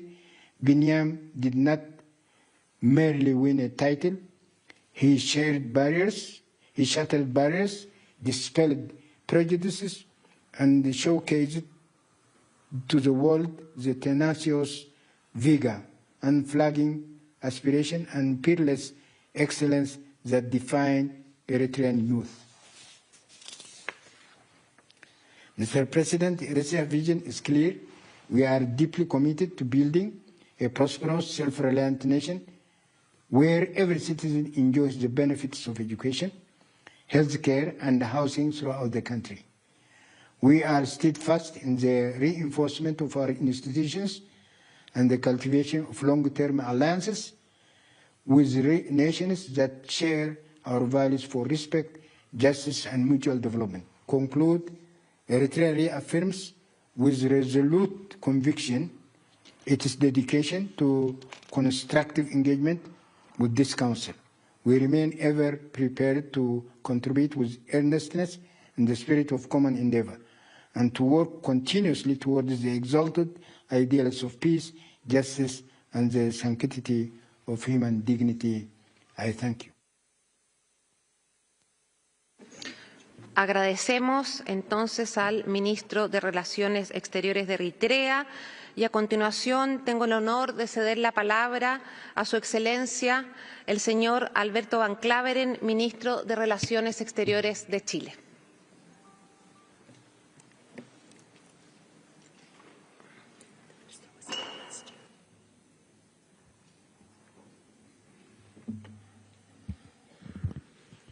Señora vicepresidenta, señora alta comisionada adjunta para los derechos humanos, señoras y señores delegados, excelencias, representantes de la sociedad civil.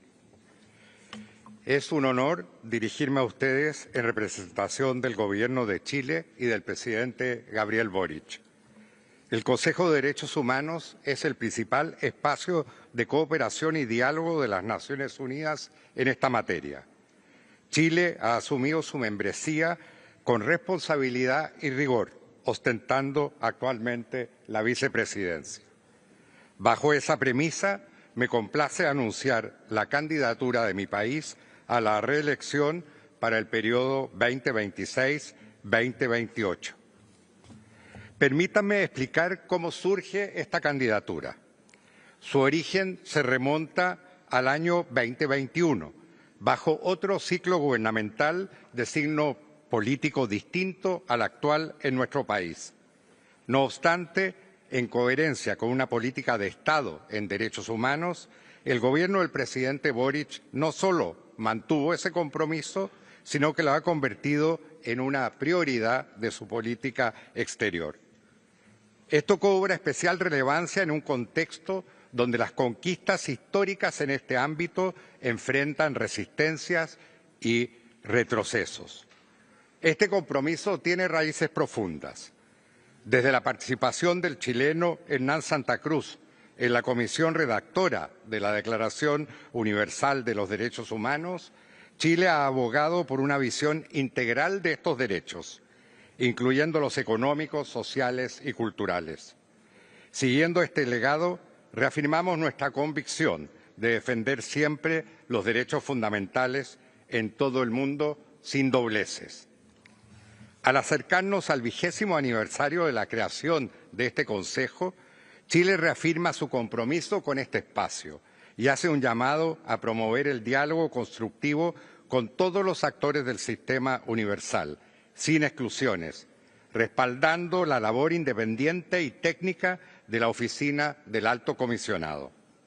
En esta nueva membresía, Chile espera continuar su labor en la promoción y protección de los derechos humanos como una política permanente, consolidando el consenso establecido en la Declaración y Programa de Acción de Viena de 1993 sobre la universalidad, indivisibilidad, interrelación e interdependencia de estos derechos.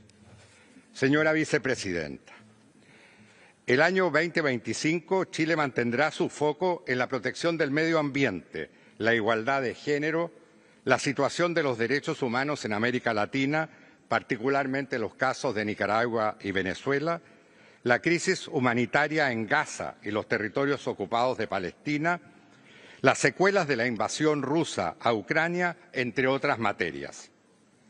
Asimismo, identificamos nuevos desafíos que exigen atención urgente. Uno de ellos es el crimen organizado transnacional. Somos conscientes de la necesidad de garantizar la seguridad de todas las personas en nuestro territorio. Sin embargo, ese objetivo debe alcanzarse respetando los derechos humanos de todas las personas involucradas, acusados, víctimas y testigos. Chile ha trabajado en ese Consejo para promover alternativas prácticas que permitan a los Estados abordar estos desafíos, reafirmando que seguridad y derechos humanos no son conceptos opuestos, sino complementarios. Señora Vicepresidenta, el compromiso de Chile con los derechos humanos se refleja en nuestra apertura al multilateralismo. Por ello, mantenemos una invitación permanente a los procedimientos especiales y desde nuestra cuarta membresía en 2023 hemos recibido 5 visitas de estos mecanismos. Además, en 2024, Chile rindió su examen periódico universal, asumiendo el compromiso de establecer un mecanismo nacional de seguimiento de recomendaciones. Aceptamos el 98,5% de las 329 recomendaciones recibidas, reafirmando nuestra convicción de que la transparencia y el escrutinio internacional fortalecen la democracia y la protección de derechos. En un mundo donde los desafíos globales demandan respuestas colectivas, Chile respalda el trabajo de los organismos multilaterales. La promesa de paz y seguridad que dio origen a las Naciones Unidas tras la Segunda Guerra Mundial no puede ser desatendida por intereses coyunturales o consideraciones de corto plazo. En síntesis, Chile apuesta por un multilateralismo más robusto, con los derechos humanos en el centro de su acción.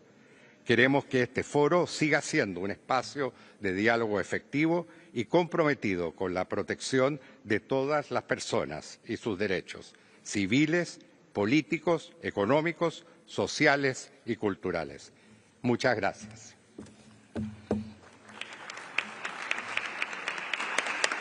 Agradecemos al ministro de Relaciones Exteriores de Chile y a continuación tengo el honor de ceder la palabra a su excelencia señor Ararat Mirzoyan, ministro de Relaciones Exteriores de Armenia.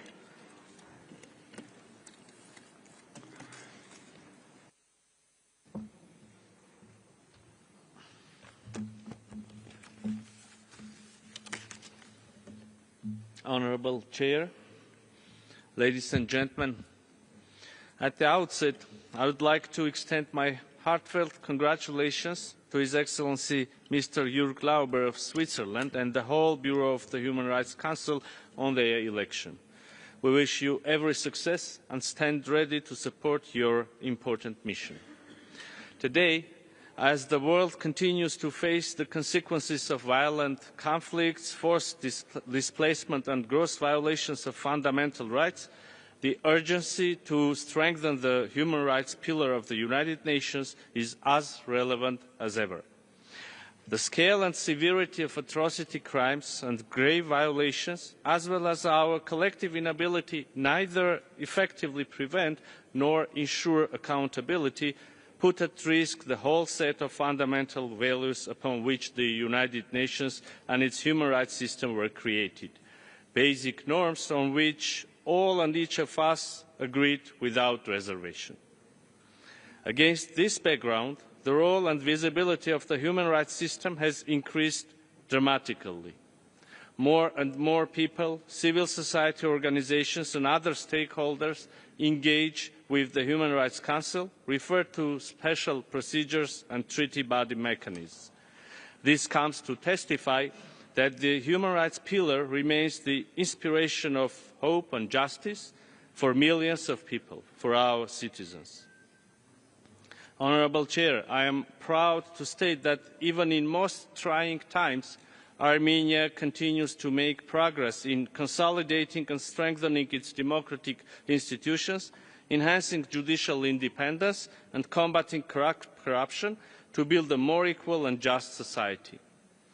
We have recently established the National Mechanism for Implementation, Reporting and Follow-up of Human Rights Commitments and Obligations and view it as an important domestic mechanism to mainstream rights-based approach in all policy areas. Later this year, Armenia will be presenting its fourth Universal Periodic Review, which has been concluded based on numerous rounds of consultations between governmental and non-governmental organisations, actors. Armenia remains steadfast in its commitment to the protection and promotion of human rights domestically and globally. We strive to provide platforms for diverse voices and find solutions to the most acute issues of human rights and humanitarian domains. In this regard, last year, in December, Armenia hosted the 5th Global Forum Against Crime of Genocide. The forum gathered officials, eminent experts, representatives of international organisations, United Nations Special Procedure Mandate holders, civil society and academia, who looked at the role that small states can play in shaping and moving forward the prevention agenda, examined the evolution of the UN early warning and early response mechanism, focusing on the necessity to improve operational and policy coherence. Participants also deliberated on functions and roles of various regional and global organisations, as well as global judicial bodies. Armenia also hosted the 8th ministerial meeting of the Ancient Civilizations Forum, placing the protection of cultural heritage at the core of its discussions.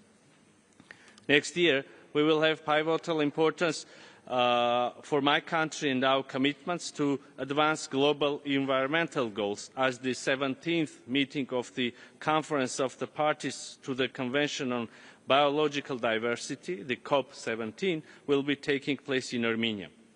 We attach utmost importance to organising an inclusive conference of the parties to the Convention on Biological Diversity. The Armenian presidency will strive to organise a successful conference with full and meaningful participation, including civil society, academia, indigenous people, local communities, women and youth organisations, and other relevant stakeholders. Armenia looks forward to cooperating with the United Nations member states, civil society and non-governmental organisations in the effective organisation of this crucial international environmental conference to bring the global environmental processes back on track for sustainable development and true inclusivity when it comes to multi-stakeholder participation. Ladies and gentlemen, 1 year ago, in my statement, I made extensive references to the challenges that Armenia was facing. Unfortunately, most of those challenges still remain unresolved despite the tremendous efforts of my country. Statements coming from our eastern neighbour continue to question the territorial integrity of Armenia, despite the recognition of each other's territorial integrity based on the 1991 Alma-Ata Declaration, which, among others, had reconfirmed that the administrative boundaries of the Armenian Soviet Socialist Republic and the Azerbaijani Soviet Socialist Republic had become international borders between the two independent republics. Moreover, as we speak, the mock trials against 23 Armenian individuals who are arbitrarily detained are taking place in Azerbaijan, with disregard of human rights standards for due process.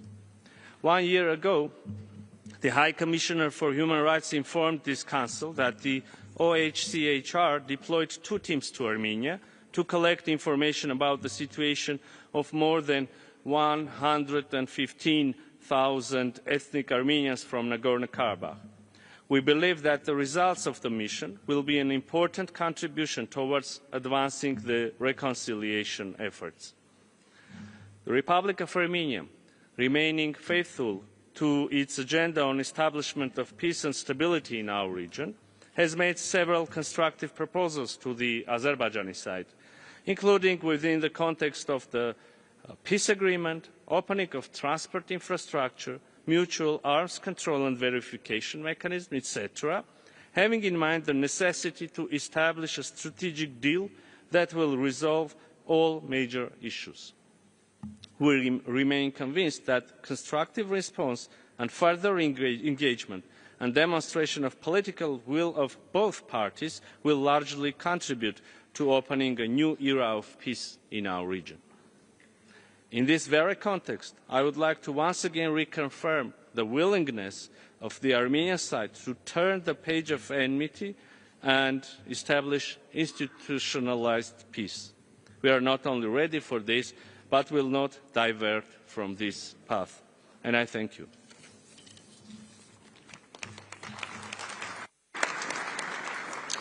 Agradecemos al ministro de Relaciones Exteriores de Armenia y a continuación tengo el honor de ceder la palabra a su excelencia, señora Turgjertir Katrin Gurdensdottir. Tiene la palabra.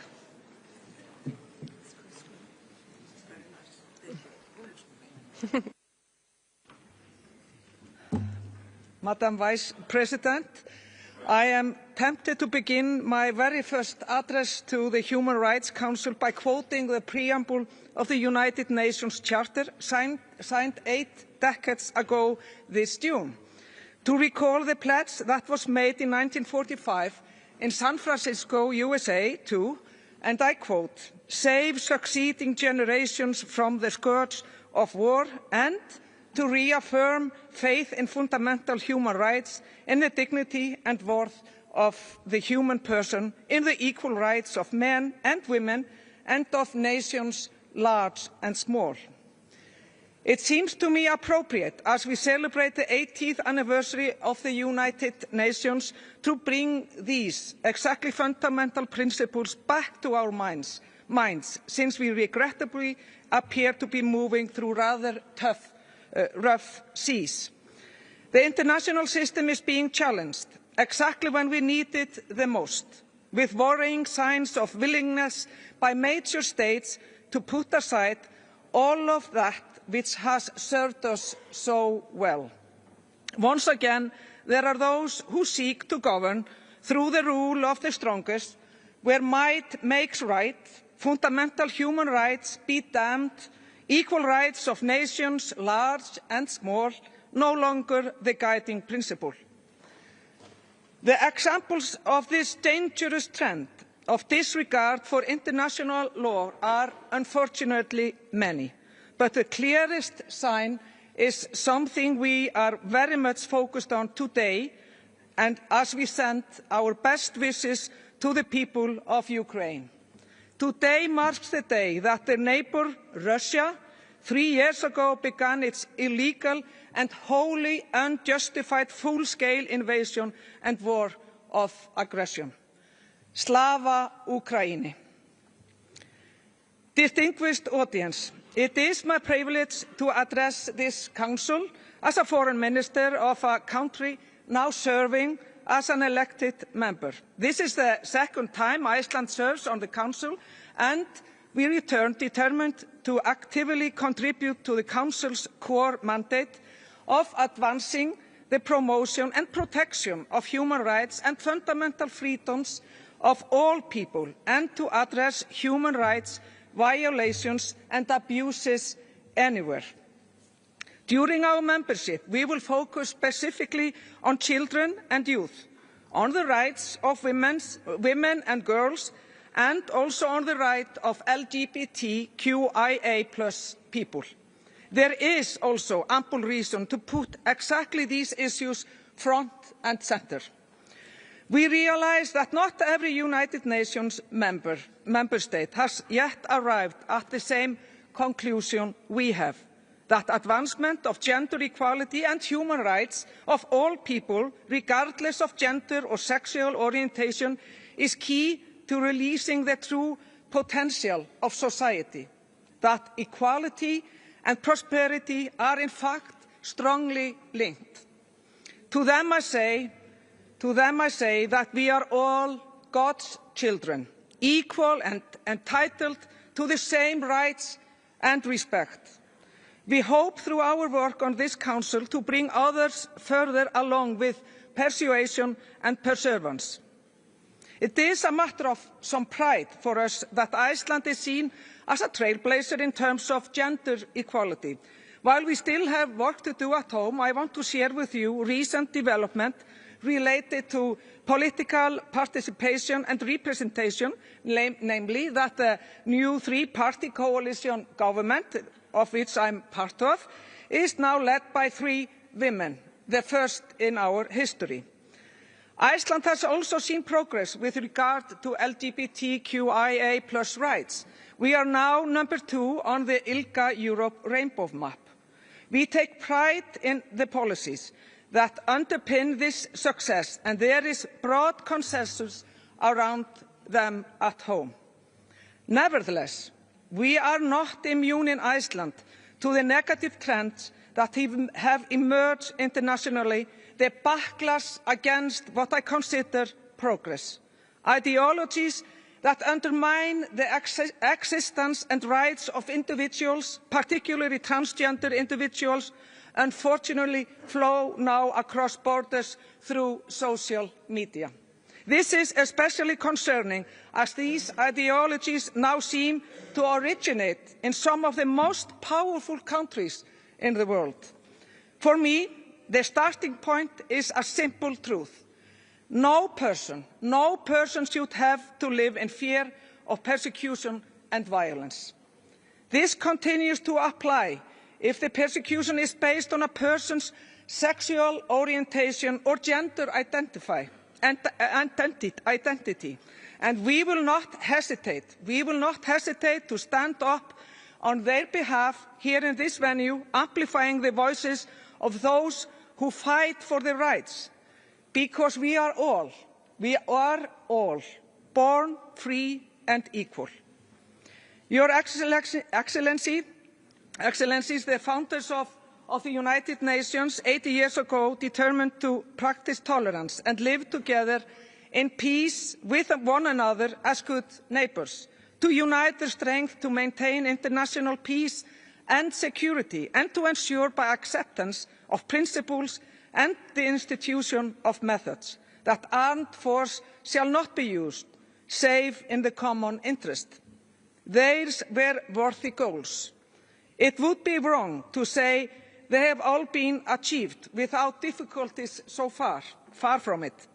The Israeli warfare in Gaza for 15 months following the Hamas terrorist attack on the 7th October 2023 is only the latest testament of the failure of our system to address urgent crisis. And yet that complex problem now seems more divisive than ever, the talk of the removal of people from Gaza being only the latest example of the crossroads we now find ourselves at. We also see conflicts elsewhere, where people live in fear and their human rights are being eroded. An example are the rights of women and girls in Afghanistan, which now seem barely to exist. That should not be tolerated in our world. Our international system, the rules-based order we have increasingly lived by, is under attack by forces that mean to reshape our world, who ultimately want to do away with multilateralism altogether. There is only one way to meet these challenges. We must redouble our efforts, recommit ourselves to principles laid out in the UN Charter. It may prove difficult. It may require sacrifices. For sure, it will require sacrifices, since, after all, the world is a different place than it was in 1945, and the United Nations must reflect those changes through reform and renewal. But by addressing in unison the challenges faced by humanity, we are more likely to succeed, and only with common rules can we act united. We need to reaffirm our faith in fundamental human rights, in the dignity and worth of all people, in the equal rights of all people and of nations large and small. Thank you. Agradecemos a la ministra de Relaciones Exteriores de Islandia y ahora tengo el honor de ceder la palabra a su excelencia señora Ana Araya Silasi, ministra de Justicia de Etiopía.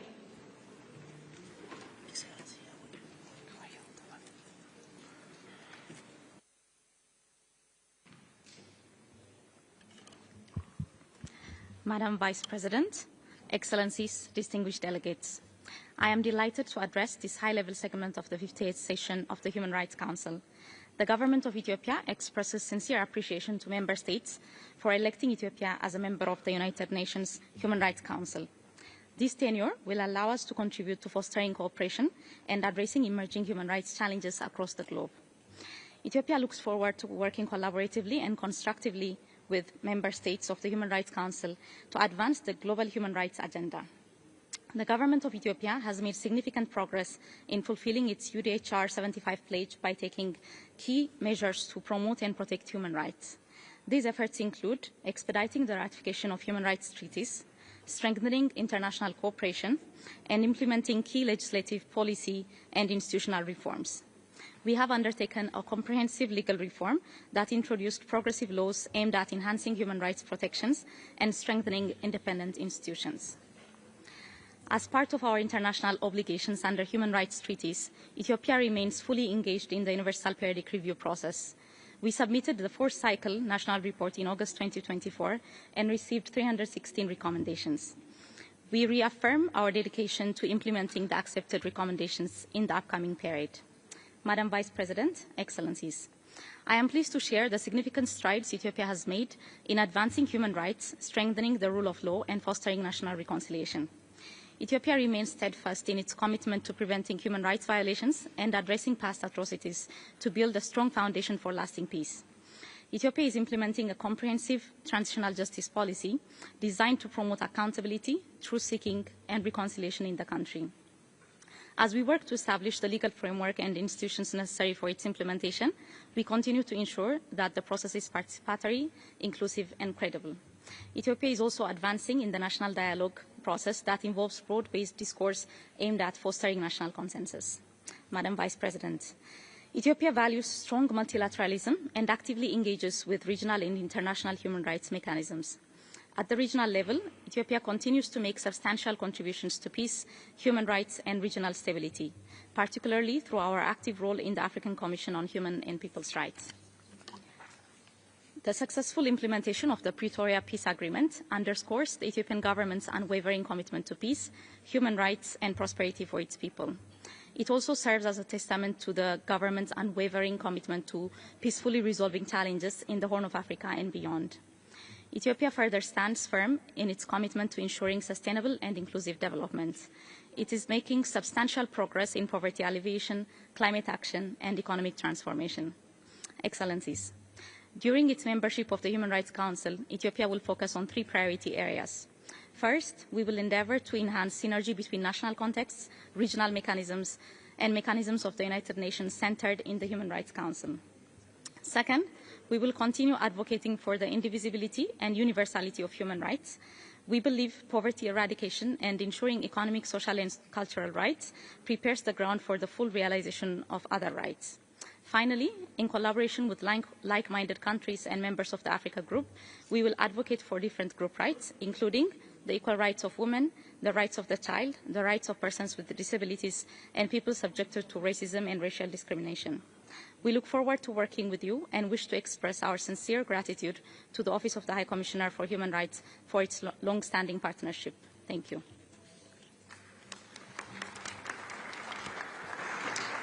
Agradecemos a la ministra de Justicia de Etiopía y a continuación tengo el honor de ceder la palabra a su excelencia señora Vaiva Bragi, ministra de Relaciones Exteriores de Letonia. Mr. President, Excellencies, distinguished delegates, in the 30 years since the Beijing Declaration and Platform for Action, we have taken remarkable strides towards gender equality and the empowerment of women. Yet today, we must also confront the stark realities that women and girls face globally. In Afghanistan, Iran, Sudan, the DRC, as progress remains fragile and uneven, women and girls continue to face gender-based discrimination and sexual violence. They are denied access to education and healthcare and continue to be deprived of fundamental freedoms. We must spare no effort in urgently addressing these challenges. Latvia is an international leader in gender equality and women's representation at the highest positions. Yet, our commitment to women's empowerment is global. Latvia has increased its contributions to the UN Women, other UN bodies to address immediate needs, but also long-term measures to fight inequality and oppression. Together with NGOs, we have implemented projects to rehabilitate survivors of violence in Ukraine and to empower women and girls in Egypt, Ethiopia, Fiji, Namibia, Rwanda, Uzbekistan in the areas of entrepreneurship, digital literacy and STEM. This is our long-term commitment. Mr. President, 3 years ago, in an act of unprovoked and unjustified aggression, Russia launched a brutal, full-scale invasion of its sovereign, peaceful neighbor, Ukraine. Thousands of innocent civilians have been killed, millions displaced, and entire cities reduced to rubble. There are hundreds of documented and many more unreported cases of Russia's systemic use of sexual violence as a weapon of war. The acts of rape, torture, and humiliation committed by Russian soldiers are cruel and pure evil. Russia's authorities have committed crimes against humanity by using torture as a coordinated state policy towards Ukrainian civilians and prisoners of war.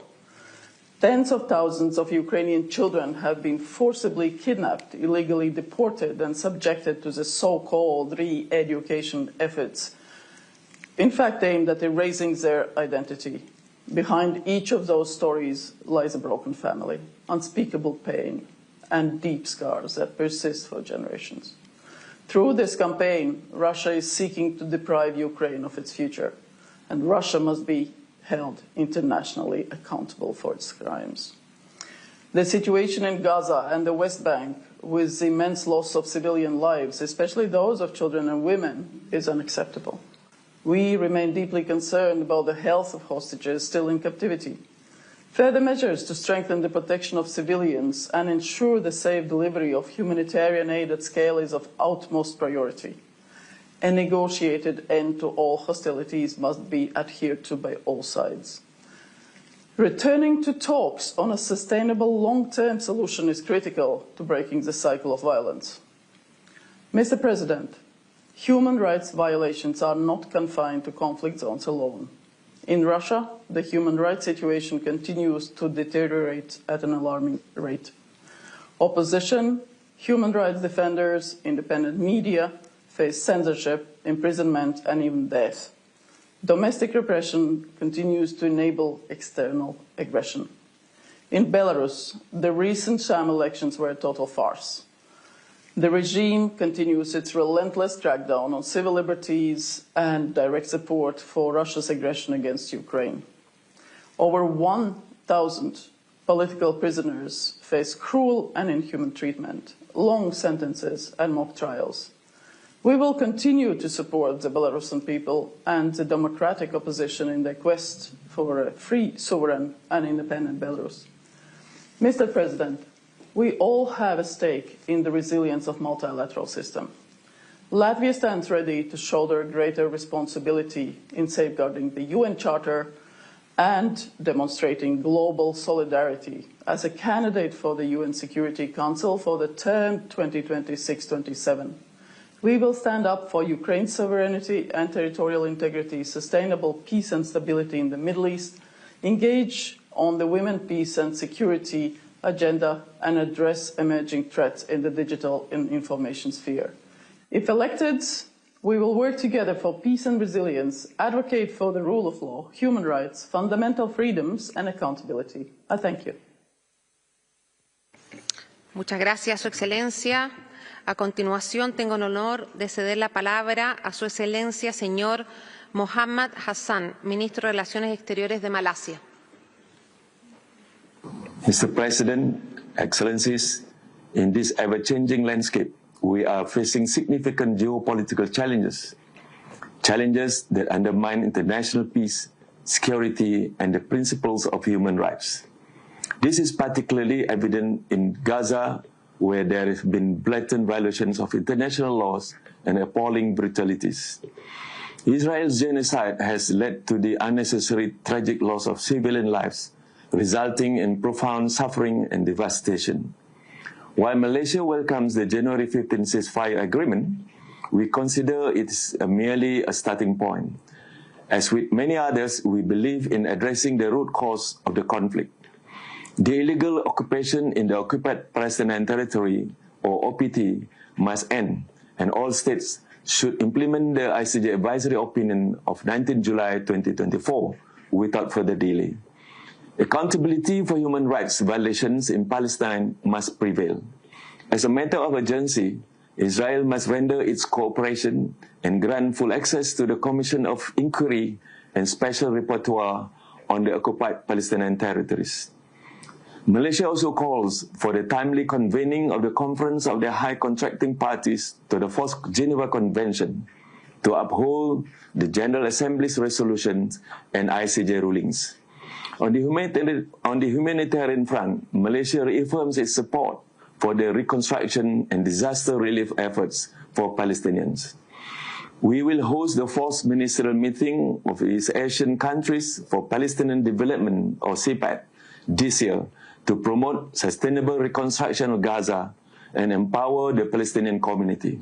Excellencies, as the current chair of ASEAN, Malaysia is committed to strengthening ASEAN's voice on human rights issued through the ASEAN Intergovernmental Commission on Human Rights. On the ongoing conflict and humanitarian crisis in Myanmar, Malaysia aims to create a conducive environment for engagement among stakeholders to rebuild trust, foster inclusive dialogue, and facilitate the delivery of humanitarian assistance. The five-point consensus remains the bedrock of ASEAN's approach. Malaysia is committed to working closely with the United Nations and its agencies to promote concrete progress and achieve a durable and peaceful resolution to the crisis in Myanmar. To facilitate progress, Malaysia has appointed its ASEAN Special Envoy to Myanmar. We also look forward to strengthening ASEAN engagement and cooperation with the United Nations and human rights mechanisms on human rights issues related to climate change, women and children, health, development, and digitalization. We continue to explore capacity-building programs to protect vulnerable groups. Excellencies, Malaysia remains committed to promoting and protecting human rights. On the national front, we will continue to prioritize human rights as a fundamental aspect of development and well-being of our people. We demonstrate this commitment by advancing reforms that promote dignity, justice, and equality for all. Malaysia's commitment in advancing human rights is evident through the development of Freedom of Information Act, National Aging Blueprint, National Indigenous People Development Policy, and National Action Plan on Business and Human Rights. We continue to collaborate with the OSCR through various human rights mechanisms.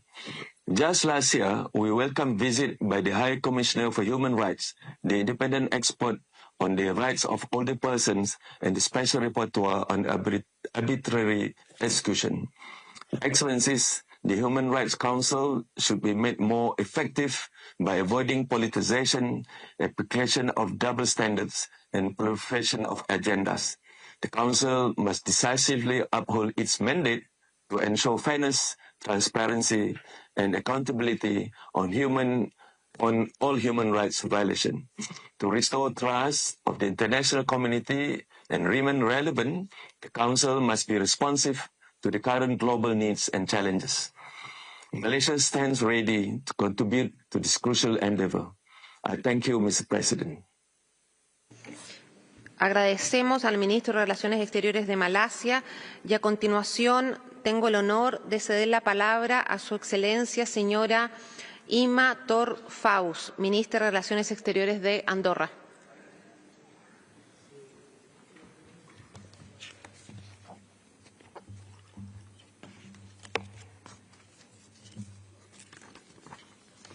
Monsieur le Président, Excellences, Mesdames et Messieurs, à cette même tribune, il y a juste un an, nous présentions un sombre tableau de la situation des droits de l'homme dans le monde. Force est de constater que l'année écoulée a globalement été une année de recul des droits fondamentaux. Une année marquée à la fois par l'exacerbation de certains conflits mettant à rude épreuve le droit international et par la recrudescence de crises des institutions démocratiques. L'Andorre ne peut qu'exprimer sa profonde préoccupation face aux situations en Ukraine, victime depuis 3 ans d'une invasion à grande échelle, à Gaza, au Soudan, mais aussi en République démocratique du Congo, qui a fait l'objet d'une session extraordinaire du Conseil début février, sans oublier de nombreuses autres crises et conflits qui restent trop souvent dans l'ombre. Et je pense particulièrement à cet état de non-droit qu'est devenu Haïti. Face à ces menaces persistantes et à des défis émergents comme ceux liés au mauvais usage des technologies, notamment à des fins de manipulation de l'information, il est essentiel de renforcer et de rendre plus efficaces les mécanismes internationaux de protection des droits, au premier rang desquels ce Conseil des droits de l'homme. Les crises humanitaires d'une ampleur inouïe qui secouent le monde nous rappelle l'urgence d'utiliser plus efficacement les instruments censés protéger les civils et faire rendre des comptes à ceux qui commettent toutes sortes d'exactions. À cet égard, la Principauté d'Andorre soutient fermement la Cour pénale internationale en tant que mécanisme essentiel de la lutte contre l'impunité. Les enfants sont les principales victimes des conflits. C'est pour cette raison que le chef du gouvernement d'Andorre, M. Xavier Espot, ici même à Genève le mois prochain, va participer au lancement d'une vaste campagne du bureau de la haute représentante du secrétaire général pour les enfants et les conflits armés. Les femmes sont aussi particulièrement vulnérables aux conflits. L'année 2025 marque le 30e anniversaire de la 4e conférence mondiale sur les femmes et de l'adoption de la déclaration et du programme d'action de Beijing, ainsi que les 25 ans de l'adoption de la résolution 1325 du Conseil de sécurité des Nations unies sur femmes, paix et sécurité. C'est un moment clé pour évaluer les progrès réalisés, mais aussi l'ampleur de ce qui reste à faire. En Andorre, l'égalité de genre n'est pas seulement un objectif, elle constitue une priorité transversale des politiques publiques. Et c'est dans cet esprit que nous avons soumis notre rapport dans le cadre de la plateforme de Beijing plus 25. À l'échelle mondiale, d'importants défis persistent, qu'il s'agisse de lutter contre la violence de genre, de s'attaquer à la fracture salariale ou encore d'assurer l'égalité des chances et un accès équitable aux ressources. Dans certaines parties du monde, il faut même faire état de recul significatif. Et à cet égard, je voudrais réitérer notre préoccupation profonde face aux violations constantes et systématiques des droits des femmes en Afghanistan et condamner particulièrement l'exclusion des filles de l'école. Nous sommes également très attentifs à la situation des droits des femmes en Syrie et au rôle important qu'elles doivent être amenées à jouer dans la transition politique de ce pays. 30 ans après Beijing, nos efforts collectifs seront cruciaux pour garantir que les femmes participent pleinement à la construction de sociétés plus inclusives. L'inclusion sociale est également au cœur de l'engagement de l'Andorre, qui aspire à construire une société où la diversité soit une richesse. C'est pour cette raison qu'à l'échelle internationale, nous défendons le multilinguisme dans le système multilatéral comme un droit. Señoras y señores, la pobreza extrema, el hambre, las desigualdades continúan socavando la cohesión social y el desarrollo sostenible. Al mismo tiempo, el cambio climático avanza con consecuencias devastadoras, poniendo en peligro no solo nuestro presente, sino también el futuro de las próximas generaciones.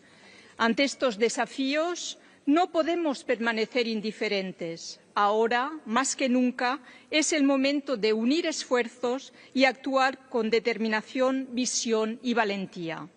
Andorra reafirma su compromiso inquebrantable de seguir trabajando por un multilateralismo más eficaz e inclusivo, para fortalecer unos valores que seguimos considerando como universales, garantizar la protección de los derechos fundamentales y hacer realidad un futuro más sostenible, seguro y esperanzador. Gracias por su atención. Merci beaucoup. Thank you for your attention.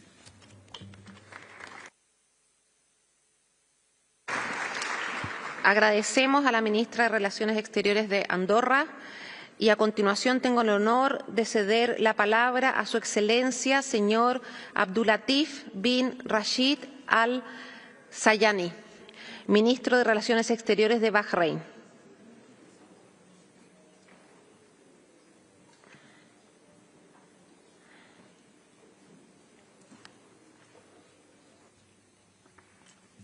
بسم الله الرحمن الرحيم. مدام فايس بريزيدنت، أصحاب المعالي والسعادة، السيدات والسادة، السلام عليكم ورحمة الله وبركاته. يسرني في البداية أن أحيي جمعكم الكريم، متمنيا لأعمال مجلسكم الموقر التوفيق والنجاح في تحقيق المقاصد السامية التي يهدف المجلس إلى بلوغها لتعزيز وحماية حقوق الإنسان وحرياته في العالم أجمع.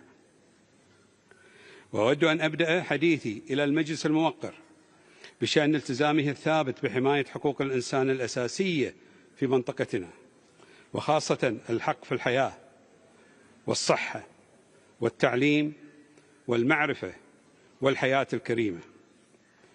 إننا في مملكة البحرين بتوجيهات وقيادة حضرة صاحب الجلالة الملك حمد بن عيسى الخليفة المعظم حفظه الله ورعاه، والمتابعة المستمرة من صاحب السمو الملكي الأمير سلمان بن حمد آل خليفة ولي العهد رئيس مجلس الوزراء حفظه الله، اتخذنا العديد من المبادرات المهمة لتعزيز وحماية حقوق الإنسان وحرياته، وأصبحت إنجازاتنا في هذا المجال شهادة على تفانينا في حماية تلك الحقوق، بما فيها المبادرات الملكية السامية المتعددة، ومنها العفو الملكي الخاص بالإفراج عن أكثر من 3700 سجين خلال العام الماضي، والتنفيذ الناجح للعقوبات البديلة، وإنشاء السجون المفتوحة.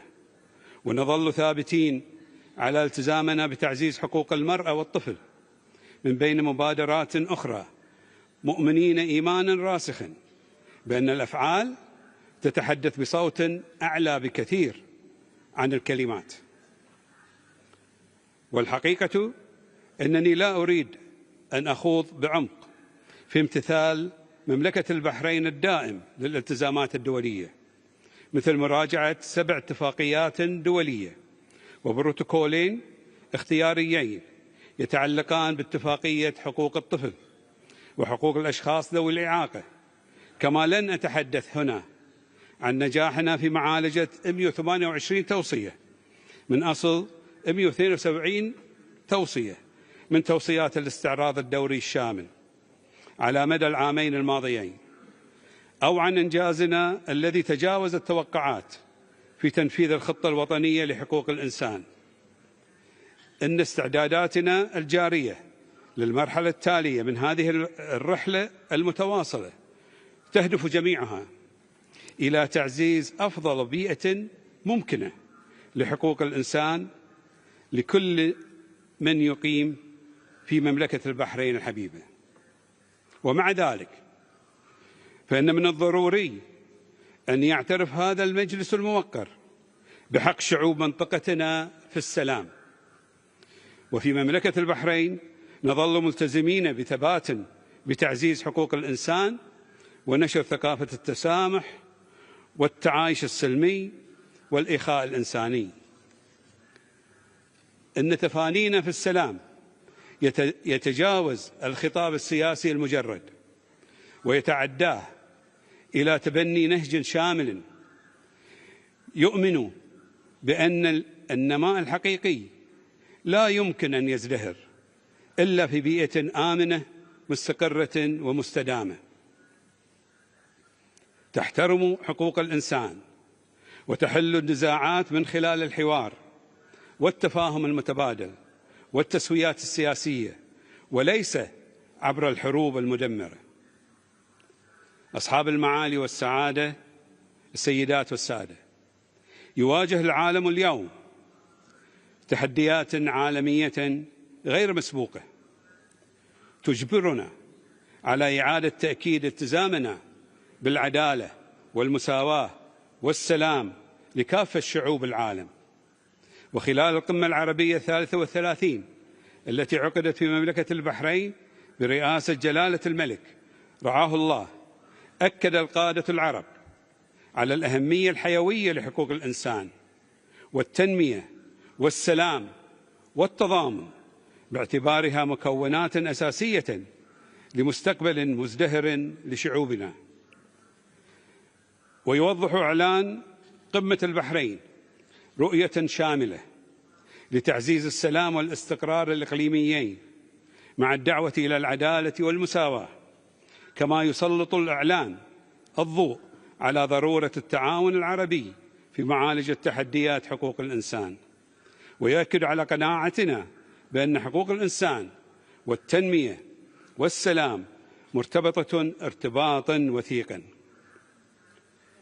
ودعت القمة إلى عقد مؤتمر دولي للتوصل إلى حل للصراع الإسرائيلي الفلسطيني المستمر لأكثر من 70 عاما، واقترحت العديد من مبادرات حقوق الإنسان بما في ذلك توفير الرعاية الصحية والتعليم للمتضررين من الصراعات والنزاعات الإقليمية. وتعكس هذه المبادرات التزامنا الإنساني بالدفاع عن حقوق الإنسان وخاصة المتضررين من الصراعات، مع الاستثمار في القطاعات الحيوية التي تعزز القدرة على الصمود والتعافي والاستقرار. وحرصا من مملكة البحرين على ضمان التنفيذ الفعال والمستدام لهذه المبادرات، فقد أنشأت المملكة لجنة وطنية مختصة مسؤولة عن تنسيق ومتابعة تنفيذ مبادرات القمة العربية. إن هذه الآلية تؤكد التزامنا بالوفاء بمسؤولياتنا الإنسانية وتعكس نهجا مستداما لتعزيز حقوق الإنسان والتنمية في المنطقة. ونحن نواصل السعي نحو رؤية تعزز التكامل الإقليمي والاستقرار السياسي والتنمية الاجتماعية والاقتصادية للجميع.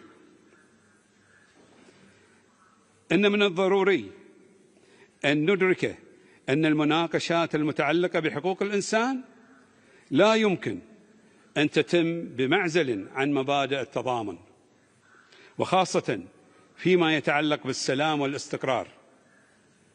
إن غياب الأمن واستمرار الصراعات المسلحة يعرضان حياة المدنيين للخطر ويهددان الكرامة الإنسانية الأساسية.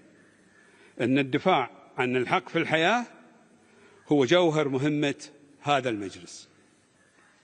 وتظل البحرين داعمة بقوة للمبادرات الدولية والإقليمية الرامية إلى تعزيز الأمن والسلام العالميين، في حين تعارض بقوة العنف والتطرف والإرهاب والفكر المتعصب، وتدعو إلى حل النزاعات سلميا عبر الحوار الدبلوماسي.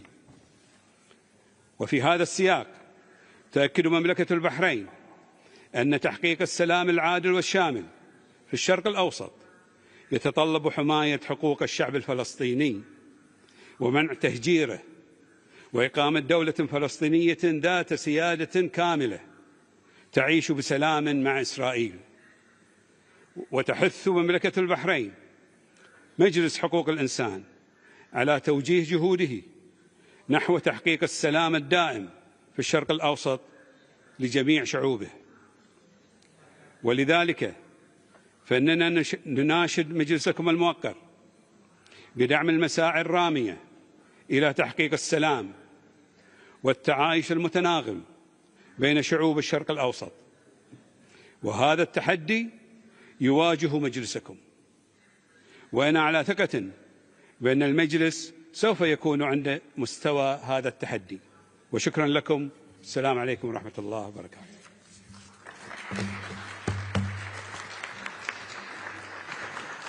Agradecemos al ministro de Relaciones Exteriores de Bahrein y a continuación cedo la palabra a su excelencia el señor Roberto Álvarez Gil, ministro de Relaciones Exteriores de República Dominicana. Distinguidos miembros del Consejo de Derechos Humanos, colegas, representantes de los Estados miembros, señoras y señores, es para mí un profundo honor dirigirme a esta asamblea en el marco de la sesión de alto nivel del Consejo de Derechos Humanos. En nombre del Gobierno de República Dominicana, me complace reafirmar nuestro firme compromiso con la defensa y promoción de los derechos humanos en el ámbito global, así como nuestra voluntad de seguir contribuyendo activamente en este foro de gran relevancia para toda la comunidad internacional. Este Consejo es un espacio indispensable para consolidar los principios fundamentales que promueven la dignidad humana, la igualdad y la justicia para todos los pueblos del mundo. Quisiera resaltar no solo los avances logrados en nuestra nación, sino también nuestro compromiso continuo con los valores que nos guían, los cuales están consagradas en la Declaración Universal de Derechos Humanos y en tantos otros instrumentos esenciales adoptados en las pasadas 8 décadas de nuestra organización. La agenda de este segmento de alto nivel nos invita a reflexionar sobre los compromisos asumidos en la Plataforma de Acción de Beijing, que, a 3 décadas de su adopción, sigue siendo una piedra angular de nuestra política nacional para alcanzar la igualdad de género y garantizar los derechos de las mujeres y niñas.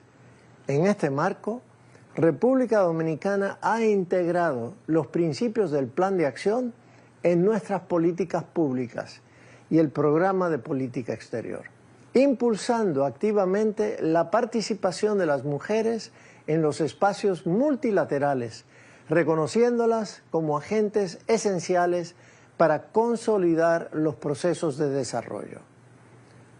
Un ejemplo de nuestro firme compromiso es la Ley sobre Igualdad de Género, que ha sido una herramienta clave para avanzar en la erradicación de la violencia de género y la discriminación, asegurando la plena participación de las mujeres y niñas en todos los aspectos de la vida pública y privada.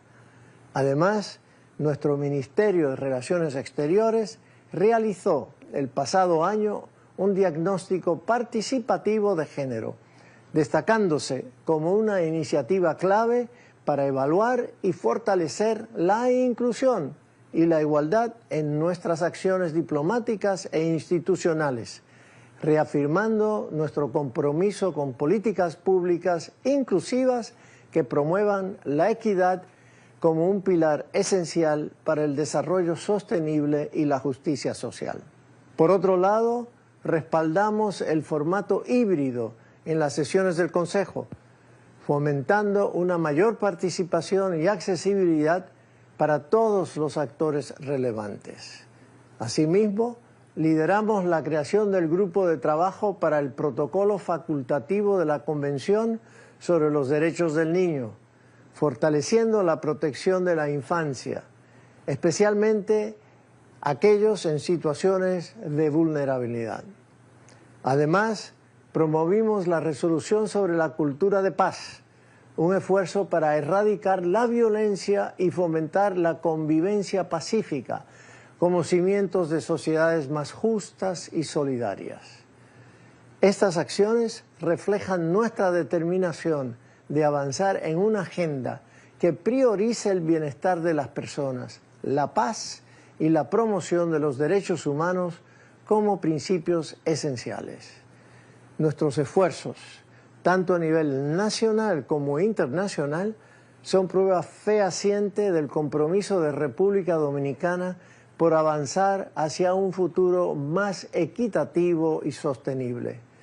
Sabemos que persisten retos importantes, pero estamos convencidos de que, a través de la cooperación internacional, el diálogo y la acción colectiva, podemos lograr avances sustantivos en la protección de los derechos humanos.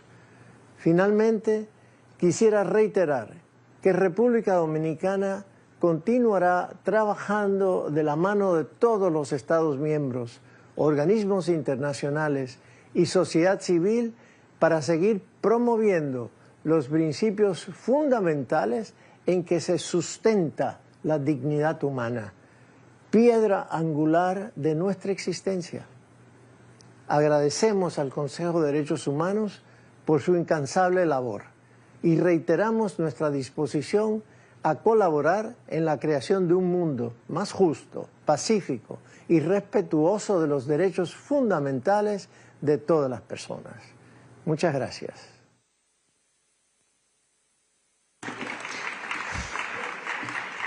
Agradecemos al ministro de Relaciones Exteriores de República Dominicana y a continuación tengo el honor de ceder la palabra a su excelencia, señor Abdullah Jalil, ministro de Relaciones Exteriores de Maldivas. Adelante, por favor.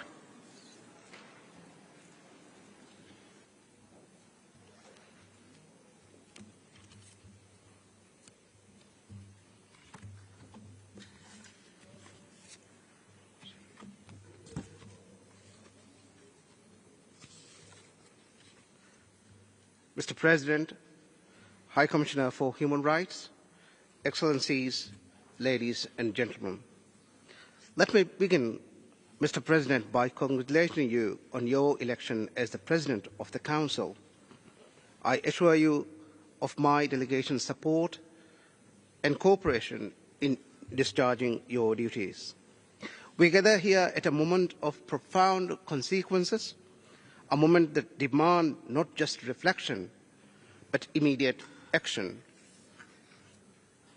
Across the world, we are witnessing a rise in inequalities, marginalization of vulnerable communities, conflicts, crises, and calamities. Challenges that continue to shake the very foundation of our shared humanity. These challenges bring us to the great test of our time. Whether we just stand by and recognize these challenges, or whether we summon enough courage and conviction to meet them head-on. Mr. President, our commitment to the Universal Declaration of Human Rights and to embrace a culture of respect for human rights is reflected in our actions. The Maldives is party to 8 of the 9 core human rights treaties, demonstrating our deep-seated dedication to upholding fundamental freedoms. We have been championing inclusivity in this Council, ensuring that least developed countries and small island developing states have a seat at the table through the Voluntary Trust Fund. In the past year, we successfully participated in the second periodic review of the ICCPR and submitted our second periodic report under the Convention Against Torture. This year, we will undergo reviews under the CRC, CERD, and CRPD, along with the 4th cycle of the Universal Periodic Review. This is by no means a small feat, but we are determined to fulfill our obligations. Our international commitments mirror our national agenda. Gender equality is at the heart of that agenda. Because we believe when women rise, society rises. Through our gender Equality Action Plan, we have empowered women to lead, build, and innovate. We have sought to enhance women's participation in politics and strengthen their economic independence to ensure their full and equal contributions to the nation's development and prosperity. We are also committed to building a fully inclusive society where persons with disabilities are empowered to lead dignified lives. Our National Action Plan on Disability Inclusion is a 5-year roadmap focused on ensuring access to healthcare, education, employment, and accessibility. We are proud that Maldives played a pioneering role in the historic recognition of the right to a clean, healthy, sustainable environment as a universal human right. But as we speak, the climate crisis is unfolding around us at a fast pace, threatening not just our livelihoods, but our fundamental rights. Rising sea levels, extreme weather, and environmental degradation have constantly plunged our right to food, clean energy, and health in jeopardy. So we reiterate, recognition alone is not enough. We must operationalize this right. As part of this effort in the Maldives, we are installing renewable energy systems to meet 33% of our national electricity demand and developing Ras Male as a net zero carbon eco-city. Recognizing and acknowledging is also not enough in the case of the unimaginable devastation that unfolded in Gaza for over 15 months. The Council cannot and should not look away, but speak with moral clarity and unequivocally condemn Israel's crime against humanity.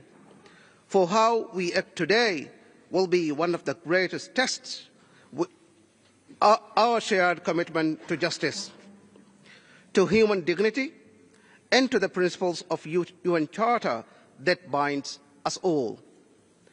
The Maldives welcomes last month's ceasefire agreement, but let us be clear, ceasefires are not lasting solutions. The international community must do more than rebuild what was destroyed. We must restore the dignity, the rights, and the lives of the Palestinian people. Mr. President, this is our final year in this Council for this term. When we were first elected to this Council in 2010, we were the smallest country to take a seat. Yet, time and again, we have proved that size does not determine the power of its voice, the sincerity of its convictions, and the ability to inspire change. We are proud of our contribution to the mission of this Council. From assuming the Vice Presidency in 2023 to establishing a voluntary trust fund for the SIDS and LDCs to lead the international recognition of human rights to a safe, healthy, and sustainable environment, we have strived to be a source of hope and a voice of strength, especially for those underrepresented. We continue this role because we believe that every voice, no matter how small, deserves to be heard. Let the choices we make today serve as a testament to our collective resolve, our unity, and our shared conscience. Choices that speak to the world we hope to build, not just for ourselves, but for the future generations. A world that stands up for human rights, a world that upholds justice, a world that affirms humanity. I thank you all.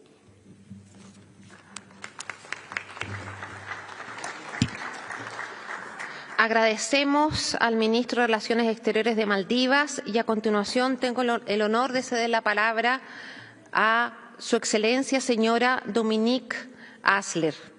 Adelante, por favor. Dear Madam Vice President, Excellencies, we are gathering here at the Human Rights Council, whose mandate is very clear. I therefore quote the GA Resolution 60/251. The Council shall be responsible for promoting universal respect for the promotion and protection of all human rights and fundamental freedoms for all, without distinction of any kind and in a fair and equal manner. However, our time is marked with an increasing number of deliberate, serious human rights violations, as well as blatant disrespect for international law. With that said, today marks the 3rd anniversary of Russia's full-scale invasion of Ukraine. The continued aggression against the people and territory of Ukraine and related suffering is entering in its 11th year. We fully condemn this unprovoked attack and blatant breach of the UN Charter. Thousands of civilians have lost their lives, millions have lost their livelihoods, and the aggressor continues to indiscriminately attack civilians, target hospitals, schools, energy infrastructure, and other civilian objects, in complete disregard for international humanitarian law. Ukrainian civilians and prisoners of war are systematically tortured in Russian prisons. This war must end. It must be stopped by the Russian leadership who deliberately initiated it and who is responsible for the crime of aggression. And it must end in full respect for Ukraine's territorial integrity and sovereignty. Lasting and sustainable peace can only be achieved under conditions that are acceptable for Ukraine and in line with the UN Charter and its principles, underlining a comprehensive, just and lasting peace in Ukraine as elaborated by the General Assembly. In addition, Russia must compensate Ukraine for the damage caused by its aggression. Madam Vice President, the world is facing multiple crises, all of which also pose a challenge and risk for human rights. Respect for human rights is not a luxury that comes at the end of a long way of development. Respect and compliance with human rights is an indispensable foundation for any progress or sustainable development. It is not only a goal to achieve, but also a means to achieve the goals. This is true in all contexts, but particularly in those that are in critical transformation. After years of suffering and sacrifice, the people of Syria deserve transitional justice and the perspective of a better future. The assistance and support by the international community, including by exploring the lifting of sanctions, is a key component of this transition. In particular, the roles of the international, impartial and independent mechanism and other mandates created by the General Assembly and the Human Rights Council, as well as the Office of the High Commissioner, will be crucial. In this respect, we would also like to emphasise the important role the International Criminal Court could play. We are deeply concerned about the human rights situation in the east of the Democratic Republic of the Congo. We supported the call for a special session of the Council earlier this month and urge all parties to cease hostilities and work towards a lasting and sustainable solution. All acts of human rights violations and breaches of international humanitarian law must be thoroughly investigated and perpetrators brought to justice. Madam Vice President, It is of utmost importance that this Council sheds light on these situations and gives victims and survivors a voice that they often lack in their own countries. We have to engage in addressing the serious human rights situations in a number of countries, including in Myanmar, Iran, and the Democratic People's Republic of Korea. There will be no peace without justice, and Liechtenstein will therefore continue to advocate for accountability. Madam Vice President, in the view of challenges that we are facing collectively, such as the increase in armed conflicts, deteriorating human rights situations, disinformation and climate change, the United Nations must provide for a robust framework that enables discussing and finding common approaches for these challenges. The ongoing liquidity crisis of the UN and the underfunding of the human rights pillar unfortunately have a negative impact on the organisation's ability to provide for that framework. UN member states must meet their financial obligations fully and on time. Because human rights are not something abstract. They bring concrete benefits to the people which are representing here. Every contribution in human rights leads to a return on investment. And we fully agree with what the High Commissioner said this morning. Human rights are a winning proposition for humanity. Let's remember that in order to fulfil the mandate of the Council, and therefore action is needed by all of us. Thank you very much. Agradecemos a la ministra de Relaciones Exteriores de Liechtenstein.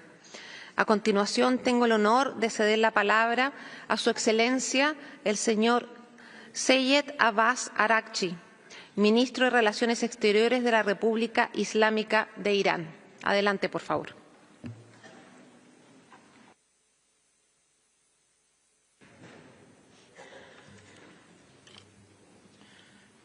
Bismillah ar-Rahman ar-Rahim. Mr. President, distinguished colleagues, I am pleased to represent the Islamic Republic of Iran as I address the Human Rights Council. For decades, the Iranian people have faced grave challenges, including unjust economic sanctions and terrorism, which have had many devastating impacts on their social and economic rights. While adhering to Islamic principles and human dignity against the headwind of these challenges, Iran has made notable achievements, including improvements in education, healthcare, women's rights, and industrial and economic development. One of the greatest obstacles to the realization of human rights at the global level is recourse to unilateral coercive measures. Such measures have destructive ramifications on ordinary people while oppressively affecting the more vulnerable groups. Iran has long fallen victim to such misguided policies. The recourse to such measures by certain states restricts access to basic necessities such as medicine and a healthy environment. We call for the immediate removal of all unilateral sanctions, which not only violate the fundamental human rights of the Iranian people, but also inflict suffering on millions of innocent individuals. Distinguished colleagues, one cannot speak of human rights but not to mention the suffering of the Palestinian people and forego condemning the crimes of the Israeli regime. Iran unequivocally condemns the genocide perpetrated by the occupying regime in Gaza. The Palestinian people continue to suffer from genocide, systemic violence, occupation, dehumanization, and violations of the rights to life, in clear violation of international law, including the Geneva Conventions.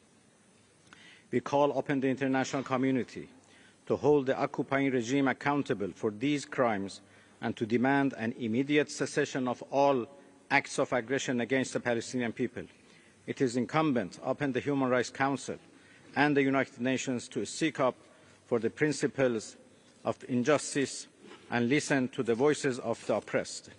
Iran remains steadfast in its support for the Palestinian people, whose right to self-determination has been denied for decades. The repressive plots for the forced displacement of the inhabitants of Gaza and the sequel are a sequel to the occupation policy that goes back to 8 decades ago. In this context, we strongly condemn any statements or actions on the side of these plots and register our opposition thereto. Mr. President, the Islamic Republic of Iran has consistently emphasized respect for human rights and the strengthening of social justice within various frameworks. Given its rich culture and long history in the field of human rights, Iran has always strived to promote the individual and social rights of its citizens. In this regard, we have taken extensive measures to improve the level of human rights, including the rights of women, children, and minorities in our country. At the same time, we believe that human rights may not be used as a leverage of political and economic pressure or interference in the internal affairs of countries. Experience has shown that certain states use the present institution as a tool to advance their own agendas, while human rights must be pursued in an ambient of mutual respect and non-interference in the internal affairs of countries. We call upon all states to support and promoting human rights based on the principles of fairness and impartiality, and to avoid selective and politicized approaches to the issue which shall lead to the reinforcement of discrimination and inequality in this sphere. In conclusion, I would like to underscore that the Islamic Republic of Iran believes in continuing its constructive cooperation with international human rights mechanisms in promoting human rights at the global level, and hopes that all countries will take joint steps in this direction. And thank you very much.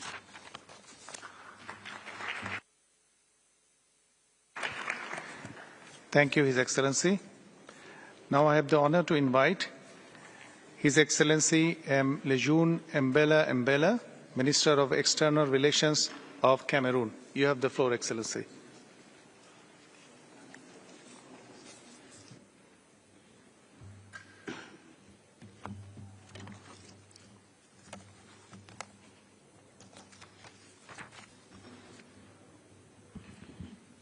The President of the Human Rights Council, the President of the United Nations General Assembly, distinguished ministers, Your Excellencies, ambassadors, distinguished delegates, ladies and gentlemen.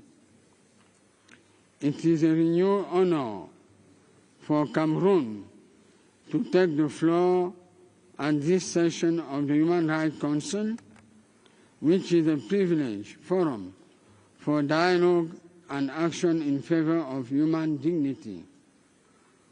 First of all, I would like to warmly congratulate His Excellency Jörg Lauber on his election as President of this Council and assure him of Cameroon's support in the accomplishment of his noble mission.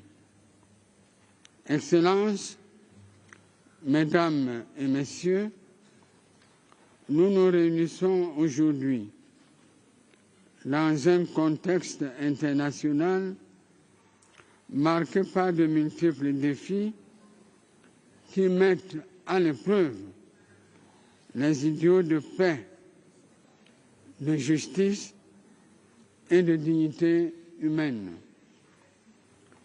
Les crises sécuritaires, les inégalités persistantes et les menaces émergentes contre les droits de l'homme appellent à une action concertée et solidaire de la communauté internationale. Le Cameroun, sous la conduite éclairée de son Excellence Paul Biya, président de la République, réaffirme son attachement indéfectible à la promotion et à la protection des droits de l'homme. Cet engagement s'inscrit dans une vision de développement inclusif et durable fondée sur le respect des libertés fondamentales et de la consolidation de l'état de droit. C'est dans cet esprit que nous avons accueilli avec intérêt la visite du haut-commissaire aux droits de l'homme au mois d'août 2024.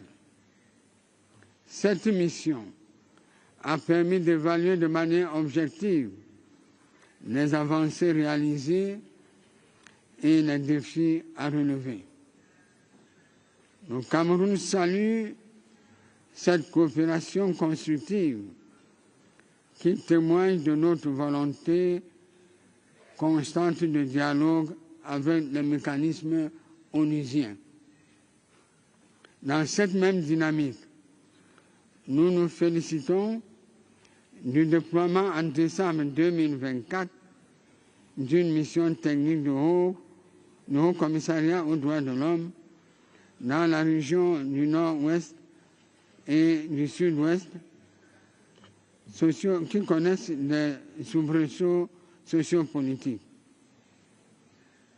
Les Nations Unies et la communauté internationale, en appuyant les efforts du gouvernement, contribuent à un retour à la normalité dans ces régions.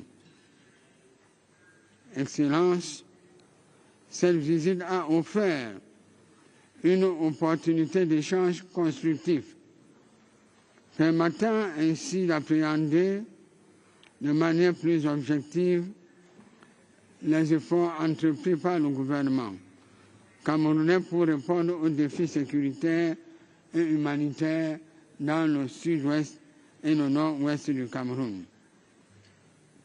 Excellences, Mesdames et Messieurs, le Cameroun poursuit ses efforts pour renforcer la promotion et la protection des droits humains.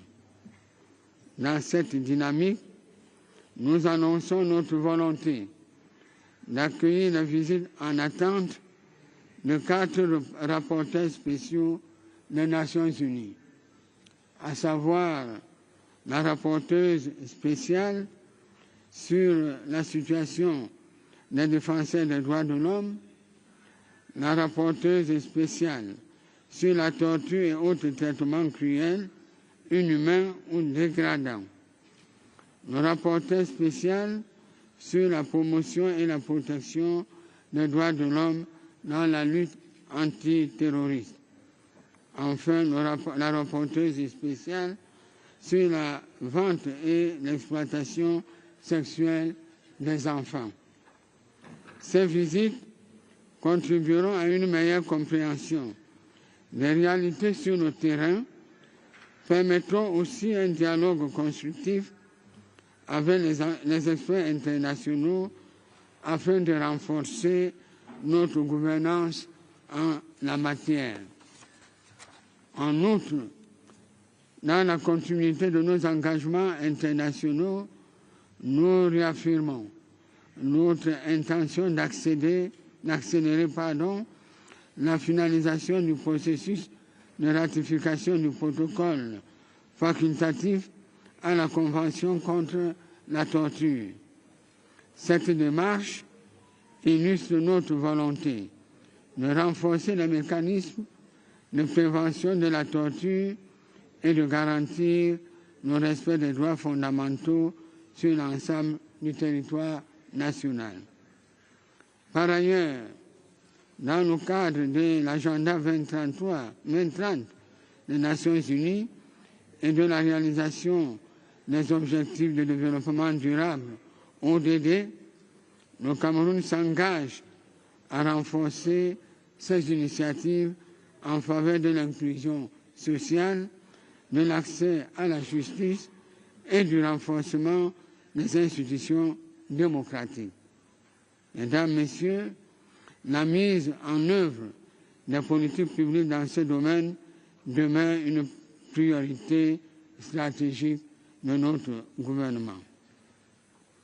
Excellences, Mesdames, Messieurs, le Cameroun, fidèle à sa tradition de coopération multilatérale, sollicite également le soutien de la communauté internationale pour ses candidats à des instances onusiennes dédiées aux droits humains, notamment à la réélection de notre candidate au Comité pour l'élimination de la discrimination raciale et l'élection de notre candidate à l'instance permanente des Nations Unies sur les questions autochtones. Nous sommes convaincus que leur expertise et leur engagement constitueront un atout précieux pour ces organes. Bien que le Cameroun soit désormais observateur du Conseil des droits de l'homme, après avoir achevé son second mandat consécutif en décembre 2024, notre engagement demeure total. Nous continuerons à participer activement aux travaux du Conseil, aux panels thématiques, au dialogue interactif et aux négociations, contribuant ainsi à faire avancer le noble idéal de justice et d'égalité pour tous. Monsieur le Président, Excellences, Mesdames et Messieurs, le Cameroun réaffirme son attachement indéfectible aux valeurs du multilatéralisme, de coopération internationale et de solidarité en matière de promotion et de protection des droits humains. Nous restons convaincus que c'est ensemble, dans un dialogue constructif et respectueux, que nous pourrons bâtir un avenir plus juste, plus inclusif et plus pacifique pour tous. Je vous remercie.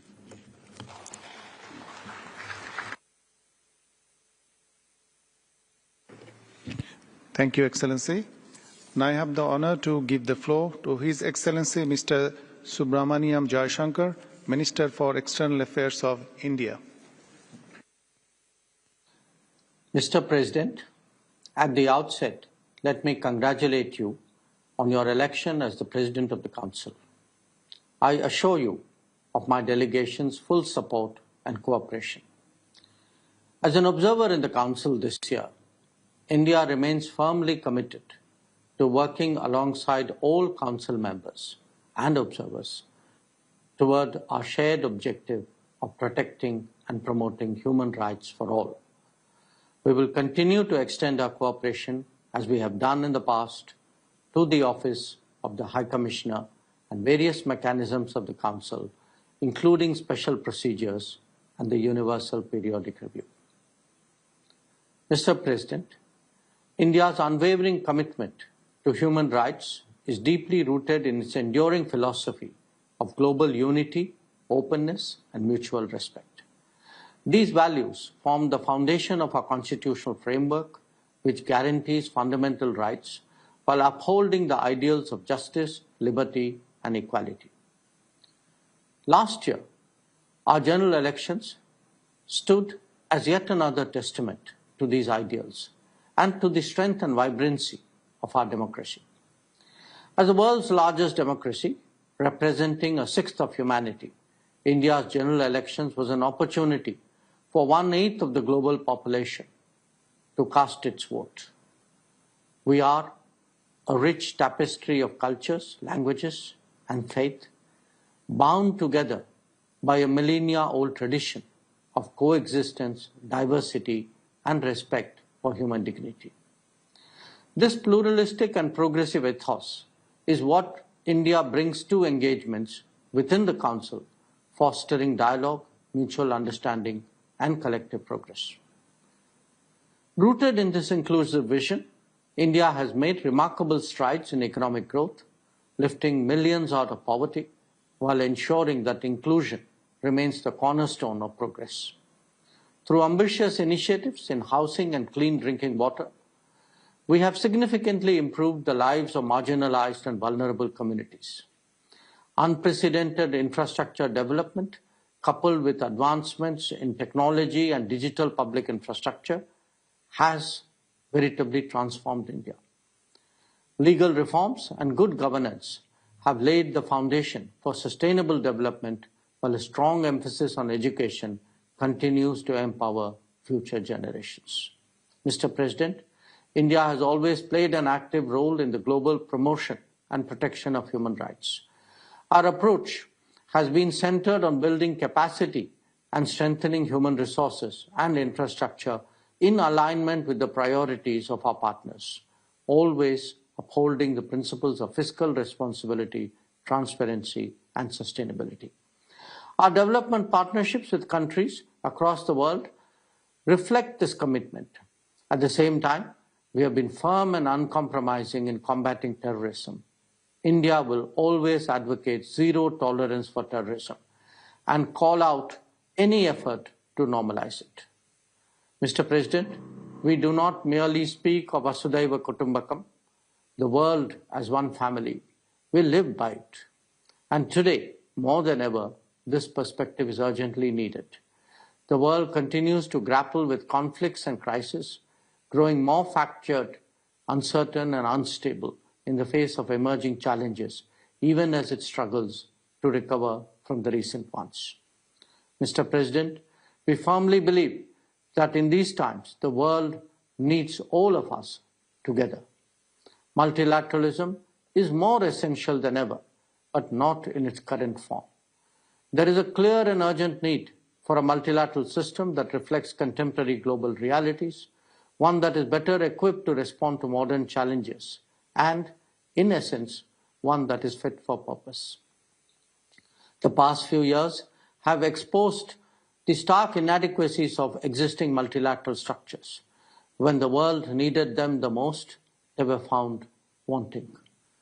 If we truly seek to protect and promote human rights for all, we cannot afford to ignore the need for urgent reform. India remains ready to support and lead efforts towards such reforms. Let me conclude by reaffirming India's steadfast commitment to the global promotion and protection of human rights and to ensuring their full realization for all people. Thank you. Namaskar.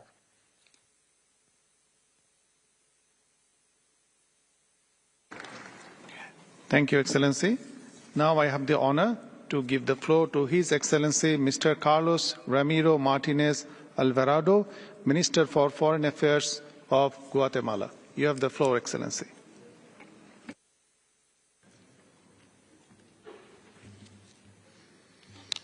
Buenas tardes, señor vicepresidente, excelentísimas y excelentísimos representantes de los países. Es un honor dirigirme a este foro en representación del gobierno del presidente de Guatemala, Bernardo Arévalo de León, quien desde su toma de posesión ha establecido como eje central de su mandato el fortalecimiento, la observancia, el cumplimiento y el respeto irrestricto a los derechos humanos.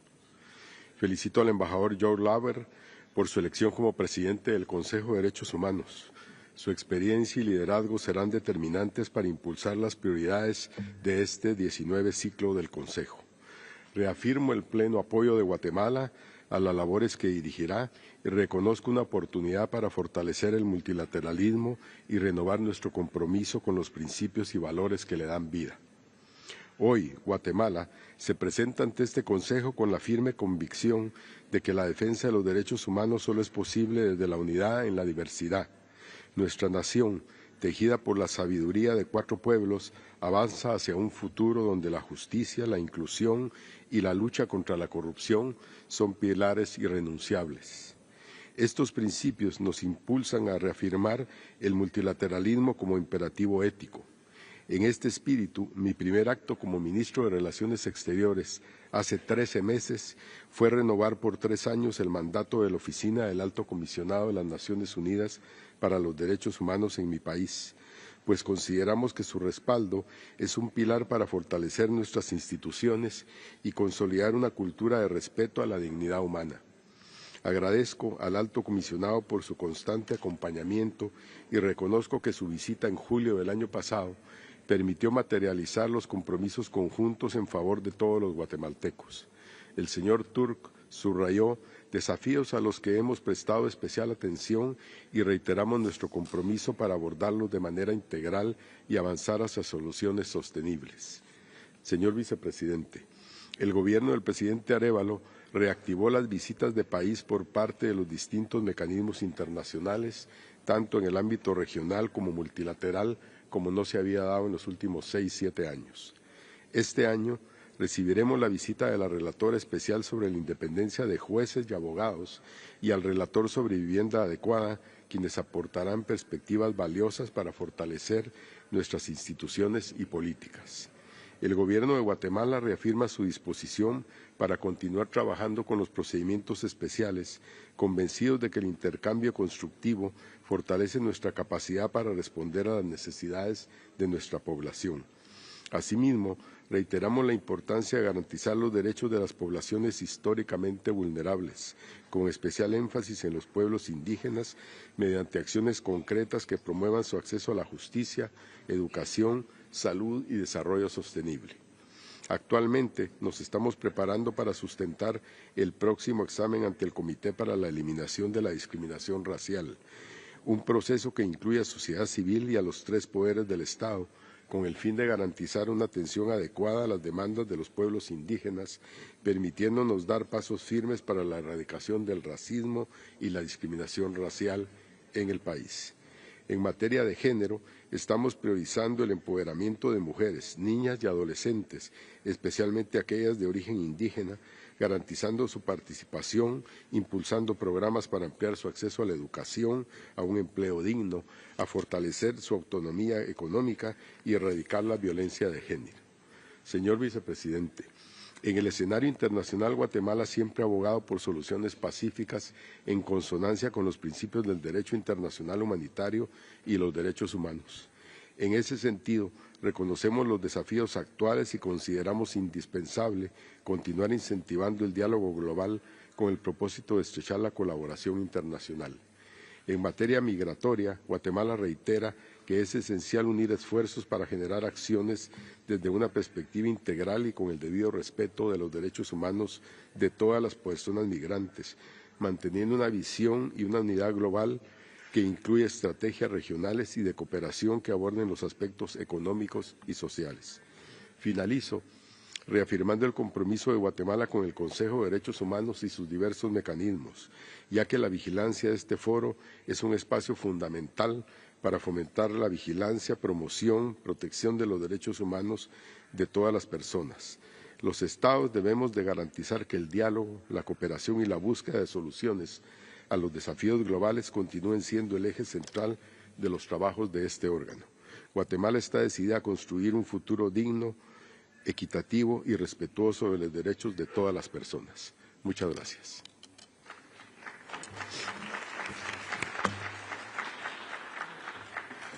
Thank you, Excellency.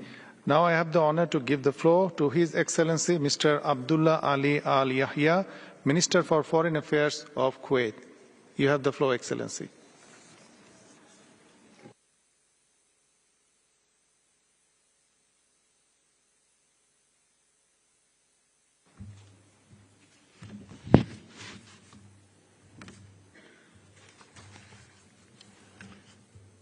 بسم الله الرحمن الرحيم. معالي السيد يورغ لوبير رئيس مجلس حقوق الإنسان، معالي السيد فولكر تورك مفوض الأمم المتحدة السامي لحقوق الإنسان، أصحاب المعالي والسعادة، سيداتي والسادة، السلام عليكم ورحمة الله وبركاته. يسرني في البداية أن أتقدم بالتهنئة للاتحاد السويسري ولمندوبه الدائم على انتخابه رئيسا لمجلس حقوق الإنسان، متمنيا له التوفيق والنجاح. كما أود في هذه المناسبة أن أثمن عاليا جهود المفوض السامي لحقوق الإنسان ودور المفوضية السامية في تعزيز وحماية حقوق الإنسان.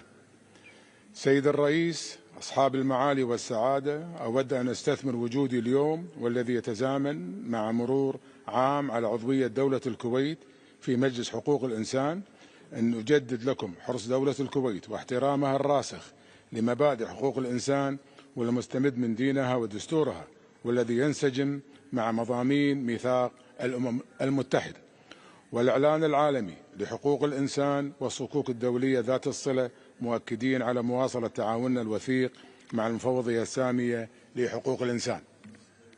ومن هذا المنطلق تحرص دولة الكويت على تقديم ومناقشة التقارير الوطنية الدورية في المواعيد المحددة، لذا قمنا بإنشاء آليات وطنية لمتابعة وتقييم ضمان تنفيذ التزاماتنا الدولية بكفاءة وفعالية. وانسجاما مع هذه الالتزامات تقوم حكومة دولة الكويت حاليا بمراجعة شاملة لأغلب القوانين التي من شأنها أن تعزز وتصون حقوق الإنسان، وهي معنية في سبيل المثال لا للحصر بتمكين المرأة والشباب وتعزيز حقوق الأشخاص ذوي الإعاقة وحفظ حقوق العمال ومكافحة الإتجار بالأشخاص.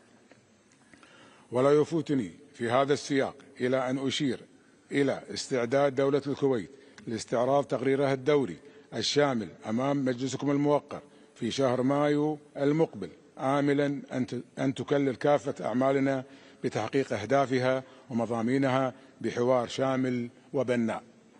سيد الرئيس، أصحاب المعالي والسعادة، نجتمع اليوم ونحن أمام مسؤولية أخلاقية وإنسانية تجاه الشعب الفلسطيني الشقيق، إذ تواصل إسرائيل القوة القائمة بالاحتلال انتهاكا صارخا للقانون الدولي الإنساني وميثاق الأمم المتحدة وكافة القرارات الأممية، مستغلة غياب الردع والمحاسبة. فبعد أكثر من عام على الحرب على غزة، وبينما كنا نأمل وقف سفك الدماء وتواصل إسرائيل عملياتها العسكرية وتهديدها بالتهجير الفلسطينيين من أرضهم، داعين المجتمع الدولي على التحمل مسؤولية لتوفير الحماية الدولية للشعب الفلسطيني والحقوق غير القابلة للتصرف.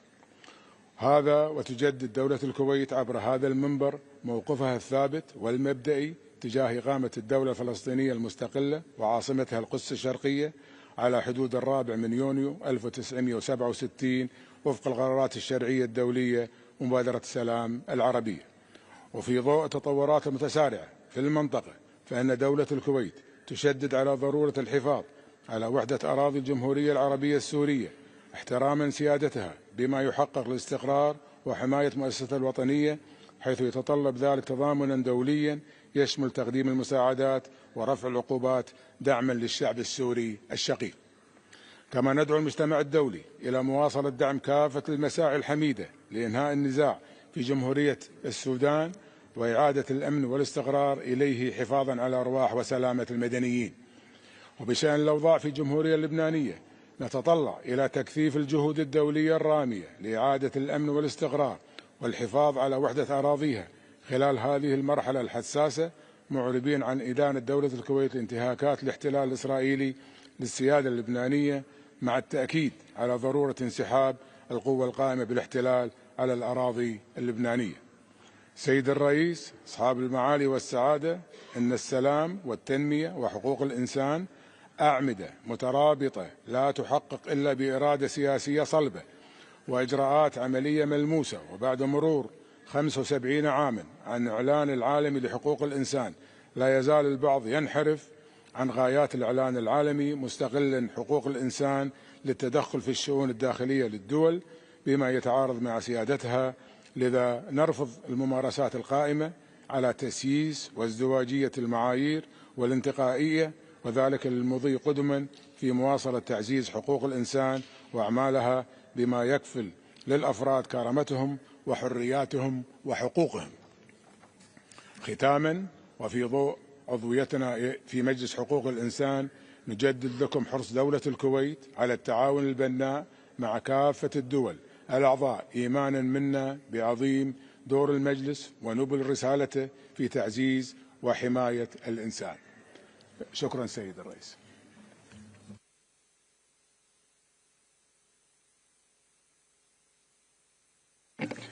Thank you, Excellency. Now I have the honor to give the floor to His Excellency Mr. Yusuf Maitama Tugard, the Minister for Foreign Affairs of Nigeria. You have the floor, Excellency.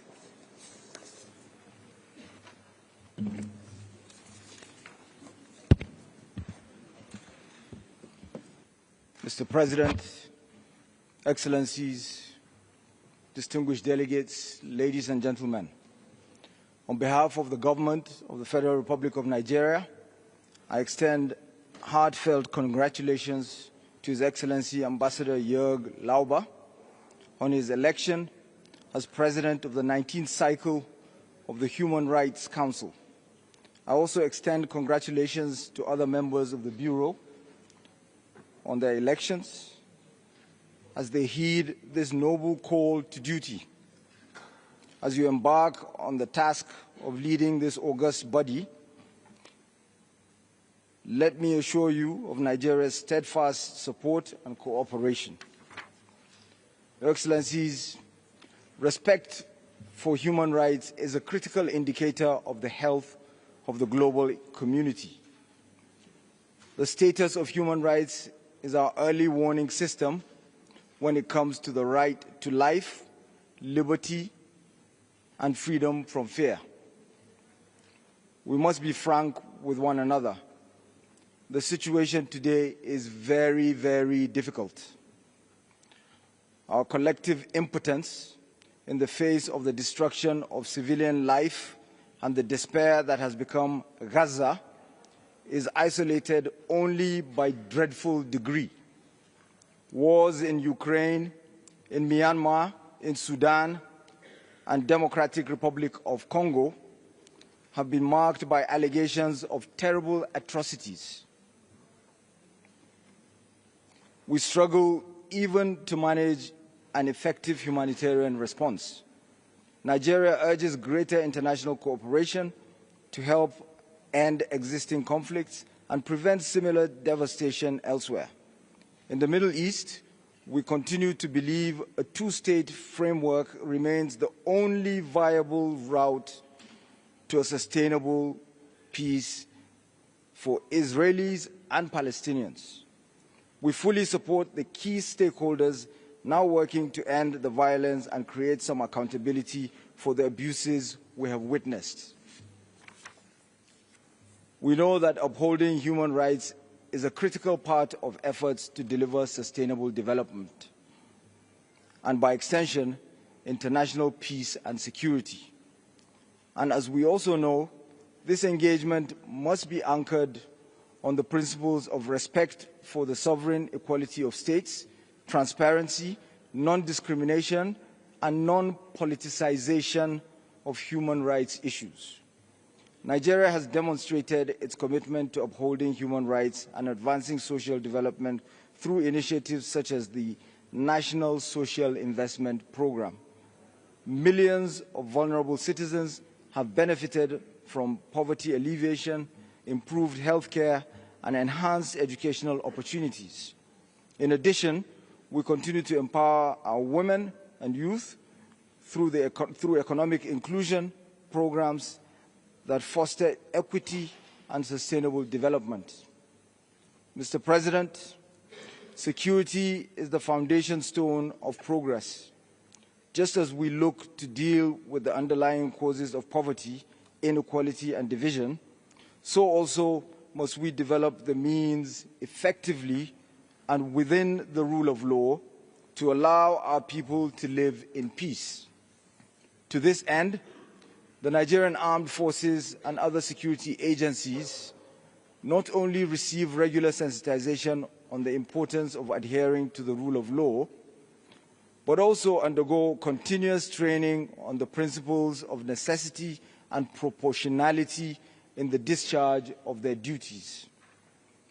We can confront our own challenges more easily when there is a level international playing field.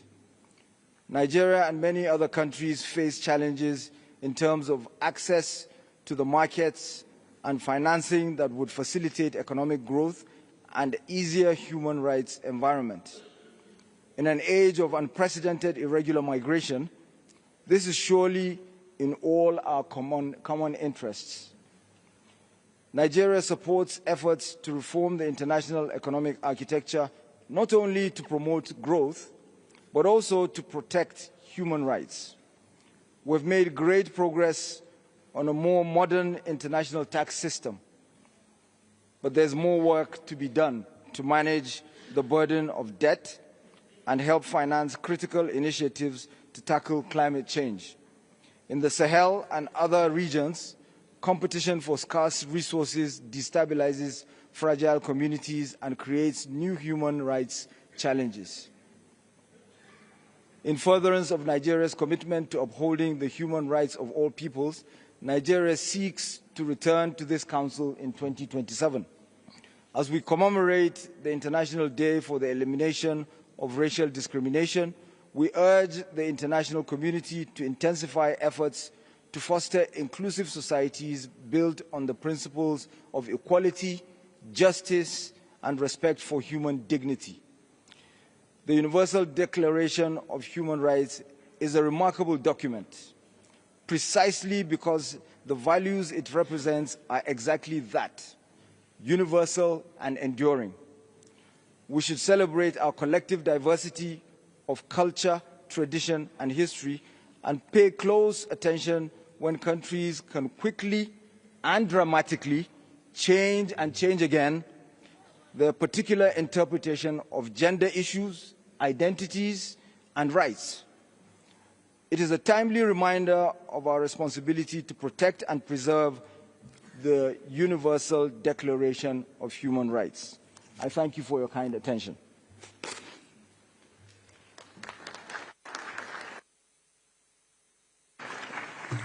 Thank you, Excellency.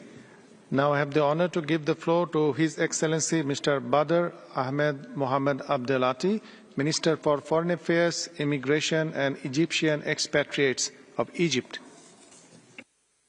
السيد الرئيس، السادة رؤساء وأعضاء الوفود، السيدات والسادة، بداية أتقدم بالتهنئة إلى سويسرا ومندوبها الدائم على توليه رئاسة مجلس حقوق الإنسان، وإلى الأعضاء الجدد في هيئة مكتب المجلس، متمنيا لهم جميعا التوفيق في مهامهم.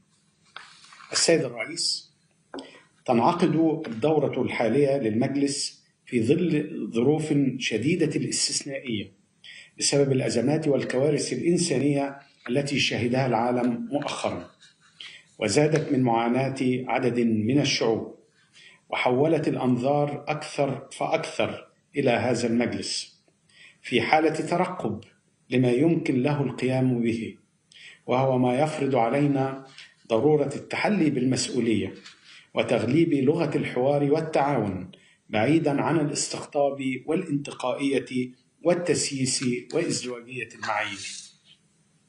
وفي هذا السياق تشدد مصر على ضرورة قيام المجلس بدوره للحد من معاناة الشعب الفلسطيني التي تفاقمت بسبب الحرب على غزة والكارثة الإنسانية غير المسبوقة التي يشهدها القطاع، كما تؤكد على ضرورة التصدي للدعوات الخاصة بتهجير الشعب الفلسطيني وترحيله واقتلاعه من أرضه أو تشجيعه على المغادرة من خلال جعل القطاع غير قابل للحياة فيه ومن ثم تصفية قضيته. وستواصل مصر جهودها لدعم صمود الشعب الفلسطيني المتشبث بأرضه والعمل مع الشركاء الدوليين لتثبيت اتفاق وقف إطلاق النار وتنفيذه بشكل كامل، وضمان نفاذ أكبر كم من المساعدات الإنسانية ومتطلبات التعافي المبكر، وإعداد خطة شاملة لإعادة إعمار القطاع وضمان تنفيذها دون خروج أي فلسطيني منه. وتشيد مصر هنا بالدور الهام للمنظمات الدولية الإنسانية وعلى رأسها وكالة الأونروا التي لا بديل لها. كما ستواصل مصر جهودها لضمان استعادة الشعب الفلسطيني حقوقه المشروعة غير القابلة للتصرف، وفي مقدمتها حقه في تقرير المصير وفي إقامة دولته المستقلة وعاصمتها القدس الشرقية على خطوط 4 يونيو عام 1967. السيد الرئيس، لطالما مثل مجلس حقوق الإنسان محفلا هاما لدعم الجهود الوطنية للنهوض بحقوق الإنسان، والتي قطعت مصر فيها شوطا طويلا بتوجيهات من فخامة الرئيس عبد الفتاح السيسي، الذي يولي اهتماما خاصا لبناء الإنسان المصري والحفاظ على كرامته الإنسانية باعتبار ذلك واجبا وطنيا. وكثفت الدولة المصرية جهودها اتساقا مع التزاماتها الدستورية والدولية لتنفيذ أهداف الاستراتيجية الوطنية لحقوق الإنسان وتوفير مناخ مواتٍ للتمتع بهذه الحقوق، وذلك من خلال اتخاذ عدد من المبادرات والقرارات أبرزها تفعيل لجنة العفو الرئاسي وإطلاق الحوار الوطني وإغلاق قضية التمويل الأجنبي واستحداث تشريعات جديدة، أهمها مشروع قانون الإجراءات الجنائية الجديد الذي سيحدث عند اعتماده ثورة تشريعية. بالتوازي مع ذلك تم تنفيذ عدد من المشروعات لتعزيز الحقوق الاقتصادية والاجتماعية والثقافية وغيرها من المبادرات التي تهدف إلى تعزيز حقوق المرأة والشباب والطفل وكبار السن وذوي الاحتياجات الخاصة. السيد الرئيس، تحرص مصر على التعاون مع مجلس حقوق الإنسان وآلياته من خلال الحوار القائم على أساس الاحترام والفهم للظروف والتحديات المختلفة والتعامل مع كافة الحقوق على قدر المساواة. ولقد تكلل ذلك التعاون بتقديم مصر تقريرها الرابع لآلية الاستعراض الدوري الشامل ومناقشته في الجلسة التي عقدت في 28 يناير الماضي. وإدراكا للدور الهام لمجلس حقوق الإنسان، تعتزم مصر الترشح لعضوية المجلس للفترة من 2026 إلى 2028، وإنني على ثقة كاملة من دعمكم لهذا الترشح للعمل سويا لدفع جهود تعزيز حقوق الإنسان ودعم جهود الدول للوفاء بالتزاماتها الدولية. شكرا سيد الرئيس.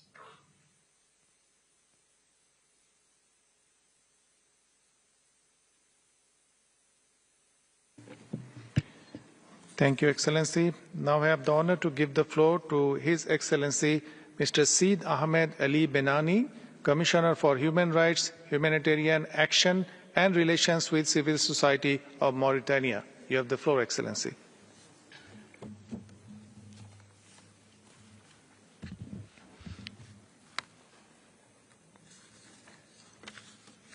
بسم الله الرحمن الرحيم. سيد الرئيس مجلس حقوق الإنسان الموقر، السيد المفوض السامي للأمم المتحدة لحقوق الإنسان، أصحاب المعالي والسعادة، رؤساء ومندوبي الدول، السيدات والسادة ممثلي المنظمات الدولية والإقليمية والمجتمع المدني، أيها السادة والسيدات، يطيب لي أن أشارككم باسم حكومة الجمهورية الإسلامية الموريتانية أعمال الدورة 58 لمجلسنا الموقر، منوها بالعمل المتميز الذي تقوم به رئاسة المجلس والمفوضية السامية للأمم المتحدة لحقوق الإنسان من أجل ترقية وحماية حقوق الإنسان في العالم. وعلى الرغم من الجهود الكبيرة المبذولة في مجال حقوق الإنسان، لا يزال عالمنا اليوم يواجه تحديات كبيرة تقف حاجزا دون تمتع البعض بالحقوق الأساسية والضرورية، من بينها الحروب والنزاعات المسلحة والإرهاب والمتاجرة بالبشر والهجرة السرية والتأثيرات المناخية. وفي هذا الإطار تواصل حكومة بلادي جهودها الحثيثة على المستويين الدولي والإقليمي للمساهمة الفعالة في إيجاد حلول لمختلف بؤر النزاع في العالم، وخاصة تلك القائمة في جوارنا الإقليمي باستقبال وإيواء النازحين وطالبي اللجوء، وتنفيذ مقاربة أمنية شاملة نجحت في التصدي للإرهاب والتطرف والجريمة المنظمة العابرة للحدود. ولعل رئاسة بلادي للاتحاد الإفريقي التي انتهت في السابع عشر من الشهر الجاري، وما تم خلالها من إنجازات في العديد من الملفات الاستراتيجية للقارة خير دليل على هذا الالتزام. السيد الرئيس، لا يمكن الحديث عن حالة حقوق الإنسان في العالم دون استحضار معاناة الشعب الفلسطيني الشقيق في قطاع غزة، تلك المعاناة التي فاقت حدتها كل التوقعات، فمشاهد الدمار الهائل الذي خلفه العدوان وعشرات آلاف المشردين من النساء والأطفال والمسنين لدليل قاطع على عدم تحمل المجتمع الدولي لمسؤولياته، وعليه فهو مطالب اليوم أكثر من أي وقت مضى بمضاعفة الجهود لمواصلة وقف إطلاق النار وإدخال المساعدات الإنسانية بالكم المطلوب، ودعم جهود الإغاثة والإعمار سعيا لإنهاء معاناة الشعب الفلسطيني الشقيق وفتح آفاق لحل عادل يضمن إقامة دولة فلسطينية مستقلة وعاصمتها القدس الشرقية. إن على المجتمع الدولي أن ينبذ سياسة ازدواجية المعايير في التعامل مع الدول حتى لا يفقد مصداقيته وتسقط الثقة بشعاراته ومبادئه، وحتى لا تكون كرامة الإنسان وحقوقه تتفاوت قدسيتها بحسب الانتماء. السيد الرئيس، عرفت حالة حقوق الإنسان في بلادي خلال العام المنصرم إنجازات كبيرة تعززت معها المكتسبات الوطنية في مجال بناء دولة القانون والمؤسسات وترسيخ قيم الديمقراطية والحقوق والحريات. وفي هذا السياق شرعنا في تنفيذ الاستراتيجية الوطنية لترقية وحماية حقوق الإنسان 2024-2028 الأولى من نوعها في البلاد. كما عرف الإطار القانوني تطورا هاما باستصدار القانون 039/2024 المتعلق بإنشاء المحكمة المتخصصة لمحاربة العبودية والاتجار بالأشخاص وتهريب المهاجرين، الذي سمح بتوسيع نطاق اختصاص المحكمة وتقريب العدالة الجنائية من المواطنين والضحايا على وجه الخصوص، علاوة على القانون 039/2024 المتضمن الأحكام الجنائية المتعلقة بنظام الهجرة الذي سد فراغا تشريعيا كان قائما بالمنظومة القانونية الوطنية لمحاربة تهريب المهاجرين. السيد الرئيس، في مجال ترقية الحقوق المدنية والسياسية ساهم جو التهدئة والانفتاح السياسي والحوار والتشاور الذي اعتمده فخامة رئيس الجمهورية السيد محمد الشيخ الغزواني في حصر الاختلاف بين الفرقاء السياسيين، وهو ما مكن من تنظيم انتخابات رئاسية شفافة ونزيهة في يونيو الماضي في إجماع تام على قواعدها وأسس تسييرها. كما تواصل الحكومة تنفيذ الوثيقة الوطنية لإصلاح وتطوير العدالة التي تضمن عصرنة قطاع القضاء وتطوير بناء التحتية وتحسين ظروف العاملين به، ضمانا لاستدامة ما تحقق في مجال الحكامة السياسية وترسيخ مبدأ الفصل بين السلطات. وفي مجال الحماية أطلقنا منصة رقمية تدعى حماية الاستقبال ومعالجة الشكاوي المتعلقة بانتهاكات حقوق الإنسان. كما قمنا عن طريق صندوق دعم ومساعدة ضحايا الاتجار بتسليم منح مالية لتمويل أنشطة مدرة للدخل لصالح ضحايا الاتجار بالأشخاص، علاوة على اعتماد خطة العمل الوطنية الثانية لمكافحة الاتجار بالأشخاص. وفي إطار ترقية حقوق الاقتصادية والاجتماعية واصلت الحكومة تنفيذ البرامج الاجتماعية والخدمية خاصة لترقية وتطوير قطاع الصحة والتعليم.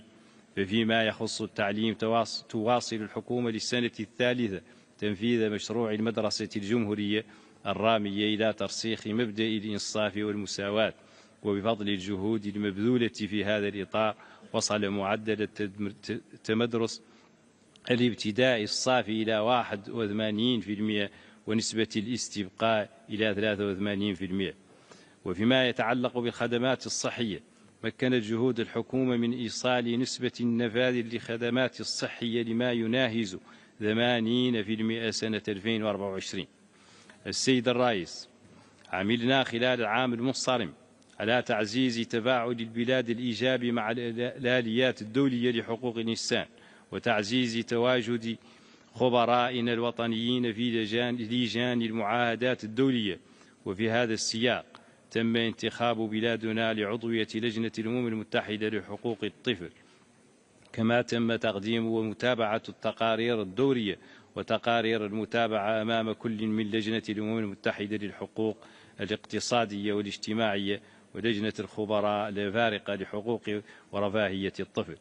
ومن المتوقع أن نستقبل نهاية العام الجاري زيارة المقرر الخاص المعني بحقوق الإنسان للمهاجرين، ومن أجل ضمان متابعة دقيقة لتنفيذ التوصيات الصادرة ببلادنا من مختلف الآليات الدولية والإقليمية لحقوق الإنسان، قمنا بإطلاق العمل بقاعدة بيانات إلكترونية للمتابعة الدقيقة للتوصيات الصادرة لبلادنا في مجال حقوق الإنسان. أيها السادة والسيدات، ختاما أعرب لكم عن عزم حكومة بلادي على المضي قدما في مواكبة كافة الجهود الرامية إلى حفظ وصون كرامة الإنسان وفق المعايير الدولية والإمكانات والموارد المتاحة، متمنيا لأعمال دورتنا التوفيق والنجاح. وأشكركم، والسلام عليكم ورحمة الله وبركاته.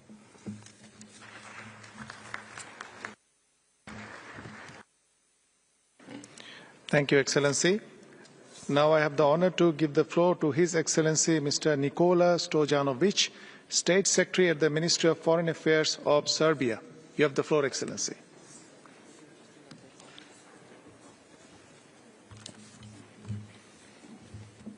Mr. President, Your Excellencies, ladies and gentlemen, it is an honor to address the Human Rights Council today.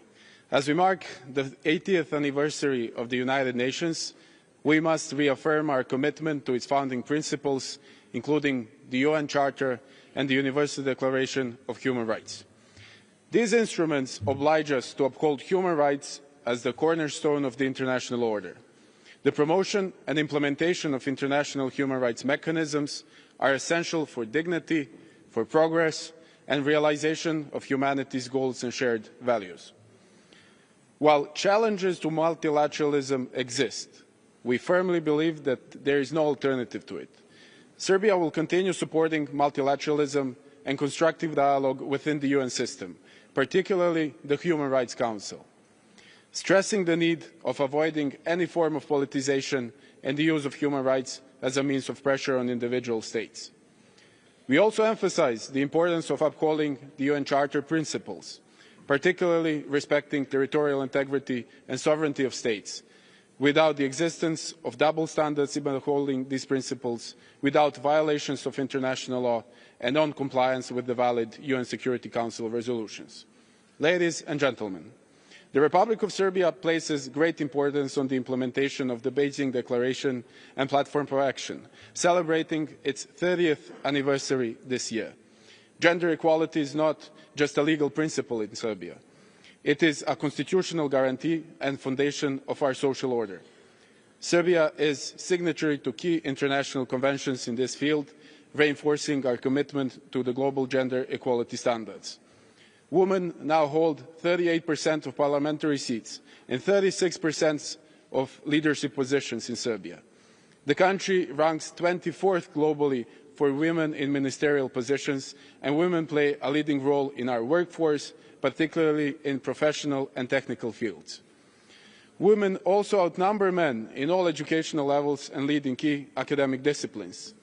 Legislative advancements, gender-responsive budgeting, and dedicated institutions, such as the Ministry of Human and Minority Rights and Social Dialogue, and a separate minister without portfolio responsible for gender equality demonstrates Serbia's commitment to progress in this area. Mr. President, I also must draw your attention to the dire human rights situation in the autonomous province of Kosovo and Metohija, currently under the UN interim administration. The provincial institutions of self-government in Pristina continue to commit flagrant violations of human rights against the Serbs and other non-Albanians. Ethnically motivated attacks, discrimination, physical violence and intimidation are widespread in the province. Serbs are deprived of basic human rights such as food, education, healthcare, employment and housing. Repressive actions, including forcible detention and eviction campaigns, persist even today. Ethnic displacement continues, with 20% of Serbs forced to leave since 2021, adding to over 200,000 internally displaced since 1999. According to the UNHRC, less than 1.9% of displaced Serbs have managed to return, making Kosovo and Metohija as the region with the lowest return rate of displaced persons globally. This is an unacceptable reality in the 21st century Europe. Despite the UN Security Council Resolution 1244, despite the international presence, the situation continues to deteriorate, as evidenced by the report of the Secretary General on the United Nations Interim Administration Mission in Kosovo of November last year. We call on the UN and key international actors to act decisively and to overcome the current situation, ensuring sustainable return and a dignified life for Serbs and other affected communities in Kosovo and Metohija. Mr. President, Serbia remains committed to strengthening human rights at home, upholding the highest standards with an objective and non-selective approach. We reject any form of politicization while ensuring that human rights remain a national priority. To achieve this, we will enhance national legislation, improve existing human rights mechanisms, and work continuously towards attaining the highest human rights standards. Thank you for your attention.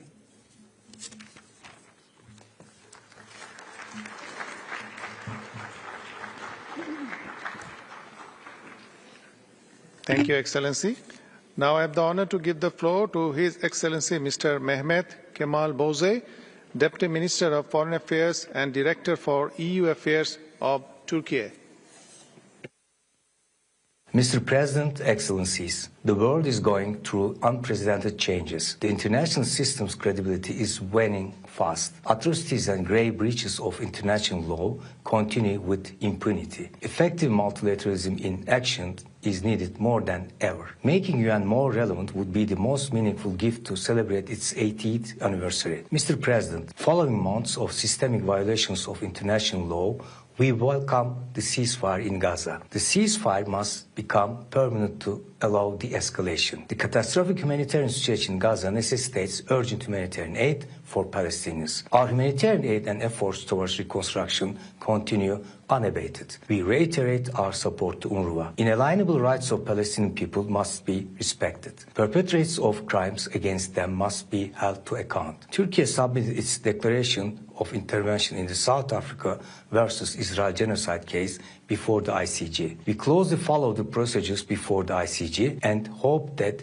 the court will render a judgment to put an end to suffering of the Palestinian people. Statements urging displacement of Palestinians from Gaza are unacceptable and against international law. Lasting peace and security in the region is possible only through establishing an independent, sovereign and contiguous state of Palestine based on 1967 borders with East Jerusalem as capital and the upholding of international law by Israel. Failure to keep the calm in Lebanon would exacerbate the tensions in the region. Excellencies, Syrian people now have a historic opportunity to rebuild Syria. Turkey is firmly committed to ensuring a stable, unified and secure Syria where transitional justice is served. We are in close dialogue with the new administration and emphasize the importance of inclusive governance. We encourage the international community to constructively engage with the new administration. We support the voluntary returns of Syrians to their country on the basis of UN parameters. Syria's stability and unity requires eradicating terrorism. There is no place for Daesh or PKK, YPG, SDF in Syria's future. SDF is not a legitimate representative of Syrian Kurds and must be dissolved. The illegal and seditious presence of this terrorist organization in Syria's northeast and its exploitation of Syria's hydrocarbon resources must end. Daesh cannot be allowed to research. So-called detention camps cannot remain under the control of a terrorist organization. The new administration declares its readiness to manage these camps. Mr. President, the Turkish Cypriot people were deprived of their inherent rights, namely sovereign and equality and equal international status by force of arms in 1963. This systemic violation, including inhumane embargoes and unjust isolation, must end. We call on the international community to reaffirm the Turkish Cypriot people's inherent rights. The Turkish minority of Western Thrace and Greek citizens of Turkish origin living in the Dodecanese continue to face serious violations of their most fundamental rights and freedoms. Human Rights Council should engage to ensure that their ethnic identity and rights are duly respected by Greece. We reiterate the importance of diplomacy and negotiations to end the tragic war in Ukraine. In the South Caucasus, within the frameworks of our understanding of regional peace and stability, we support the ongoing peace process between Azerbaijan and Armenia and aspire for the earliest conclusions of the negotiations. There are also positive steps in Turkey-Armenia track, a track which we see as a critical step towards establishing lasting peace and regional cooperation in the South Caucasus. The conflict in Sudan is of great concern. We support all initiatives aimed at ending it and preserving Sudan's unity and security. And Afghanistan at peace is our common objective. Inclusive governance and respect for fundamental rights, including women's rights, are important for sustainable stability. We attach utmost importance to the protection of the rights and freedoms of the Uyghur Turks. We reiterate our call for a lasting solution to the Rohingya crisis through their voluntary and sustainable return to their homeland. Excellencies, hatred against Islam, racism, xenophobia, discrimination, and far-right hate speech are rising. Hardly a day goes by without hostility against and violations of fundamental rights of Muslims, including attacks on their lives, mosques, and Holy Quran. UN resolutions defining burning of holy books as religious hatred are important, but more steps are needed. A UN special envoy to combat Islamophobia should soon be appointed. Concerning migration, international solidarity and fair burden sharing are crucial. Durable solutions must be at the core of our response. Frontier technologies, especially AI, pose both opportunities and risks. We need to keep working collectively to minimize these risks. Mr. President, Turkey will continue to defend peace and justice with a strong commitment to international law, human rights, and dignity for all. Thank you. Thank you. Excellencies, distinguished participants, this was the last speaker on the list for this meeting. We will now take a short technical break and we'll reconvene in a couple of minutes to continue with the high-level segment to be followed by the annual high-level panel discussion on human rights mainstreaming. I hereby close the second meeting of the 58th session of the Human Rights Council.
Distinguished participants, I hereby declare open the third meeting of the 58th session of the Human Rights Council.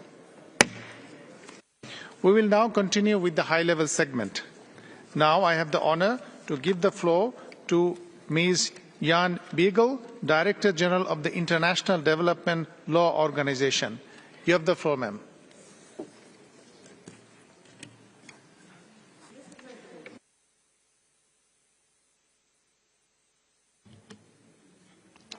Mr. President, Excellencies, colleagues, it is a privilege to speak to you today on behalf of the International Development Law Organization.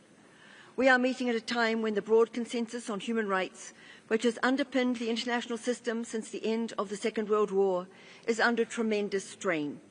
Many speakers have highlighted the alarming and widespread rights violations in conflicts raging around the world. Of great concern also is the growing indifference and mistrust, which is undermining support for human rights in many places. Addressing these challenges will be critical to preserving decades of hard-won progress on human rights. The concept of human rights was revolutionary, in large part because of their universality. Eleanor Roosevelt said, "Human rights begin in small places, close to home, and unless these rights have meaning there, they have little meaning anywhere." We are seeing the opposite right now. Global surveys have found that while large majorities value human rights as an abstract concept, few feel they are relevant to their own lives. In some quarters, scepticism has taken root, fueled by misperceptions that human rights are impractical, externally imposed, or protect only a select few. And even as memories fade and the world loses the moral clarity of the drafters of the Universal